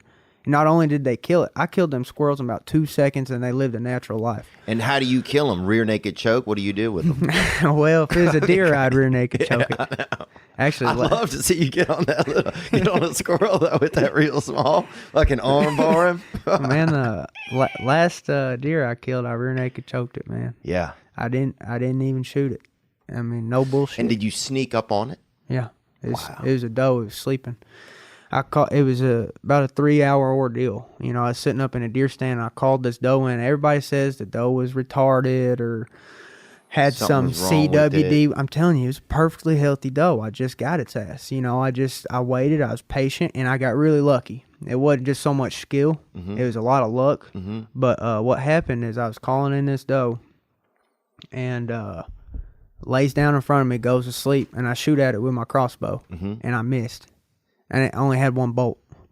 And it didn't move? It got up and looked around. It looked it, but them crossbows, it's not like a gun. It just sounds like a branch breaking, you know. So it got up and it looked around and it went right back to sleep. Oh, lazy, huh? Yeah, lazy, man. Must have been Sunday, or must have been his day off. Dude, it's just my lucky day, man. I was just meant to get that deer, I'm telling you, because I just had the feeling. I was like, I visualized getting it, because it was, like I said, I called it in for 3 hours, and I really had to piss, and there was this little protein cookie sitting right by me in the deer stand. I knew I wanted to take a piss, and I wanted to eat that cookie. Yeah. I was like, man, if you piss, that deer's going to smell it. If you reach for that cookie, the wrapper's going to make a noise. I was like, you can just, so for 3 hours, I'm sitting there just staring at this deer, not moving. It's cold. I finally shoot and I miss, and dude, it's the most disappointing feeling ever. And I instantly thought, man, this deer's going to get away. I didn't get no meat on my table. And when it went back to sleep, then how did you make that move? I thought, well, I'm going to try some crazy shit. And I started making my way down to the deer. I started making my way down the deer stand. You tiptoe? You rollerblade? Bro, that's the definition of tiptoe. I'm walking like an Indian, on bro. the tops. Yeah. Well, yeah. Well, I get halfway down the deer stand, and I start thinking, why don't I just grab my hatchet, because I could chop it. But I'm already halfway down the deer stand. So you're not too, going back. Too late. Yeah. And then I start thinking, you know what? I'm better with my bare hands, because that's what I do for a living. So I start thinking, okay, I'm going to get this doe. And there's a dead tree pointing at it. So it was probably about 35 yards away, 40 yards away when I started. There's a dead tree pointing at it. So I walked the whole length of that dead tree, you know, that no noise at all. Right, real quiet. Couldn't hear me. Yeah. Nothing could hear me. So now I'm up close to it. When I got to the end of that dead tree, I'm like from here to that window away from it. I'm thinking, I'm going to get this fucking deer. Yeah. I take my gloves off, because I had on big, thick gloves. But when you get that close to you it, can't. Yeah, you're gonna have to have straight on the hand. that's when the reality set in. It's like, I'm not just trying to do this shit. I'm about to get my hands on it. Right. So I take my gloves off. You can't go up there all fucking just soft mitten. No, you want the grip. Yeah. You know, so I take my gloves off. I'm like, dude, this shit's getting real. And that's when my adrenaline was just like, it felt like a fight, like a literal. And he's still asleep? It's a she. It's a she. Yeah, she's sleeping, completely asleep. Does that change your vibe any that it's a man or a woman you're about to attack? No, it's all meat. Yeah. I wouldn't attack a small one, but just because it's it has a potential to grow bigger, so you could harvest that meat later. I see what you're saying. But I have no, you're killing something either way, whether it's a male or female, and I'm not even into the trophy hunting. I really don't care if it's the biggest buck in the world. If somebody asks, would you rather have the biggest buck ever, some 12-pointer, or 3 does? Yeah. I'll take 3 does. There's more meat. I'm really just there for the meat. And so then it was a wet day. It rained all day before. And so especially if you're squirrel hunting or something, that's the best time to do it, is when it's damp outside. Them leaves don't crunch, so then it fell asleep. Then to make it even more lucky, like I said, it was meant to be. It wasn't just because of my skill. It was God was giving that shit to me. He wanted that food on the table. He wanted me to have that experience. And the deer fell asleep on a game trail. So it fell asleep on a damp day on a game trail. And on the game trail, that's where all these other deer were walking, so they've already crunched the leaves for me. Oh. So it's like there's hardly any leaves there. The few leaves that there are, it's wet. This deer cannot hear me. This is a layup. This is a fucking setup. Yeah. You know what I'm saying? This deer got dude. set up, dude. You're thinking Chris Hansen might pop out from one of these trees. Yeah. You're like, oh. Well, dude, I get up there on the deer. I mean, I didn't make a noise, man. It was perfect conditions. Wow. And then I text my coach. I had my phone in my pocket. I straddled the deer. When I straddled the deer, that's when I text my coach. And it's still asleep? Still asleep. And you're texting? I'm texting. Damn, and the only reason I was texting my coach is because I really thought that doe might get up and whoop my ass. It's about 100+ pound doe. And those fuckers are strong, man. And you can close your Postmates app at that point, dude, because you're fucking about to eat. Oh, yeah. Well, I texted my coach. I texted him, help, and run. And because I didn't want to explain to him, hey, I'm about to choke out a deer. Like, he would be like, yeah, it's what? a lot. It's a lot. So do they have a deer emoji? I don't know if they have that. They do. They do. Well, I just text him, help, run, because I want him thinking I'm about to die. Right. So he gets there quickly as possible. So right after I sent the text, he said, okay. And shit, I hopped on that deer. I couldn't get my right hand in because the way it was laying on its right side, so I choked it with my weaker arm with choking. I put my left arm on it and wrapped my ankles, did the standard little ankle lock. I couldn't do a body triangle, so I just crossed my ankles and squeezed the ever living shit out of it. Just squeezed it for about 5 minutes till my coach got there. And did it feel good or bad? Well, the thing was kicking so hard that I thought it was alive when he got there. And I thought that the fucker was going to get away. I really did. I mean, it was just convulsing and twitching so hard. I couldn't control its back legs at all. I had its front legs pretty good with my legs around him. And my knees was pinching. So its front legs I felt good about. And, I had it by the head. Yeah. But them back legs, dude, they're just kicking up dirt, just panicking, just kicking up, mud's flying. Oh, yeah, like a fucfucking angry baseball coach. Yeah. And so coach comes over and he's like, what are you doing? He says, what are you doing? And I already know what he's thinking in his head, so I didn't even try to. I said I didn't fucking shoot it because I already know in his he head. Thinks you shot it. You're over here just fucking around. I said I didn't fucking shoot it, and he goes, "What?" I said I swear to God I didn't shoot it. I said I swear to God. He said, "You're kidding." I said, "I swear to God, stab this motherfucker. He's gonna get away." Because my arm was cramping. I mean, I was squeezing it for 5 minutes, and this thing is just kicking as hard as it was when I first. It didn't slow down. It was just not kicking. a bit, not a bit. And you had to expect it was going to start to slow down, huh? Yeah, it didn't. So do you know where its windpipe is or anything? I mean, yeah, right here. Okay, just same. And that's where you're on. I'm on it. Yeah, I'm on its throat. I mean, I'm on it. I've finished most of my fights with rear naked choke. So you know, if there's one thing I can finish, it's that damn rear naked choke. And I'm doing it just like I should, but I'm just like, shit, this thing is tough as shit. You can't choke a deer, And he said, what do you want me to do? And I said, you never see deers choking each other. Yeah.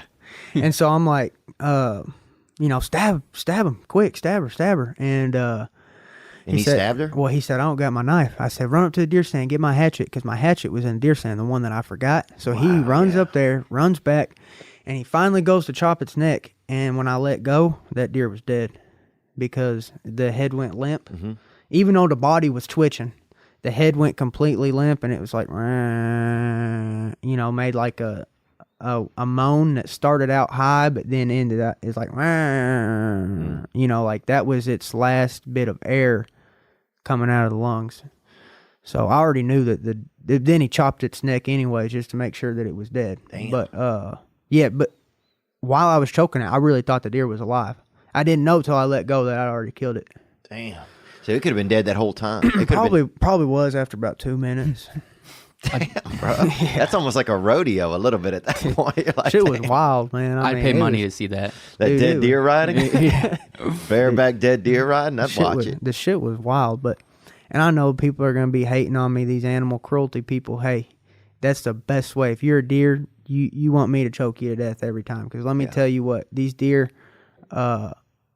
they die no matter what. No matter if I choke them or coyotes eat them or they get old and hit by a cart, they're gonna die. And that's the most painless way to die.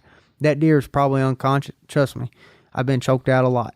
Okay, that deer is probably unconscious in about 7 seconds, and it was waking up from a nap Can you imagine waking up from a nap and then just basically going Yeah. right back to? I mean, you're not even gonna know what's going on. Yeah, you're You just- barely awake. You're like, what was that? And then you're It's- going to heaven. Yeah, and I mean, I sat there, man, and like I said, God wanted me to have that meat. I Yeah. sat there. That's a layup, man. That's what I'm saying, man. God put that deer there for me. I said a prayer. I said, thank you for, right before I took the shot, in my head, I said, God, thank you for giving this meat to me. My family needs it. I'm going to, put it towards me, the kids, the girl. We're all going to eat good off this deer. Thank you so much. I'm so grateful. I take the shot and miss. God said, you're going to have to work harder than that. Dang, bruh. Yeah. I said, look, man. Shit ain't easy out here, buddy. Yeah. Oh, man, that's a beautiful story, dude. But that's the most painless way to go out, getting choked out. Think about it. Deer get shot in the ass all the time or the gut. Oh, yeah. And they run away. They never get found. They die 3 hours later. They slowly bleed to death. I mean, or a net, get hit by a Volvo, get hit by a van. Imagine getting yeah. hit by a fucking van, dude. Yeah, Not yeah. even an SUV, bro. and these assholes, they Fuck don't even that. keep the meat, man. Yeah. They'll drive off and the deer's just sitting there moaning, crying. It's like, anytime I see a deer on the side of the road, if it's still alive, I'm cutting the throat and putting it in the trunk. These people just drive off and leave them. Yeah, and in a lot of areas, people want to say, like, yeah, I agree. Don't choke a deer out in the fucking middle of Beverly Hills, right? I get it. I understand how those people think that way. But in rural Arkansas or in a place where people eat meat, use it all the time, man, it's just part of life, dude. I'm not opposed to choking one out in the park. Yeah. Out here, what you said, Beverly Park? Yeah, I think we can set it up. Yeah, Let's go hunting, man. Over in Beverly Park, dude. I'm trying to think of what you could catch around here. You could probably shoot some Antifa, some of those people, dude. Yeah, Speaking of, here we have a question right here that came in. but speaking of Antifa, I wanted to ask this. You said you don't really go on the social media, but I'm wondering if your manager filled you in, like what kind of response you got after Trump quote tweeted you. Yeah, that's awesome. Oh man. yeah, I've it's a seen wild try. You got a quote from the president. that. Man, that's amazing, man. That's so wild, huh? And like I said, my mom, she don't support my MMA career at all. She's always saying, I want you to quit. I want this to be the last one. I don't want you to do this again. But man, when she found out Donald Trump tweeted me, she called and she said, oh my God. She was just screaming. She said, Donald Trump. I mean, she likes Donald Trump a lot. She was excited, huh? She was super excited. I mean, that's probably the most proud of me she's ever been at and what's funny is my papa, I love my papa very much. And this your grandfather? Yes, sir. Yes, sir. He's still alive. After my last fight, he said, man, you did good. And I'm just telling him I love him and telling him thanks and everything. And I said, you see the governor text me? He said, the president text you? I said, no, the president ain't texted me yet. I said, that might be a while. The next fight, the president messages me. I said, wow. Isn't that interesting? That's amazing. And it's funny how sometimes you can almost feel stuff like that. You can feel sometimes certain things happen in your life a little bit. Like sometimes you get a little bit of a premonition in a weird way. Yeah, I like that word, premonition. That's I'm gonna start using that word. That's what I get. I get premonitions and stuff. Yeah, and it's and like those are real, man. Those are really, really real. Like I remember getting one of I remember like they have an actor that hit me up about being in a movie earlier this year. Mm-hmm. And a couple of weeks before, I've been looking on Instagram and I'd seen that he liked something of mine. Mm-hmm. And I'd be like, man, it would be so wild if he hit me up and asked me about being in a film. Mm-hmm. It'd be so interesting. Mm-hmm. And then 2 weeks later, it happened, Mm-hmm. It's just, I don't have any ego in it. It's just interesting how those premonitions can be real. Sometimes people just shake them off like it's nothing. No, I used to shake them off. Me too. I used to shake them off, bro. And now I look at them like that. I know exactly what you're talking about. I feel the same way about it, man. It's almost strange and weird, But yeah, I like those too myself. Yeah. It's even more wild. He asked you and you said no. Yeah. Yeah. And here's the craziest part about the movie. I'm walking down the street. I got into this film and then I backed out of it. It was just too much of a time commitment. Yeah. I'm walking down the street the other night and I see a guy who's in the movie. And I said, how's it going? He's like, man, I'm just bummed. I have to fly back out tomorrow. We still got to shoot scenes. I got to fly back out in 2 weeks. You didn't want that being you. Right. And man, at that one moment, I was like, oh. I made the right choice for myself, you know, even though I think either choice would have been okay, but I was like, oh, I trusted whatever instinct was in me. I trusted it, you know. Did you always feel like, because I know coming from like a humble beginning in that sort of place and coming from a, just coming from kind of like and I don't want to say redneck. I don't believe in a lot of that kind of stuff, but I think of like rural, coming from a more simpler place. Did you ever feel like you were destined for something bigger? Like, did you ever honestly feel like that for yourself? Because some people never think that, or never have that desire. Did you? That's a better word. Some people never have that desire for something bigger, more grandiose, kind of. Did you ever think that, or is this all just been kind of like as your platform is growing and your name in your sport? Is it just been kind of a surprise?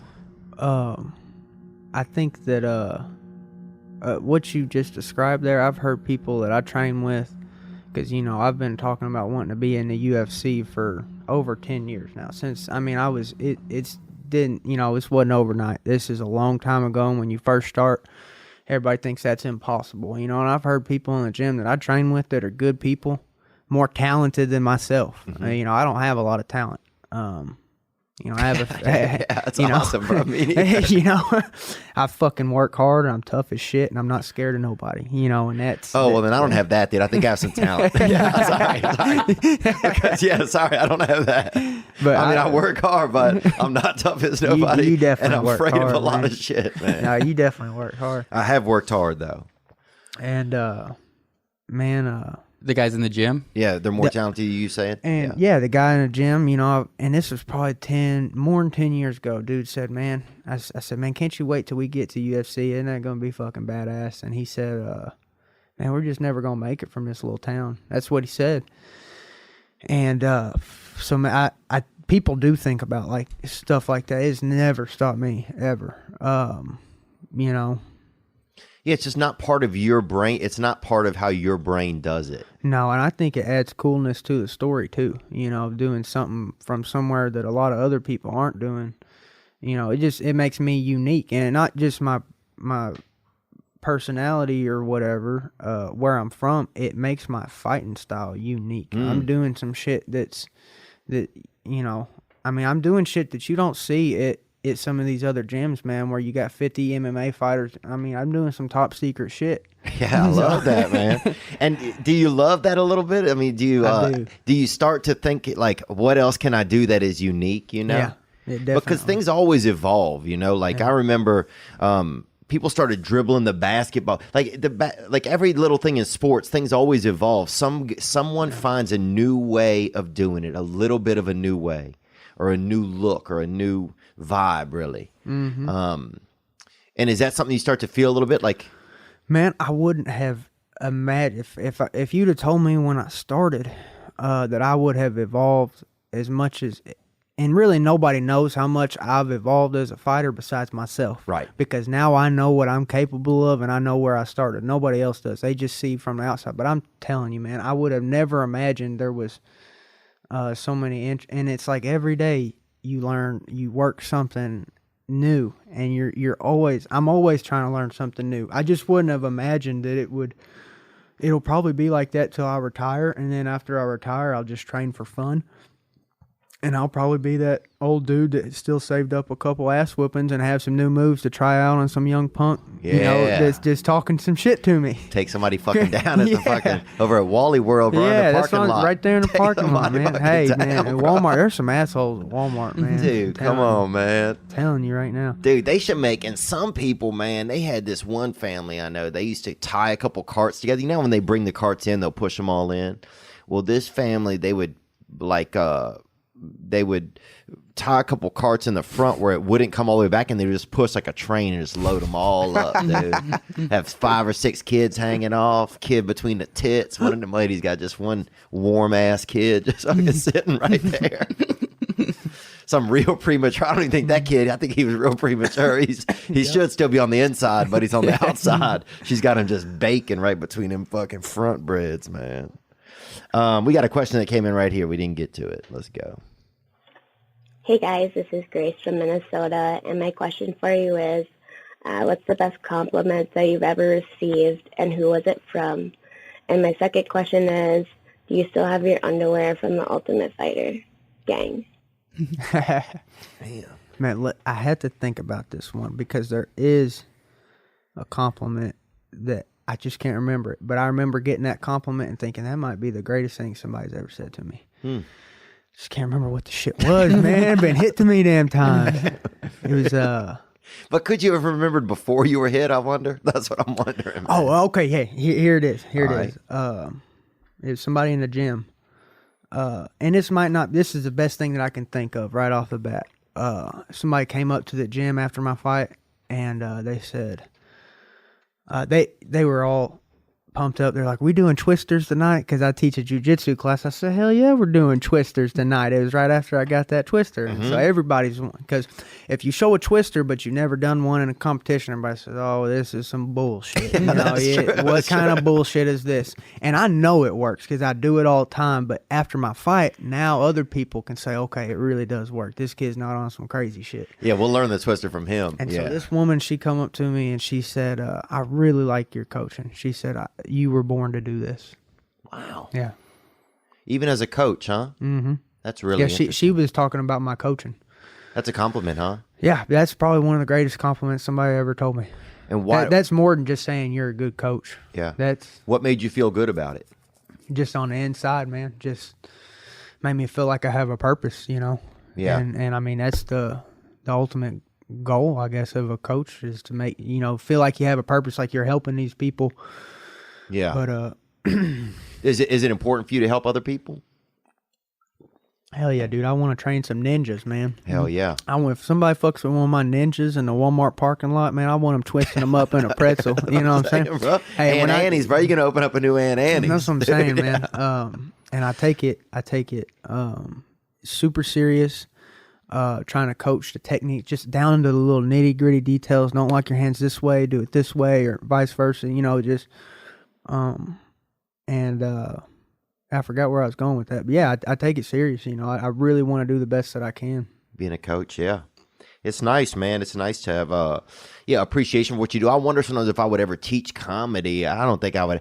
I think it's such an individual type of thing where it's just your own personality and stuff. I don't think there's anything. People always ask me, like, how do I get into comedy? I get, a lot of people that send that in, and I'm grateful for people asking me.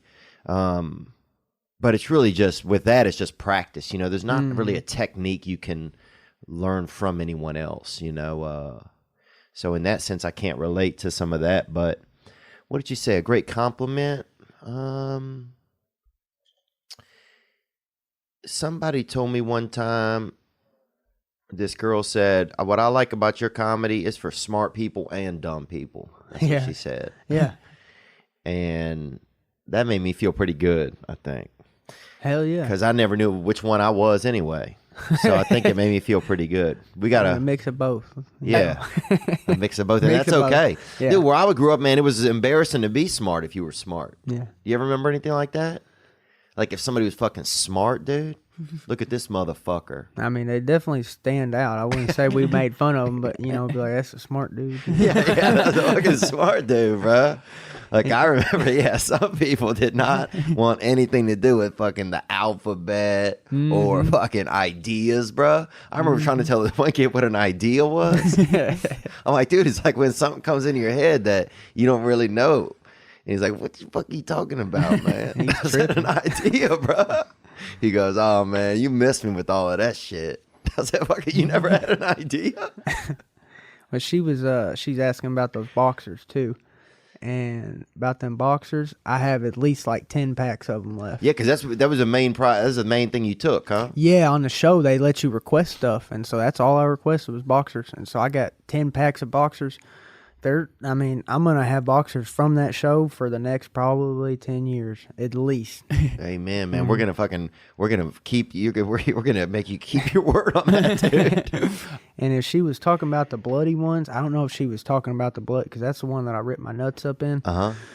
And the boxers are fine. They just have blood all over them. But we were going to frame them.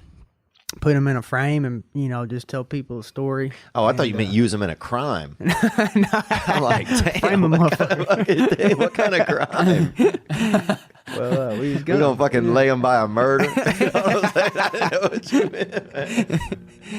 Well, but yeah, it started smelling so bad. Oh, They yeah. started smelling just this god awful, just blood and semen smell. So it's like, fuck that, man. We just power washed them, and now I wear them. Oh, hell yeah, bro. Do you really? Hell yeah. Oh, that's beautiful. It's a good dude. pair. I mean, they didn't get ripped. I mean, that's solid material. Yeah, that's pressure washing, dude. Yeah. That's fucking. Dude, you ever get one of those pressure washers at home? The ones you use at home? Those things are fucking nice. Yeah, huh? they're strong as shit.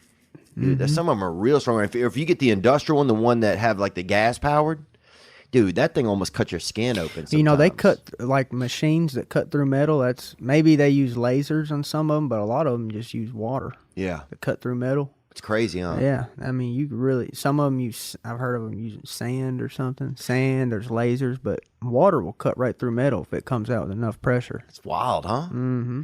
Dude, lasers are wild, bro. I remember when I was growing up, dude, you tell people, what is the thing?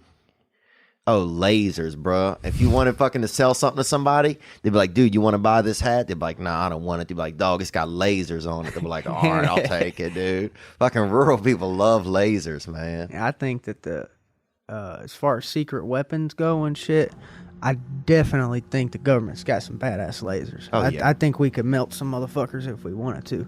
That's one thing I do believe in is secret weapons as far as they go. I think we got some type of ghetto invisibility type thing. Yeah, and I think it's boot. Then I will say the invisibility, I bet, is fucking bootleg. Like you can Just still kinda see ghetto. people's shoes. Yeah, like you can yeah. still see their shoes, or you can still like hear their keys it's- jingling. But Like, it's good enough yeah, where it's you good know. enough, yeah. Yeah, I think we got invisibility. It just is kind of shaky right Yeah, now. it's kind but of shaky. We definitely like every got now some and then you legs. kind of show up for half a second. Yeah. You're like, fuck. Yeah. But fucking, I guarantee you, we got some lasers that could melt a motherfucker. Guarantee you. I believe that, man. They have a laser where you look at the stuff that can hear through walls. You know that, so they could put a laser on your house and hear what you're saying. That's crazy, man. Let's see what kind of secret weapons they got, Nick. Can you Google secret weapons for people? If they come up on Google, I think that's a failure of a secret weapon. But That's a good point, dude. Dude, they used to have, they have a museum in Philadelphia where you can go and they have all the spy stuff that they ever use for spies. Like they have like a little camera that like a bird would wear and he'll fly out and see stuff. Is that in D.C. or You said Philadelphia? This is Philadelphia. How They close may have it is- in D.C. too. How close is Philadelphia to D.C.? I think it's probably about a 3-hour drive. Okay, never mind. Well, my buddy, he was telling me, because when I was up in D.C., he's into all shit like that. He said, man, you got to go to the Spy Museum. Oh, wow, yeah. So either they have one in D.C. or he was mistaken about the one in Philadelphia. It could be some of them travel to different spots, I think. Could Like be they'll like do that. a couple months here. Because it was not a whole museum. I will say this. It was just an exhibit at a museum. 10 alleged secret weapons. right there, number 10. Laser. Look, that's the first one on the list. I Fucking can tell you right shit. now. That's what I said. That's number one on the list. Everybody knows when you start going down that list, it's going to get more top secret. Yeah. We're talking about some butt bombs, man. You know, Yeah. some dirty, dirty shit. Dude, I'm talking fucking lasers, bro. Acoustic devices. That's it. That's long range That ain't acoustic. gonna work on me, man. Look at these ears. Yeah, it's gonna block out 90%. Oh, damn, yeah, bro. This shit ain't gonna That's work just on almost me. wood on the edges, dude. You I'm got that gonna- wood grain exterior, That's what I'm boy. saying, man. That acoustic shit ain't gonna work on me, buddy. Now, harp. Do you know about that harp stuff? They're supposed to control the weather with it. I believe it. I believe they are controlling the weather and shit with it. Man, I wouldn't be shocked, dude. I don't know about all this Thor stuff. I don't know what that is. What is this? Flying aircraft carriers? The United States began exploring the tactical potential of airborne aircraft carriers. That'd be sick. You got planes flying out of a plane. That'd be dope. Yeah. The future, bro. Subliminal messaging, Well, bro. Go back to that, That's dude. been going on. That's been going on. Subliminal messaging used extensively in advertising. Dude, that shit happens all the time. Yeah, that's not even no secret. That's a thing. They're definitely. Oh, I'll be thinking about like some chicks or something, dude. I'll walk outside, 3 chicks will walk by, and I'll be like, "What the fuck, dude?" I was just thinking about chicks. That's crazy, man. Any other questions, Nick? I just had one. So you signed with the UFC. You had fights left when you signed. Did they like re-sign you? Did you think about like waiting it out and like, because like PFL, they got their tournament for $1 million. Rory McDonald just signed with them. Did you ever think of that as a thing? Because You could beat Lance Palmer. Yeah. Man, that PFL. Man, I was signed to WSOF when they went bankrupt and turned into PFL. Yeah. So, and I'm not here to put nobody on blast. Everything was fine and worked out, but my World Series of Fighting contract was going terrible, man. They didn't find me the number of fights that they said that they would, and they would only, like Bellator offered me before I signed UFC. Bellator offered, and WSOF wouldn't let me fight for Bellator. So it's like I missed a Bellator opportunity, and them fuckers wouldn't find me a fight. They signed a contract saying they would find me 4 fights in 2 years. 2 years went by, I only had 1 fight with them, and I was begging them for fights, like give me one, and they just kept putting me on the back burner, like I'm fucking, fuck you. We got other people fighting, other bigger people to worry about. So it just pissed me off. Well, 2 years goes by, that shit. Damn, a long time. And, well, something wasn't going on right with that company because they went under. That was WSOF. They went under, bankrupt. Whole World Series of Fighting? Yes. WSOF, yep. Damn. And, yeah, it sounded like it would go under. Yeah. And, almost. And they went under. Well, dude calls me and starts begging me, hey, sign over to, and this is after being in a contract bad for 2 years, begging them for fights. I'm never calling you, contacting you. Mm-hmm. And he calls me one day and says, hey, man, you want to be a millionaire? I'm like, what's up? That's a good response. What's going on? He says, well, we're doing a new tournament, and if you just sign this new contract, you can be a millionaire. And that's what he says word for word. And I'm thinking, no, fuck this. I'm out. Because once the company goes under, my contract's void. Mm-hmm. And he's sitting there telling me, you could be a millionaire this time next year. You could be a millionaire. And sure enough, PFL is doing great. I don't know where they're getting their money from, though. I don't either. I think they're going to go bankrupt, too. But as far as right now, he was right. Right. He was right. He wasn't lying. But during that period of time, I'd already had... It was not going well. Yeah, you'd had a bad experience with him. And so he just calls me up one day after not calling me for months, not answering my texts and shit. And then he says, do you want to be a millionaire? Yeah. And I'm just thinking, all right, it's some get rich quick That's bullshit. like Ed Sullivan or something. It's like somebody bringing that big check to your house on that commercial, Reader's Digest or some kind of shit. And so I instantly got out of that contract, and then I went to the Ultimate Fighter. And then I signed a 6-fight. To go on the Ultimate Fighter, you had to sign a 6-fight deal. And so I was 3 fights through it. And that's when you, I guess, typically renegotiate is after about 3 fights or halfway. And so that's what I've done. And they offered me almost double, and so I took it, and I'm happy with it, you know, because even if you win that, the UFC has more exposure. Mm-hmm. It has the most exposure out of all the even if I would have won that $1 million, it's not as everybody knows it's not the same as the UFC. UFC is the best of the best. Lance Palmer's not the best 145er. He might be the richest now, but, Do you feel good about the choices you've made so far? I mean, it seemed like you wait a while to take a fight. It's like, are you more anxious now to speed that up, or you just still kind of, do you still kind of set in kind of your planning and stuff? I get like those premonitions about when I should fight next. And whenever I get that feeling, that's when but I get this feeling like, okay, it's time now. And just for whatever, I just make up my mind, and this is what I want to do it. And but I just feel like after that last fight, they're trying so hard to fucking push me. They're like, and look what they done to. And I am ready. I'm telling you right now, I could fight any given fucking day on that for that 145 title, and I have the ability to win. I don't just want to win. I want to dominate. Mm-hmm. I want to be at the best of my ability. I want to do things correctly, progress, and be the best that I can be when I get there. But if they offered to fight to me tomorrow, the title fight, yeah, I'd take it. But what they're trying to do is rush me into some fight, like they was trying to get me to fight in February real quick, And seems a little quick. It's just a little quick, man, because the weight cut's hard on you. You lose 20 pounds in 2 days, and your stomach's fucked up. You're not, it's just like, just give me a. And here's another thing about training for a specific opponent. Like if you're fighting somebody in 2 or 3 months, you do not develop the same as you do when you're not focused on somebody. When you're focused on somebody, yes, you're developing, but you're more worried about continuously doing a couple things because you know those. I see what you're saying. Yeah, of course. Like when I'm fighting Matt Sales, I'm not going working my karate. Right. You know, I'm really not. I'm not. You can't train the same because you're training for that opponent. For that motherfucker. And yes, you get very good at doing what you're doing, but it gets repetitious. Yeah. It gets repetitious. It gets boring. And by the time the fight gets there, you're just so fucking ready to fight the dude. You know what you want to do. You've been practicing it for months. And it's like it kind of and the fight is fun and everything, but just the training is fun too. And I like going into training knowing I can work whatever I want to work. And that's how I believe that I develop myself. That's how I work on my weird shit. You know, that's how I get good at twisters. That's how I get good at things that I do that a lot of other people don't.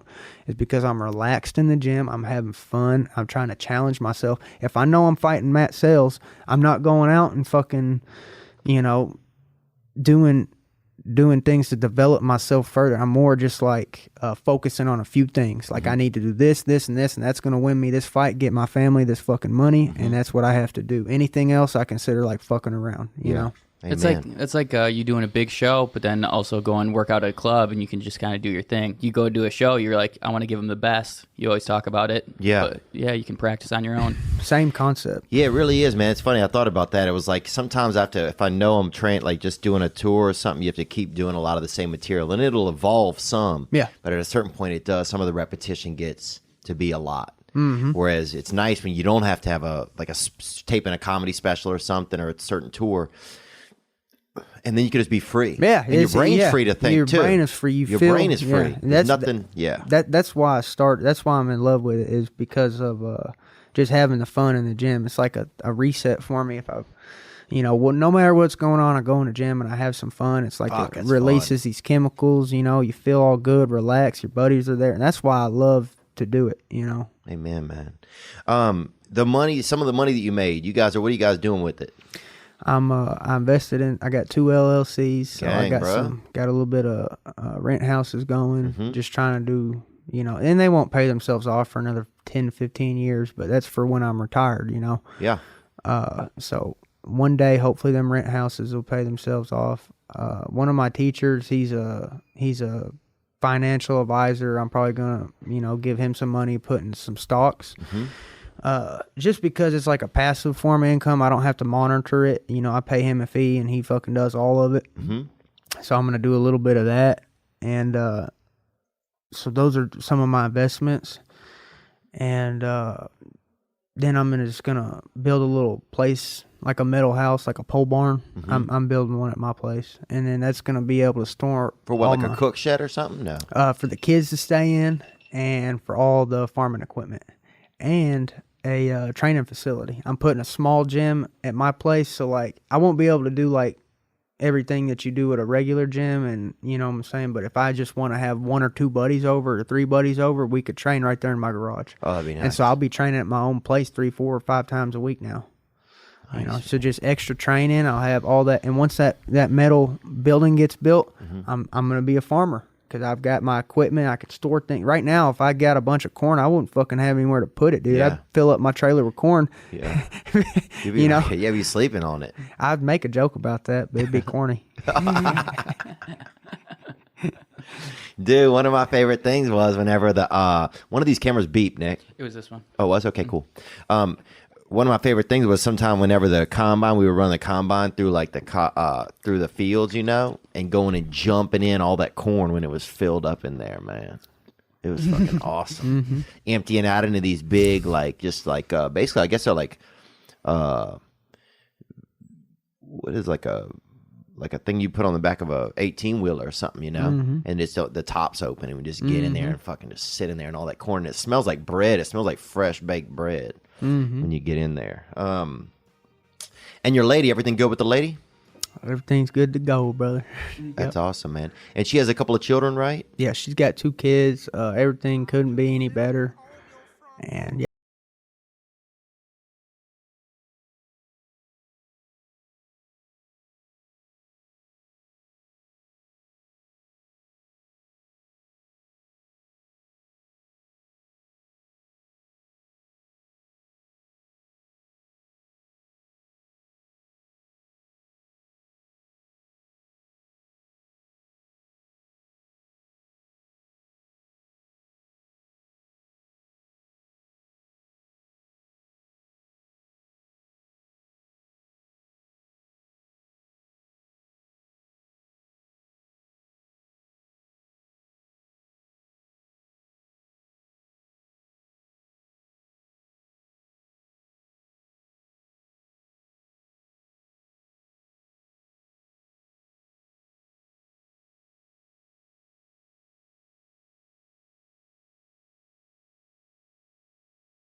Ladies and gentlemen, I'm Jonathan Kite, and welcome to Kite Club, a podcast where I'll be sharing thoughts on things like current events, stand-up stories, and 7 ways to pleasure your partner.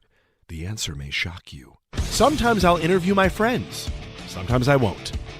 And as always, I'll be joined by the voices in my head. You have 3 new voice messages. A lot of people are talking about Kite Club. I've been talking about Kite Club for so long, longer than anybody else. So great. Hey, sweetheart, here's the deal. Anyone who doesn't listen to Kite Club is a dodgy bloody wanker. Do you know what I mean? Hi, I'll take a quarter pounder with cheese and a McFlurry. Sorry, sir, but our ice cream machine is broken. Oh, no! I think Tom Hanks just butt-dialed me. Anyway, first rule of Kite Club is tell everyone about Kite Club. Second rule of Kite Club is tell everyone about Kite Club. Third rule, like and subscribe wherever you listen to podcasts or watch us on YouTube, yeah? And yes, don't worry, my Brad Pitt impression will get better.